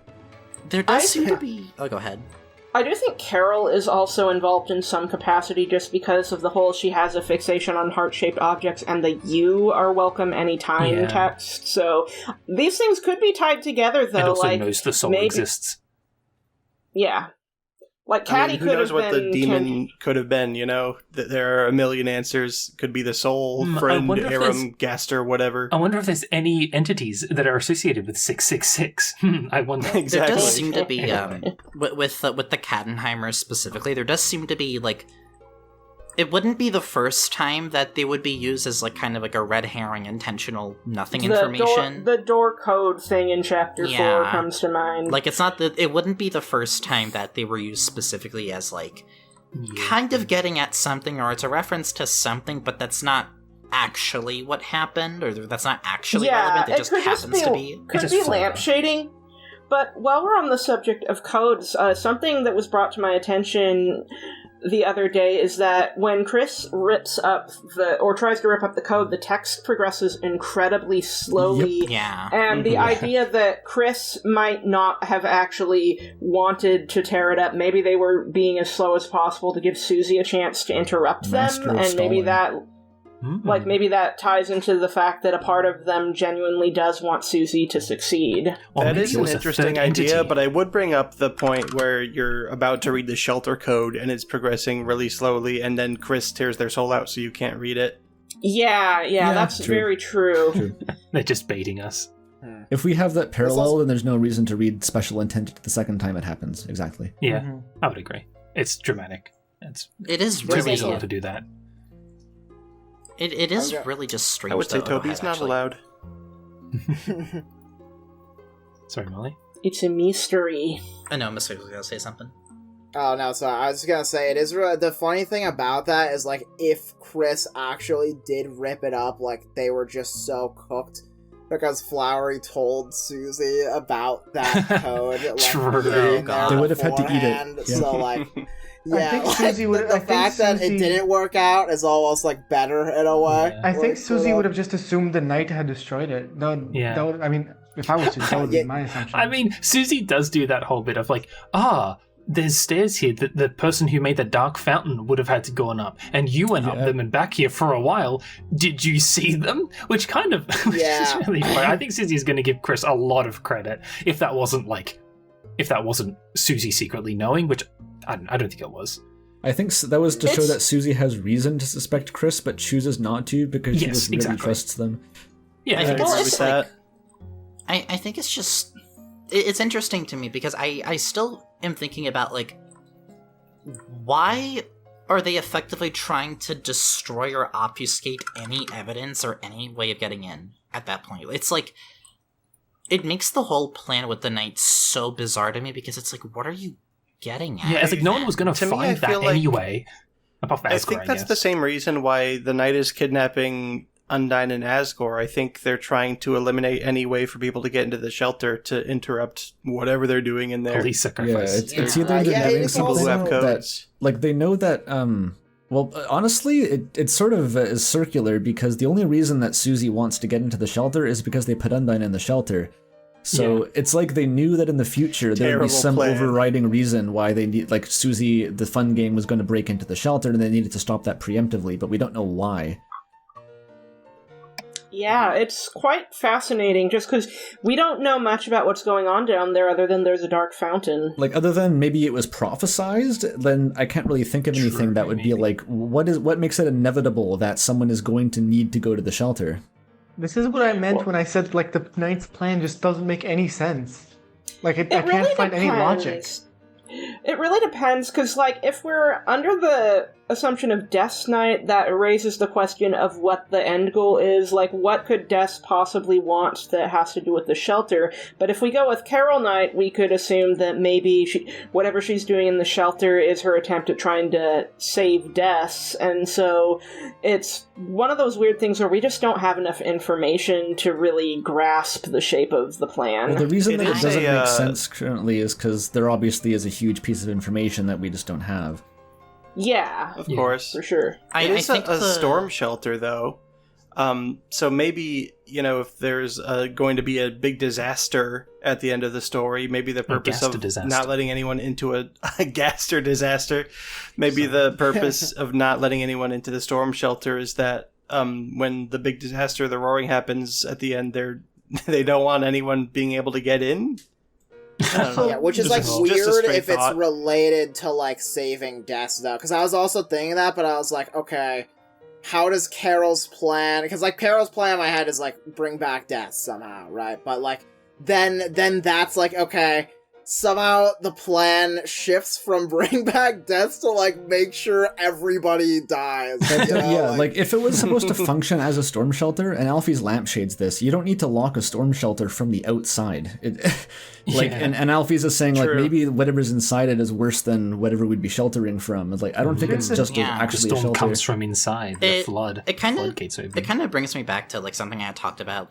I think I talked about this with Andrew before, Chapter 5, but it brings me to the logistics of like, why would you need to lock a shelter with 3 separate codes? Because this is keeping in mind the fact that Carol is somebody that is extremely controlling of everything to do with the town. This is something that she And basically. here's another thing. from what we know about the codes, like, it doesn't make sense that the reason that it's locked is to protect it from the dark world that's inside it, because Asgore has one of the codes, so he would have been involved in closing it. But he also doesn't know he doesn't know half the thing about dark worlds. He only knows that they exist and not their mechanics. So how would he even get involved into locking that up? He's been called crazy because he can't prove that dark worlds exist. They've never opened it It's collectively. just not adding up. My hot take about it kind of is the reason why there are 3 separate codes is because I don't think Carol trusts herself to be the sole responsible person to open the shelter. Because that's why you would do that, right? That's why you have like different people, each one with a different code, is because you want to have it's like having more than one person to like launch a nuke. It's you don't trust yourself alone to have that responsibility. Could it be possible that this shelter's been here longer than we may have considered? Like, this shelter's like even older than all the old people in... Yeah, even predates. That's very possible. That was my assumption, actually. Was that Carol didn't even make it? Yeah. Like, this is something utterly primeval. Although one of the codes being a pine tree implies that like either their family's been in power for like generations, or that was Carol's idea. True. Yeah, because the pine tree is undoubtedly the 1225 code. So we only are missing one of the codes now in terms of like who could have it, and that's really interesting. What the fuck is the Deltarune code? Because it wasn't relevant at all if it was Alvin's. It didn't come up at all in Chapter 4. We're like technically missing a code and a half, actually, because we don't know any of the Deltarune code, but now we know that each of the codes appear to be a month, a day, and a year. So with the pine tree one, we only have the month, a day. We don't actually have the full code. Yeah, we need to know Dessa's birth year or something, I guess. Which is like... It also brings up the question. It seems to add up because the police code seems to be either Azrael's birthday or the wedding day. Mm-hmm. So I think it's the wedding day because it's like... Because Deltarune takes place in 2020X and Azrael's in college, so I think that putting it in the 1990s would have been slightly before Azrael was born. So with the wedding, that's also what I assumed, that it made no sense to be the wedding. And also if it's sorry, I'm just going to quickly jump in. If it's everyone's just a kid's birthdays, then what the fuck is the Deltarune one, right? Alvin doesn't have any kids unless it's Gerson for Alvin's birthday. Anyway, sorry, continue, Shadow. No, I think I finished. I don't know where I was going. The fact that it was Asgore's was so obviously a relevant date, and Dessa's like might just be like her own birthday. That kind of tickled something in my brain to be like, okay, if Chris and Des were collecting these in the past, and they found the one in like Carol's, that would be the easiest one to get. And Dessa's like, wait, that's just my birthday. And looks at Asgore and is like, hey Chris, what's Azrael's birthday? And they just brute forced it like that. They didn't even have to find the other ones. It does also that would be pretty funny. It also just put into question, because like the shelter codes and where they're placed also is very strange to me, because it's like, what? Well, isn't the whole point if the codes are supposed to be like something only this person would remember? I think that's a pretty big vulnerability if you're writing it down. The point is that you remember it, so you don't have to write it down anywhere. Also, since the code is dated to 1998, that goes against what I was saying earlier about the shelter codes probably being, or the shelter itself maybe being really old for primeval. Yeah, at least the codes and the lock system, that has to have been created by Carol and Asgore and whoever the third person is. The old shelter doesn't really make sense upon further thought, because like they would either have to change all the codes when it went to the new guard, and if they could just change the codes, then there's no security there. Yeah, exactly. Unless it existed and then they put the codes onto it or something, like they installed it's interesting because we don't know who could possibly have the Deltarune code now. But a thought I had was like, okay, so maybe there was some experimentation or trippy stuff going on in the shelter before the destining happened.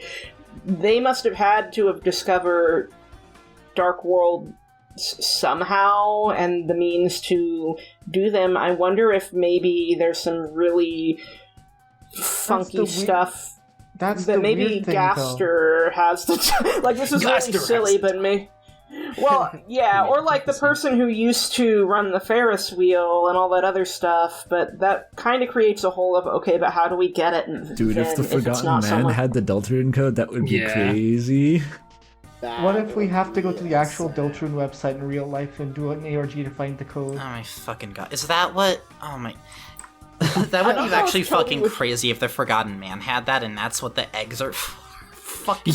Well, if that's the case, then why is the knight even worried about admitting in? Like, they're not finding that shit. Yeah, exist. The simpler answer is probably that it is someone in hometown. Like, maybe if it's not Alvin, it's Mrs. Boom, but... She has no relevance. She has like 2 lines of dialogue. Yeah, that'd be such a crazy character to like pull in. That's like insane relevance. They just aren't She has 2 lines of dialogue, and one of them's a reference to wave dashing. Am I crazy to think that the code is in the church? It's just really well hidden. Like Asgore's was like in the dirt under one of his flowers in a glass case. Yeah, they could What just if go it back was the in. code What if it was the pin we used to get into the main part of the church, and Susie just didn't consider that? On the fire extinguisher? That would be pretty silly, but... That would be insane. I have There's an also the insane fact that, idea. like, I've heard that. There was the big conspicuous door we couldn't open, and like, what if the code That's was true. inside that door? Yeah, the code could be in there. But I also had a very crack thought that this is not a serious theory by any means, but like, considering Birdley does volunteer work with the Booms, wouldn't it be funny if the final code was held by Birdley, and that's the significance of not snowgraving Honestly, him? I could see That it. was so funny. I could see it I only would love because that. the fact that like we could have gotten the code in chapter 4 and it would have made more sense if it was just going to be in the church anyway. If they were saving that for a stupid gag, that would work. It would work. I could definitely, I could see that being like a Toby Fox like writing decision, like where like, Susie everyone else is like, we can't get into the shelter. Like, where's the last code? Because- and then Birdley's like, and the fire this whole extinguisher that was a bird being like, I have it. I'm the most important. Yeah, is exactly. foreshadowing. Like a callback to that. Yeah. That would explain why it looks like a bird. It would be subtle foreshadowing that no one funny. thinks about because it's a joke. Yeah. Just Hold like how on. nobody And takes here's the Birdie thing. seriously. Would that imply that they just tell Birdley about the Dark Worlds as well in chapter 6, and like he's just chill about that? Birdley's chill Well, about and all then of it. it's stop worth winning. noting that even on board 1 of the Sword Route, there is a bluebird, and that's before you get access to freezing, so, like, that does kind of lead to some significance of bird. Well, it would kind of track that Alvin does have the last one, because it makes sense that Alvin would, because like he clearly, it's like, okay, Carol and Asgore, they're in on it, they're protective because of information that's like, this is sensitive to us, we just want to make sure no one gets in. Alvin has like the almost more superstitious angle of like, Yeah. He there's doesn't want something anyone evil in close to there. that. Yeah. And when you have that involved, then you get really good at hiding that. Yeah, on paper, for sure. it makes perfect sense that would be Alvin. The issue is then why didn't we do that in chapter 4? Why because is he it's still the around? Birdley gag. The my reason God. that I'm now a full believer in the Birdley gag. the reason I think that I do doing a like the gag Birdley works gag, So though. good. That is It pretty would be good. amazing. It's because like we have one chapter and we have one telegraphed code to get in the Holiday Mansion. That already is like an obstacle. The fact that there's a third code that hasn't even been mentioned makes me feel like it'll just be a throwaway almost. Just Like it happen. either has to be a huge plot point or just a non-issue. Yeah. I'm like, somehow the Birdley gag, I'm actually getting more and more convinced of as time goes on. earlier on I had Well, this like like I weird s- idea that it was somehow related to like Gerson's grave, and like Alvin dug up Gerson and replaced that with the code or something like that, but it doesn't make any sense. But that was like that was the level of that was the desperation Also, I was I think at when trying to Gerson figure out where would've this known freaking of code that. is. I love, by the way, relevant. it's just kind of never feel like- addressed that Alvin like just dug up Gerson's corpse or some shit. It's just Yeah, like, kinda- why did he do that? Why did he do that? Because That he was so couldn't weird. let... Well, maybe it's not that he dug it up. Maybe the real hammer was in his possession the Well, entire he kept time. it, yeah, and but like That's my thing, yeah. it's a weird thing to keep in your desk. I don't know. Your dead dad. So did he it's just kinda- keep, is it still there? Is it still there? Yeah. Like Chatty To our goes knowledge. goes into that office to cry about being rejected by Noelle, and it's like there's also a dead body there for The whole it just never gets mentioned again. That would be awesome. But yeah, I think, like I said, it would add a lot more significance to Birdley being iced out of the Weird Route and completely... Iced out. And also skipping chapter 6 in the weird route where we could potentially ask Birdly, though that does make the aborted weird route That's a soft lock. really fascinating to think about. Yeah, like how exactly does this bit play out when Birdly is like in a coma and or Well, I mean, dead? I think the whole point of the weird route, like the end of chapter 5, well, not the end of the weird route in chapter 5, is that you don't need the codes. You're freaking no-clipping into whatever the hell we're getting to anyway. Right, so but like in the aborted weird route where like we are at, right, and like Yeah, I just guess you see it in chapter 6, playing right? along with the Birdly last second like fire extinguisher. I mean, he's bit still for a alive. second, Like, how even- that Maybe would we even- hold on. Maybe we attend his funeral and then like we find out like He's still Oh. alive. Even in the thing, he's still okay. Like you can I mean, still for ask now. him. he's okay. That's a bit of a stretch, but yeah, Okay, he's alive. For now. you could possibly talk to him, I guess, but who knows? Maybe Rudy hasn't. I don't know. I don't know anything anymore. Yeah, I feel like the only options feasibly, because we know it can't be Alfie's because she doesn't know shit. Yeah, she's not relevant yet. And we can probably rule out Napstabluke because they don't seem to know much about the There's shelter. already been 2 police officers with the one. We don't need a third. Exactly. It would be really repetitive And if how is the knight going to kidnap a ghost? Yeah, Napstablook is like fucking invincible. That's true. Yeah. Sure.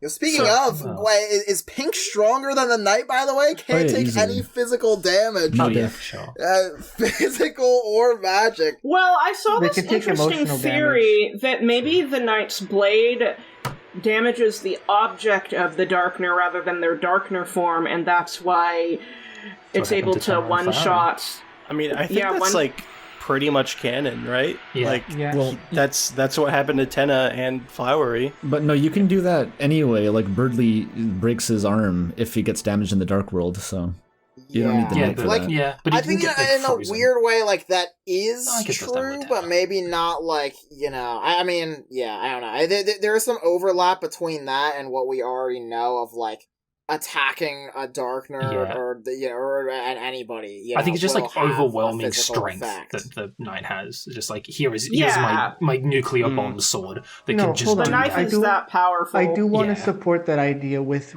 some textual evidence, which is Ooh. like the fact about the like Flowery's fake stats. We've mostly glossed over it, but like the knight can like just straight up ignore that, and I think that's relevant not because of any of the specific meta stuff, but that because it showcases like a thematic thing about the knight where it could kind of just like ignore Ignores the fantasy. fantasy, Yeah. like just ignore Yeah. what It's the people are brutal thinking. reality, right? It's the thing It's you the can't brutal escape reality, from. exactly.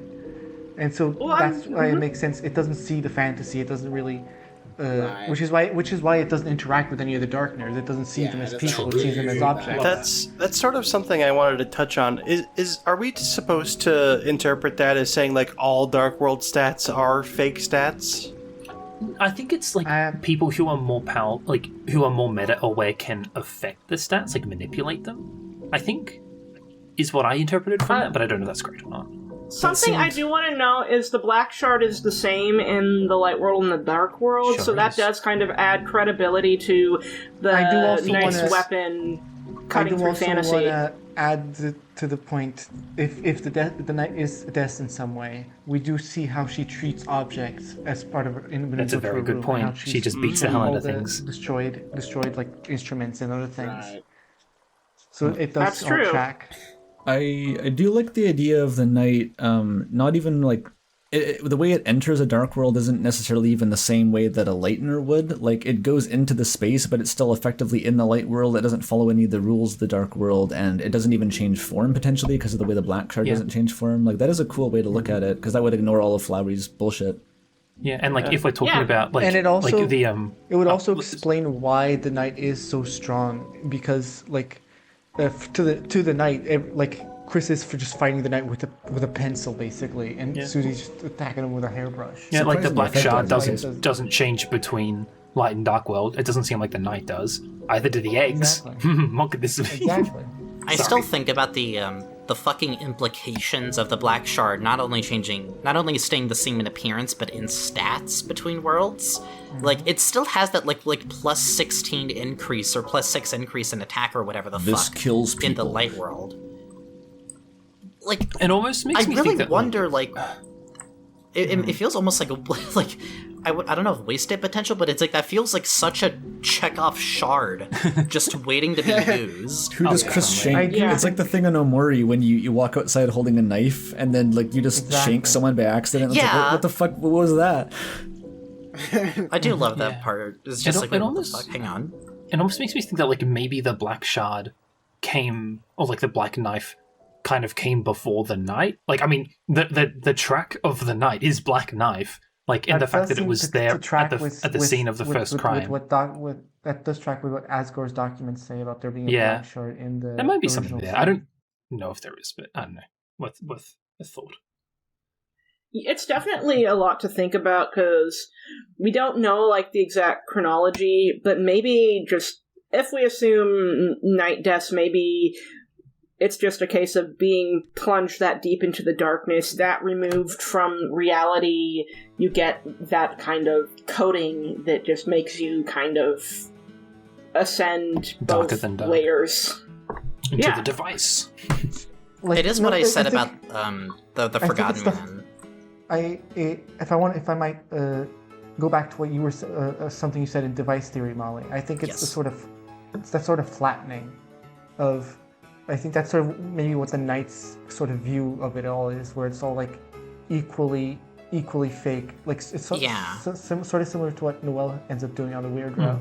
Yeah, I was gonna say, like, I think that's also kind of like why the Forgotten Man kind of is able to appear in both the Dark and Light worlds, because when you kind of remove yourself to that extent, I kind of describe Death's Knight as like basically what she effectively did in becoming the Knight and being an agent of the prophecy was breaking her bond with the entire world.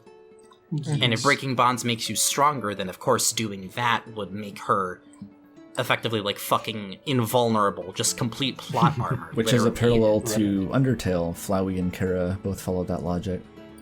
Yeah. Now, I will say, I've talked to a couple of people, like, I've before Chapter 5 happened, I was starting to write a Forgotten Man script, and although he only, like, appears once in a very little bit in this chapter, man, I have to like rewrite that script. My thoughts have changed so dramatically. Damn. He's a slippery fish. Well, and there's also the text you get if you haven't gotten all the eggs, which is really interesting too, where he kind of points at other trees in the distance. Collect my eggs, human. Collect my 5 eggs. I do want to shout out a very interesting reading of the Forgotten Man that I think got strengthened in this chapter by Brix Braxium, which was the sort of Forgotten Man is like a part of Gastard that is more like a, how do I put this? It's like a part of Gastard that is more focused on the individual effect of a creative work rather than it becoming something great and like a great work, which is why he's like becomes forgotten, just making something that does have a little ripple effect, even if it doesn't touch all that many lives and isn't remembered. Something along those lines. Interesting. The whole, like, Gaster Forgotten Man connection is, like, they might be the same person, they might be opposing forces, they might be bits of each other, they might be... It's so fucked up. It's like, so fucked up. I know he's Gaster, but I can't prove it type beat. Yeah, exactly. This is some Gaster bullshit, but I can't prove it. They could be parts of the same person and still be opposed, because there's always that level of self-loathing in an artist. True. And also that people saying that Pink didn't have enough lore bullshit. That could also be another Pink parallel. See, I liked Pink because I like Mad Mew Mew, and it's nice to finally see more people know about the character and actually treat her as significant, rather than just like, oh, well, it doesn't count because it's only in the Switch and Xbox versions. Well, now we have a much more overt use of the character in that form. I just think that's neat. But I also understand that, like, people were probably hoping for something bigger and flashier for the secret boss. Well, she was certainly flashy. I don't know, Dorked. Toby Fox gave me a transfem self-cess theory, so I'm very happy. Yeah, I do really love also plurality. Oh yeah, I was gonna say, I do really love how every time Mew Mew appears officially, she just gets cooler and cooler every time. We now have transfem plural self-cessed Yuri character as a secret boss. Like, that's fucking crazy. I love that thing. It's so good.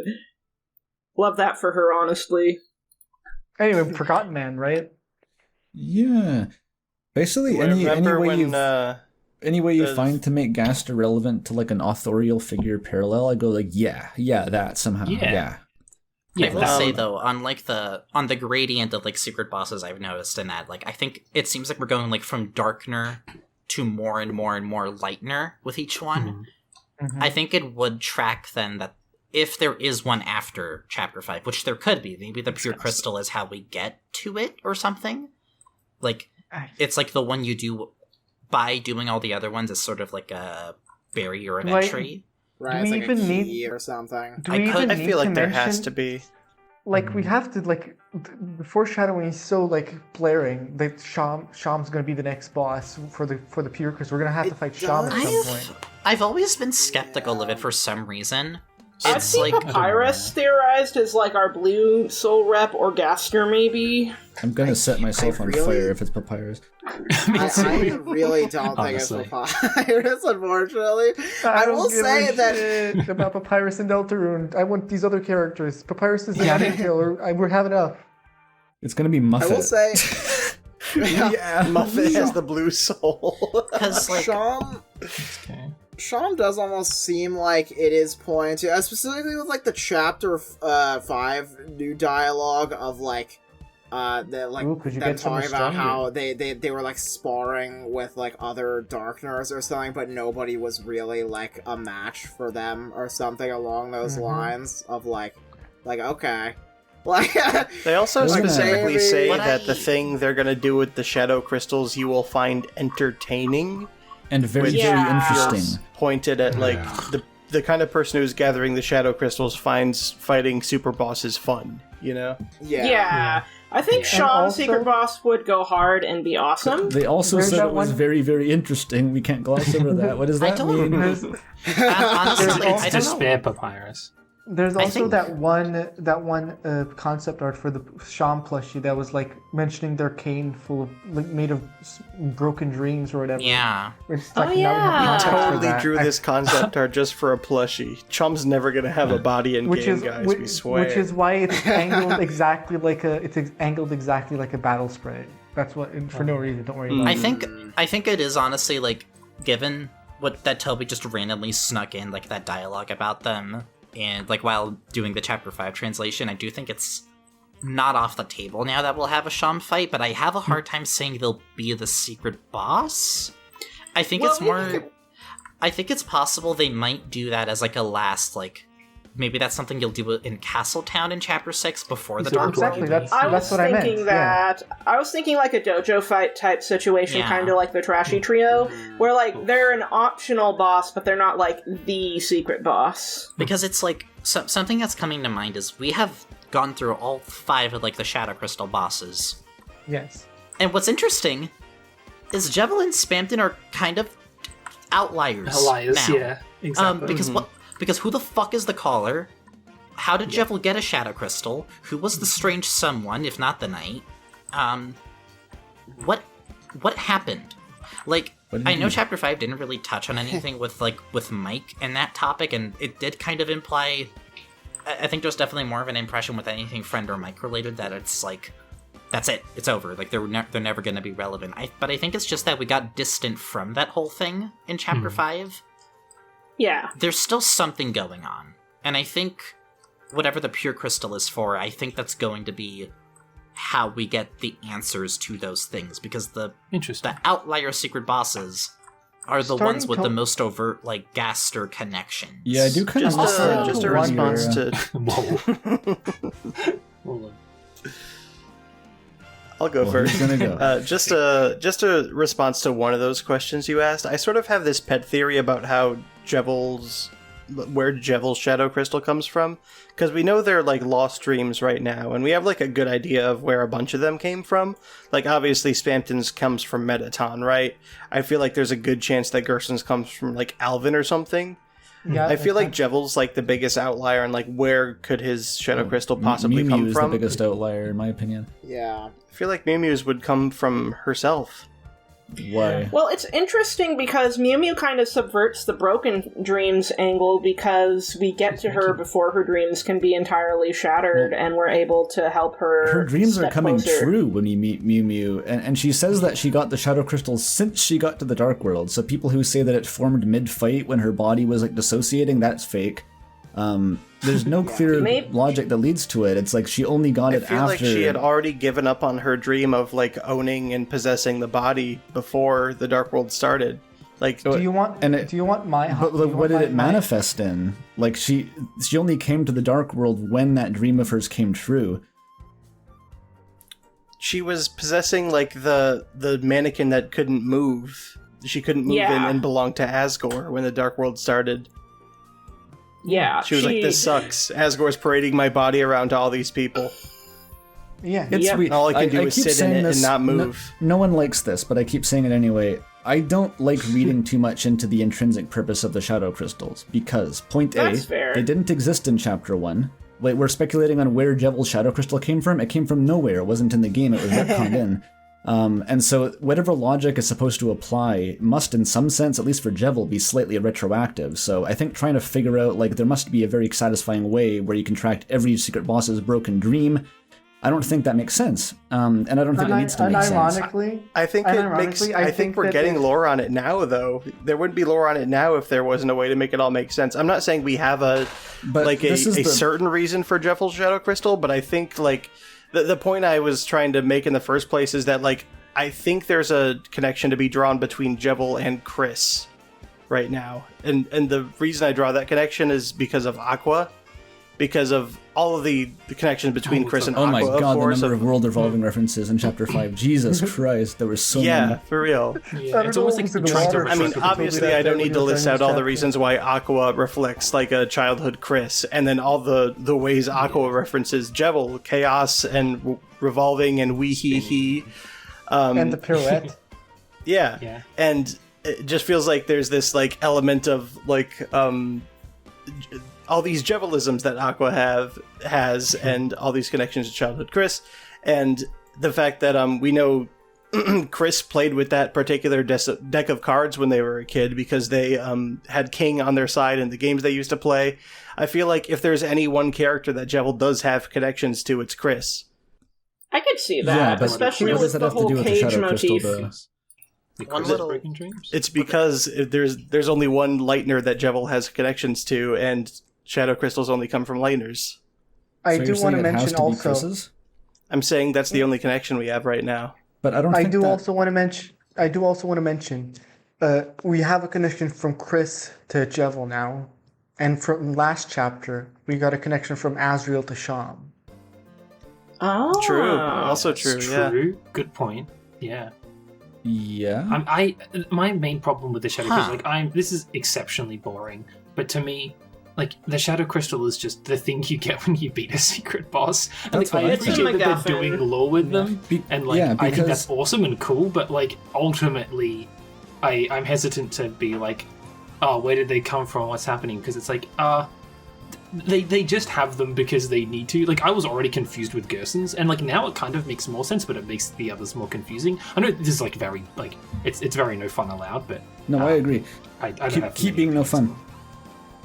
Because like the thing that's in common, I keep hearing people explaining how the Shadow Crystals relate to the secret bosses, and it's always explaining the Shadow Crystals in terms of what the boss is. It's never explaining anything about the boss based on the Shadow Crystal. It never works in the other way. It's always just trying to justify why the crystals exist because they already had to exist. You can't really do anything, and everyone has a different answer for how they got there, and every answer I've seen that tries to connect all the bosses never feels satisfying. There's no hard shape to land on at the base of this cloud layer. There just aren't that many similarities between like all 5 of the secret bosses now. It was so easy with the first 2, and I think it's just really difficult. Even then, it wasn't that easy with the first 2. I'm honestly like willing to agree somewhat because I'm not as interested in the Shadow Crystals themselves with Jevil and Spamton. I'm more interested in just remove that, who the fuck is the strange someone? Because regardless there was a strange someone.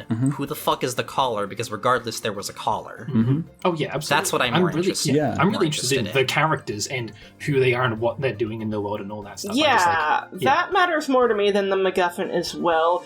But something I find interesting is how the shadow crystals and eggs kind of work as, like, parallels to each other, in that there are 5 shadow crystals, there are 5 eggs, and they're both secret things you gotta go out of your way to get. I do want to make point something out, which is, so shadow crystals were invented in Chapter 2 and then backported into Chapter 1. Eggs weren't, though. They were in Chapter 1 the entire time. Eggs weren't. The egg was in Chapter 1 the entire time. But the shadow crystals were not. And at the same time that there was the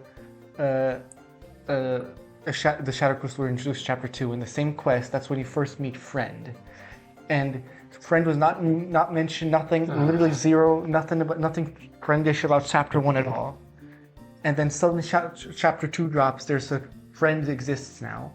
Yeah, and then Friend isn't associated it keeps getting tied with the weird bullshit happening with the shadow crystals and secret stuff. Yeah, but I genuinely think that the shadow crystals and Friend were thought up after Chapter 1 and then retconned into the story. That's genuine. I agree with that. And they're linked. There was a period between Chapter 1 and 2. Like, I think this is like back in like before even the newsletters, like when Toby was making like on the website status updates. He said something about how during that period where they were figuring out what engine the rest of the game would be on, he did say that like that did give him more time to really like add stuff and change a few things about the story and make it more interesting compared to where it was in Chapter 1. Yeah, that makes sense. I do think it's very possible that Friend might have been an addition during that like last like pass through of the whole story to just make extra sure that everything looks good. I mean, I also think that all these those two things are also tied in with the hand imagery of Chris losing their hand and all that sort of stuff surrounding that. Hand imagery. Because the timeline comes in because there was also during this period that Toby had the wrist issues. So I feel like how are you using real Toby diegetic hand issues? Okay. I mean, yes, because that's so obviously funneled into what's going on with Chris right now with the piano and everything. Like it's so obvious. It's clear to me that that's sort of like an inspiration and something. I can see that because Toby does put a lot of himself into his work. Like a lot of Gerson's philosophy probably reflects Toby's own philosophy about stories. Yeah. I remember mentioning, like, I think in one of my streams earlier, I was like, I feel like Gerson is just Toby's excuse to LARP as, like, a wise old guy that's seen everything. It's a secret technique. So. You take your things that you think are true, and then you make, like, a wise old man say them in a video game, and then they're right.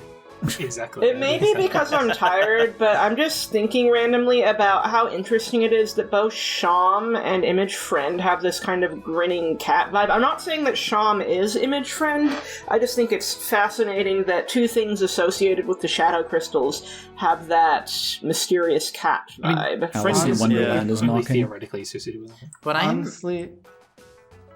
Go on. Yeah, I was gonna say, what I'm interested in regarding the shadow crystals is less, like, how they relate to the bosses. I'm more interested in, like, what the pure crystal does. Yes. Which I know isn't really something we can parse right now, but it's like, by itself, we know that it's like, we know it's a component for the Twisted Sword, but if that's not what you're doing, by itself, it also has to have a function, right? And that's what I've been rattling my brain about. Is like, what? I was wondering about this earlier. There's a non-zero chance that it is literally only for the Twisted Sword, and so if you're doing a normal route and never did the aborted Snowgrave route, that it's just straight up useless. I hesitate to believe that. I'm honestly a little against that because I do feel like that would be like I could see how that would be like cool in the way of like, oh wow, you have to like, you know, like it kind of opens up that like idea for you, but also I think a lot of people like would be really upset if it's like, okay, let me fight all 5 you don't have to fight bosses. them again. Sean promised me something entertaining and interesting, and if they don't deliver, I'm burning their shop down. Yeah, like especially after how crazy people went with, you know, like the night, like just, you know, like they're hard fights, you know, like I do think it would be like crazy to be like, oh, sorry, it's like it's useless right now, like, you know. See, I think that the pure crystal will just have a different use in the main route than a bordered weird route, and it's just we can use the pure crystal to make the twisted sword. Maybe there's something else we do with it, like maybe it's an accessory we can equip or something. And there's also the Sky Mantle, if that's ever going to end up meaning anything. Yeah, I was thinking that it might be part of, like, a new recipe that we just haven't seen yet, honestly. Like that's an idea that's been in my head for, like, forever. Yeah, well, especially because Toby has kind of been dangling the Twisted Sword just as a way to kind of bait our curiosity, I think. Because I think it's always kind of been there to be like, ooh, but you only get to keep the Thorn Ring if you abort the route. Ooh, what does this mean? Whereas obfuscating what you would use the pure crystal for in the normal route makes sense to me, honestly. Yeah, I think ultimately that's what has me convinced that the Twisted Sword needs to be an aborted weird route thing, because, like, then why did you put it there? Like, in Chapter 2, precisely. Like, why did you put it there if, like, the whole time, like, it was possible to get? And if the only way to really get it easily is in Chapter 5, why did you put it in Chapter 2? Yeah. Back to the topic of what the Shadow Crystals will do when assembled, I think we can set at least an upper bound for what they'll do, because we have Eram essentially taunts us saying, do you think this will... what is the line that Eram mentions about the Shadow Crystals? Like, do you think this will get you what you want or something like that? Yeah, like directed at Chris. Like there's something that... There's a personal stake that Chris has in this. Like there's a reason that they want this. Yes, and I'm we gonna also pull know... that up now, because I'm...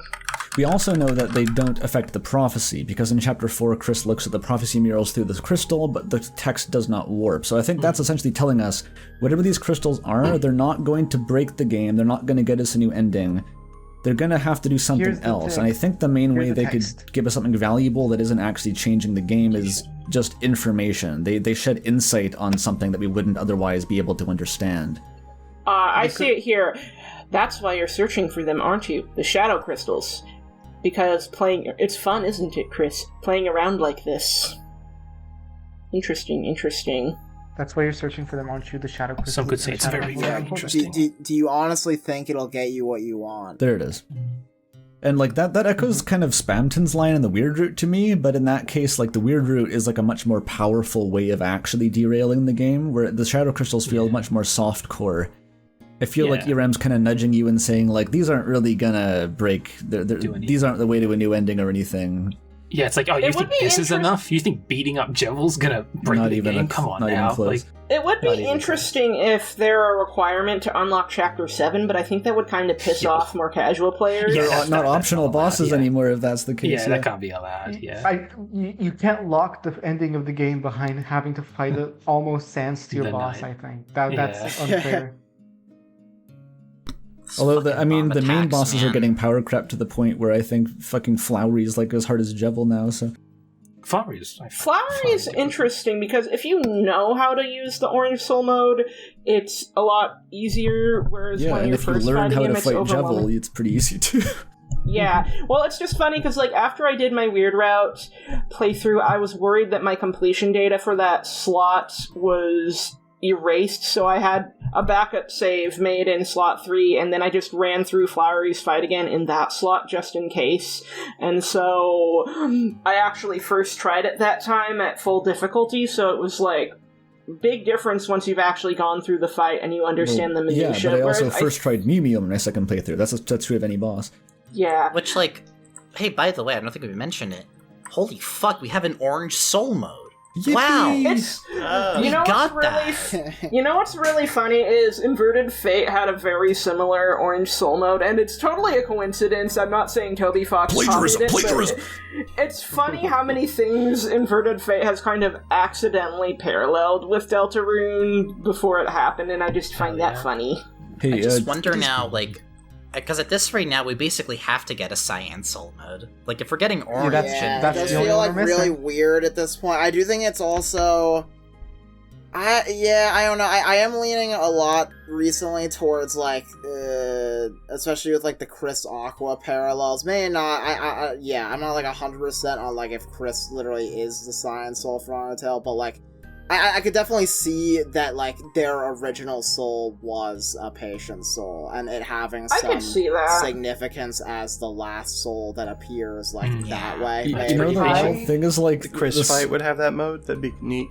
Humans having, like, soul colors in Deltarune isn't even, like, really relevant to the flowers. They're like, I know they're obviously relevant, but it's not, like, even really a diegetic connection. It's, like, hard to see what relevance actually comes back from the flowers.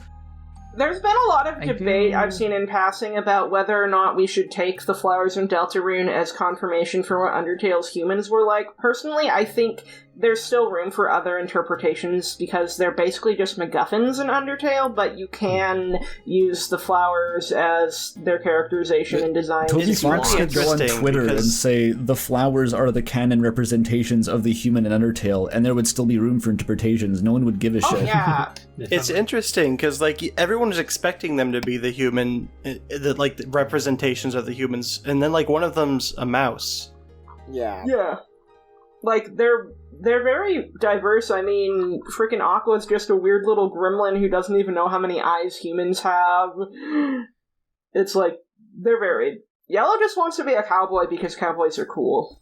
It is really interesting to me how Aqua is, like, so much like a younger Chris, though. You know, like, I think that is the one thing that it's like, I honestly do, like, you know, I know that a lot of people are like, well, what would be, like, the plot relevance of that, and besides just being, like, a link to Undertale, which is kind of true, but, like, at the same time, it's like, Aqua does have a lot of similarities to Chris, especially a younger Chris, like, that aren't really even tied to, like, the intrinsic, like, trait of patience itself, right? But, like, and also, like, the whole, like, I have, like, Undertale 10th anniversary stream with, like, the Faint Courage playing in the area where the toy knife was moved, that's a really good like, point, though.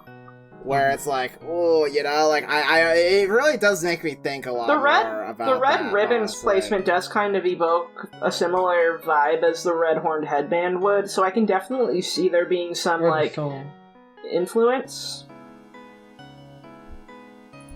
If we're talking about the Science Soul, I do want to give my prediction here, which is I think the Science Soul will be used in, like, a Carol-esque or whatever sort of holiday-related boss fight we're gonna have. It fits with... I could see that could be cool. Well, also... Because of ice. Yeah. Because Cyan is, like, all about not moving, and so you're frozen in place, so ice. Yeah, I could easily see, like, some ice thing turning us, you know, Cyan. Or Aqua, rather, I suppose. We're probably going to get a lot of ice imagery in Chapter 6, because it really does seem like that might be the Ice Palace chapter, if not Chapter 6. Aqua is called Aqua, which is water, which, if you know, water to ice, you know... I do wonder, it works out. do you guys think that the last soul mode we're getting is blue or aqua? There's nothing wrong with us getting both. I mean, Chapter 5 introduced 2 different soul color modes. Yeah. Well, blue is when you fight Papyrus in Chapter 8. Are you asking, like, even if we get both, like, which one is going to be, like, the final one? I'm leaning more towards Aqua at the moment, I think, blue's but the final one. I have no fucking idea. Okay. I feel like Gaster final boss blue soul mode. That would be cool. No, here's my We're doing thought. Sans again. It's Sans again. Just a thought, because I know it's getting pretty late, but, like, what are your thoughts on, like, if a Gaster confrontation would only be in one of the routes, or do you think it'll be in both? I don't think we're getting a Gaster confrontation. I think... I think we're kind of past the point of, like, Gaster being, like, the big final guy that, like, at least is, like, direct, like, you know, I don't know. The main story doesn't really require Gaster's involvement, but I did see a theory once, I think it was the kill Gaster theory, that, like, basically narratively killing his presence. I wonder what it's about. Death of the author. Yeah, the death of the author theory, and how a Gaster fight, if it happens, probably would be on the weird route, and I just think that's interesting. I mean, like, that's already... I'm a proponent of, like, Gaster being the angel myself, so that's just prophesized in that case. Seal the angel, that works. Yeah, I mean, exactly. That's, I think it's only natural in a story about, you know, Do you think, defying the story as it's written to kill the author, kill God at the end. Do you think it's a JRPG. Noel angel imagery is a red herring, then? I have no idea. The fact that, there's a trinity. Gaster angel makes sense for a lot of reasons. Player Angel has imagery that foreshadows it, and Noel Angel has a bunch of foreshadowing, but the thing is, Noel Angel and Player Angel don't make any sense by themselves, because the Player Angel, I take the angel as the thing that, like, this is a slight assumption or a leap on my part, but I think the angel is synonymous with the prophecy. Like, the reason the prophecy exists is the angel. And so... If the player's the angel, well, I didn't write the prophecy. I don't even know what's in the prophecy. I didn't do it. I think that's kind of just weird. Maybe it's Noel being the angel is even weirder because, like, how does that even work? I don't think I'm on the same. You may. Yeah, go for it. This is another idea that I came up with for entries from the Void years ago, and it was like there isn't like one angel, but like everything from the real world, like every person from the real world that interacts with Deltarune is an angel from that perspective. So Toby Fox is an angel, Gaster is an angel, and also everyone playing is an angel. That's a lot like Bravely Second's celestial lore. And Noel is real too. Well, okay, honestly, but by doing the weird route, maybe she ascends to a similar level of being. She becomes real. That would be like Noel crazy. Holiday will be real in 3 motherfucking seconds. Yeah, right? Like how could she be real unless Toby Fox is somehow making Noel Holiday real? I don't want to point anything out, but Gaster also isn't real. Like, if Gaster can be quote-unquote real, then so can Noel. It's just gradations of fiction. Yeah, just ascending beyond the layer of fiction that is Deltarune the game into whatever the next layer is, with the meta layer. Yeah. Basically that. I agree with what you said, Andrew, about like the player's relation to the prophecy. If the player angel is true, is really weird because the thing Caddy says about it when she's like giving a sermon is like the angel has this prophecy, which is like the most fucking vague, bizarre wording. It's ambiguous, but then there's that little crumb we get from Alvin afterward, which says that the angel has made a difficult path for Asgore, and so it's like, well, Alvin at least believes that the angel is kind of governing people's fates, so that tells me that. I think after chapter 5, actually, I want to contest that very strongly because now we just figured out that Alvin doesn't know what the fuck he's talking about anymore because he's like, oh yeah, the Great Hall was destroyed in a wind of great change by the angel. I'm like, the angel fucked up my church and stole my Halloween decoration. But where did we get this religion from? Like, Alvin didn't make up the religion; he's a mouthpiece of it. So I think just Alvin being a little bit kooky doesn't necessarily him using like the angel as a like kind of a metaphor, or whatever for the like. That's him trying to interpret a thing that happened to him. But saying like, oh, the angel has a difficult path, that's just like reading his Bible. You know, I think those are, although I do like an angel player thing, I do think that it's like... It works in a lot of ways, except like, we need something has to be the source of this fucking prophecy. And if it's not the angel... the legend. It's Gaster. Is the legend and the prophecy, like, are we essentially just saying those are the same thing? Wait, random ideas popped into my head. You know how Gaster's like been flirting with us all this time? Yeah. Sure. Yeah. What if the angel is like the communion between the player and Gaster? I could see that. Whoa, we fucked Gaster? Yo. Have you not? I guess the baby is you.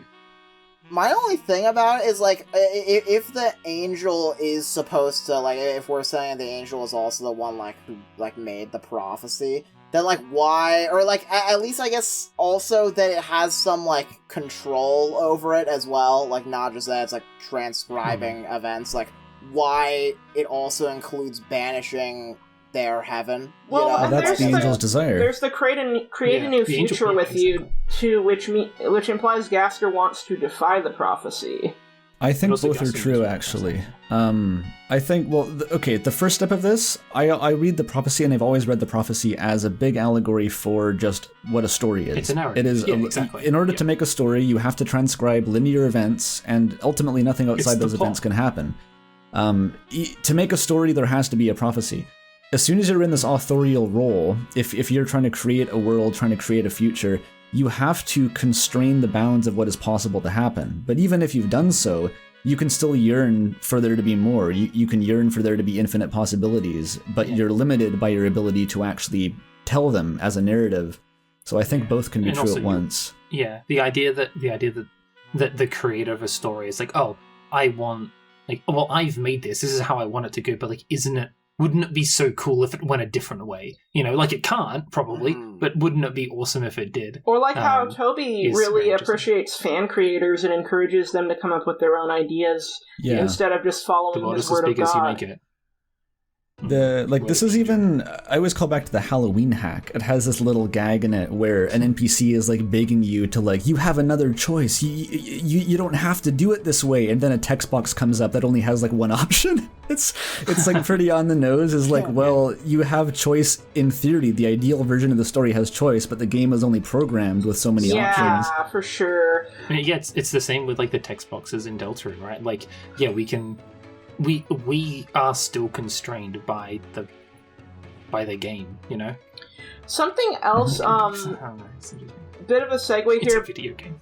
But I was just thinking about the whole constrained, controlled environment of the game. Well, it just made me think of how Carol is so fixated on not letting go of the past, and it just made me think about this idea of maybe the police tape is there as kind of Carol not wanting anyone else to leave, which does raise the question of what about Asriel going to college? Like, that's the main obstacle with, like, there being another layer of Carol wanting to keep things contained to the town, but it was just a random late-night thought.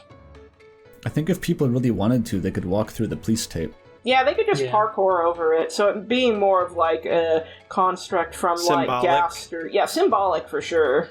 Yeah. I mean, I think like my third video I made was almost the entire central thing was like, wow, there's police tape there. That's a metaphor for something. I think it's just there. It'd be so sad for Asriel. I want to go to college. I've been saving up and I have the money, but the police tape won't get out of the way. I can't leave. Honestly, I wonder how recent it is, because the idea that maybe the town didn't become this kind of bubble until the experiment started would explain so many of the oddities. Another point to bring up about the police tape is that it's an Earthbound reference. Like, the police just constantly barricade areas you're not allowed to go to yet. Makes sense. Classic. Sorry. Yeah, I might bounce here in a sec just because I'm getting eepy and I gotta check on the cats, but this was a good time. We should probably call I've been here for 5 hours. Here's a fun fact. Pretty good. It's like 7 a.m. Here's a fun fact for me. I look out the window right now, I see the sun rising. Oh no! Sunrise of Seven Suns. Yeah. You should get some just eat. like I will me on the last say that- DeltaCast. Yeah, I think we managed to talk this DeltaCast roughly around the same amount of time as the last one, which was on 2 entire chapters. Well, most of the time we spent talking was about chapters 3 and 4. So. Yeah. And there was a few more of us this time, so. Yeah. Well, that and I there think was that chapter 5 did. Off. It kind of recontextualized previous things more so than it provided its own new pile of info, kind of. That's how it feels to me. I would say that, overall, my thoughts on Chapter 5 is that, I think it's very much, still a very much needed chapter in the bigger picture because of the pacing, but also, I think it puts some things together for me that I would not have been able to without Chapter 5's context. Oh, for sure. I see why this was Toby's original plan with releasing 3 through 5 at once, because I think 5 is a much better stopping point for just, like, I think kind of so, giving too. us just enough, but not too much to feel like, you know, like... I think what happened was that we went into Chapter 5 expecting Chapter 6. That's what I've been saying since... Exactly. I agree, because something I've noticed with, like, just the modern fandom space is there's just such a big fixation on, like, solving mysteries and big lore, and like obviously we're all really invested in that. We do analysis, we do theory crafting, so of course that's going to be fun, but I think sometimes it's good to stop and smell the roses, and this is very much a stop and smell the roses chapter that puts the highlight on the characters and their dynamics as opposed to big plot progression, and I really appreciate it for that. Like This part is of the my reason new favorite chapter. I love this chapter. It is so fun. Like- It's like the best gameplay Oh, Deltarune absolutely. has to offer by far. Without a Pretty doubt. good. Yeah. like I think what I have to say regarding especially like, because I know the big thing I've been hearing is, holy shit, Molly was right. Just about fucking everything. Not everything, but way more than I thought I would be. That's what I meant when I said, like, I think I accidentally stared into the abyss a little bit more than I thought I'd be. People love doing that, honestly. Like, people are It's- saying, oh my god, you predicted this for things that I didn't even realize I predicted. I'm like, wait, what? Oh, tell me about it. I mean, like, to be fair, like, there was a part in part 2 where I was mentioning, like, oh yeah, we might just straight up play Dragon Blazers, and then that's just kind of what we did. Yippee. And then I'm in the rare position of, like, I can say that there is a character in the game that explains my theory to another character. Yes. What the fuck? But I think part of the reason I was able to do that is literally just because I was more concerned with, like, what this means for the characters than I was concerned with, like, solving the mysteries of the game. Yeah. I don't really care for being right. I just want to... I like it because it's interesting what this means for the characters involved. Yeah. What does it mean that Ralsei knows these things? Or what does it mean that Gaster wants to do these things? Yeah. That's, I think, why I've gotten so much out of this. Yeah, I think the healthy approach with theories is, like, just to go in not expecting to be right, but just to have fun engaging with the work and its characters and seeing what you can connect. Yeah, at this point, I'm thinking of my current video series more so as an interpretations for interpretation's sake than an attempt at prediction. Not that I don't think there's any merit to it as, like, maybe predictive, but I just want to find a way of, like, extracting as much meaning as I can from the game as it stands. That said, especially with the Weird Route context, I have been rattling my head a fucking lot about something else that I want to think about a little bit more, because now I'm thinking about what the hell Weird Route might, like, really culminate into, and it's been really haunting me a little. It is scary. Because I genuinely don't know where it might take us. But one thing I've been thinking about a lot is, when... This is, like, I think the last thing I'll say for me, because, like, I'm very happy with Chapter 5. I fucking loved it. And I am excited for more. I think people just went into it expecting... We predicted a chapter ahead by accident. Very much so. Because of the way that the releases were structured. So, something I still think about, though, and I don't know, it might be a factor in Chapter 6 or 7's releases, I'm not sure. Toby mentioned something regarding game change, when that was, like, done and, like, fully tested, that he said something like, someday after 3 and 4 are out, we have to make another, even more extensive update to the engine that's gonna similarly cause bugs retroactively to all the chapters. The game maker employees are just like, come on. Please just use another engine, Toby. I can't help but wonder what that might be. I like can see what it being Weird Route related. Because, like, the It's thing the that... update that Chapter kills you in real life. 7. Chapter 7 is going to turn into, like, I don't know. It's going to turn into its own OS at the end. I will say it's not like the main subject, but it's going to be one of the things that if I get the chance to do more videos in the future, I've been just more focused with game development on my end. But if I get the chance to, it is something I'd like to at least entertain a little bit, but it's a little bit more like I want to make sure I don't reach too far with what I think I might say. That's totally because fair. I just want to look at it as it is. I don't want to put any crazy expectations, but I have been a bit haunted.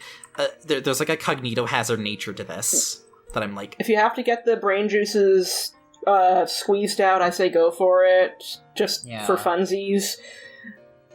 Honestly, I think... But especially as the one that got a little bit too much right at once, I'm being careful here of, like, I'm just gonna wait and see what happens. But I have Don't spoil the rest of Deltarune for all I have of us. hunches.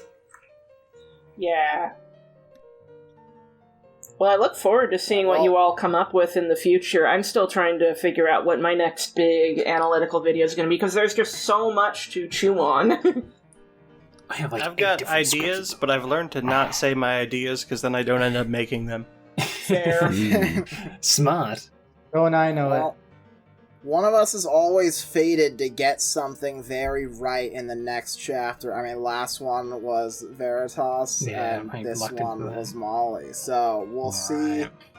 You know, we'll see if it continues. I don't know if any of us got anything right in the sweepstakes one, actually. So never mind. But we're on a roll. We'll see. I was right about the closet not being Chris and actually being lore relevant with the night making the dark fountain. And I rambled about Noel being like about breaking games and secrets and shit. Yeah, I was going to mention that. That is true.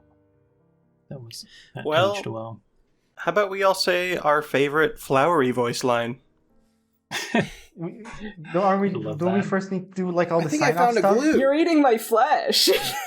We can do that at the same time. That is the best one. Here I come, San Francisco! Sistingus. Sorry to keep you waiting. Your dad. Sustingus is like kind of a vocal stim for me now as well. Me too. Oh no, my favorite one is actually goodbye. Goodbye.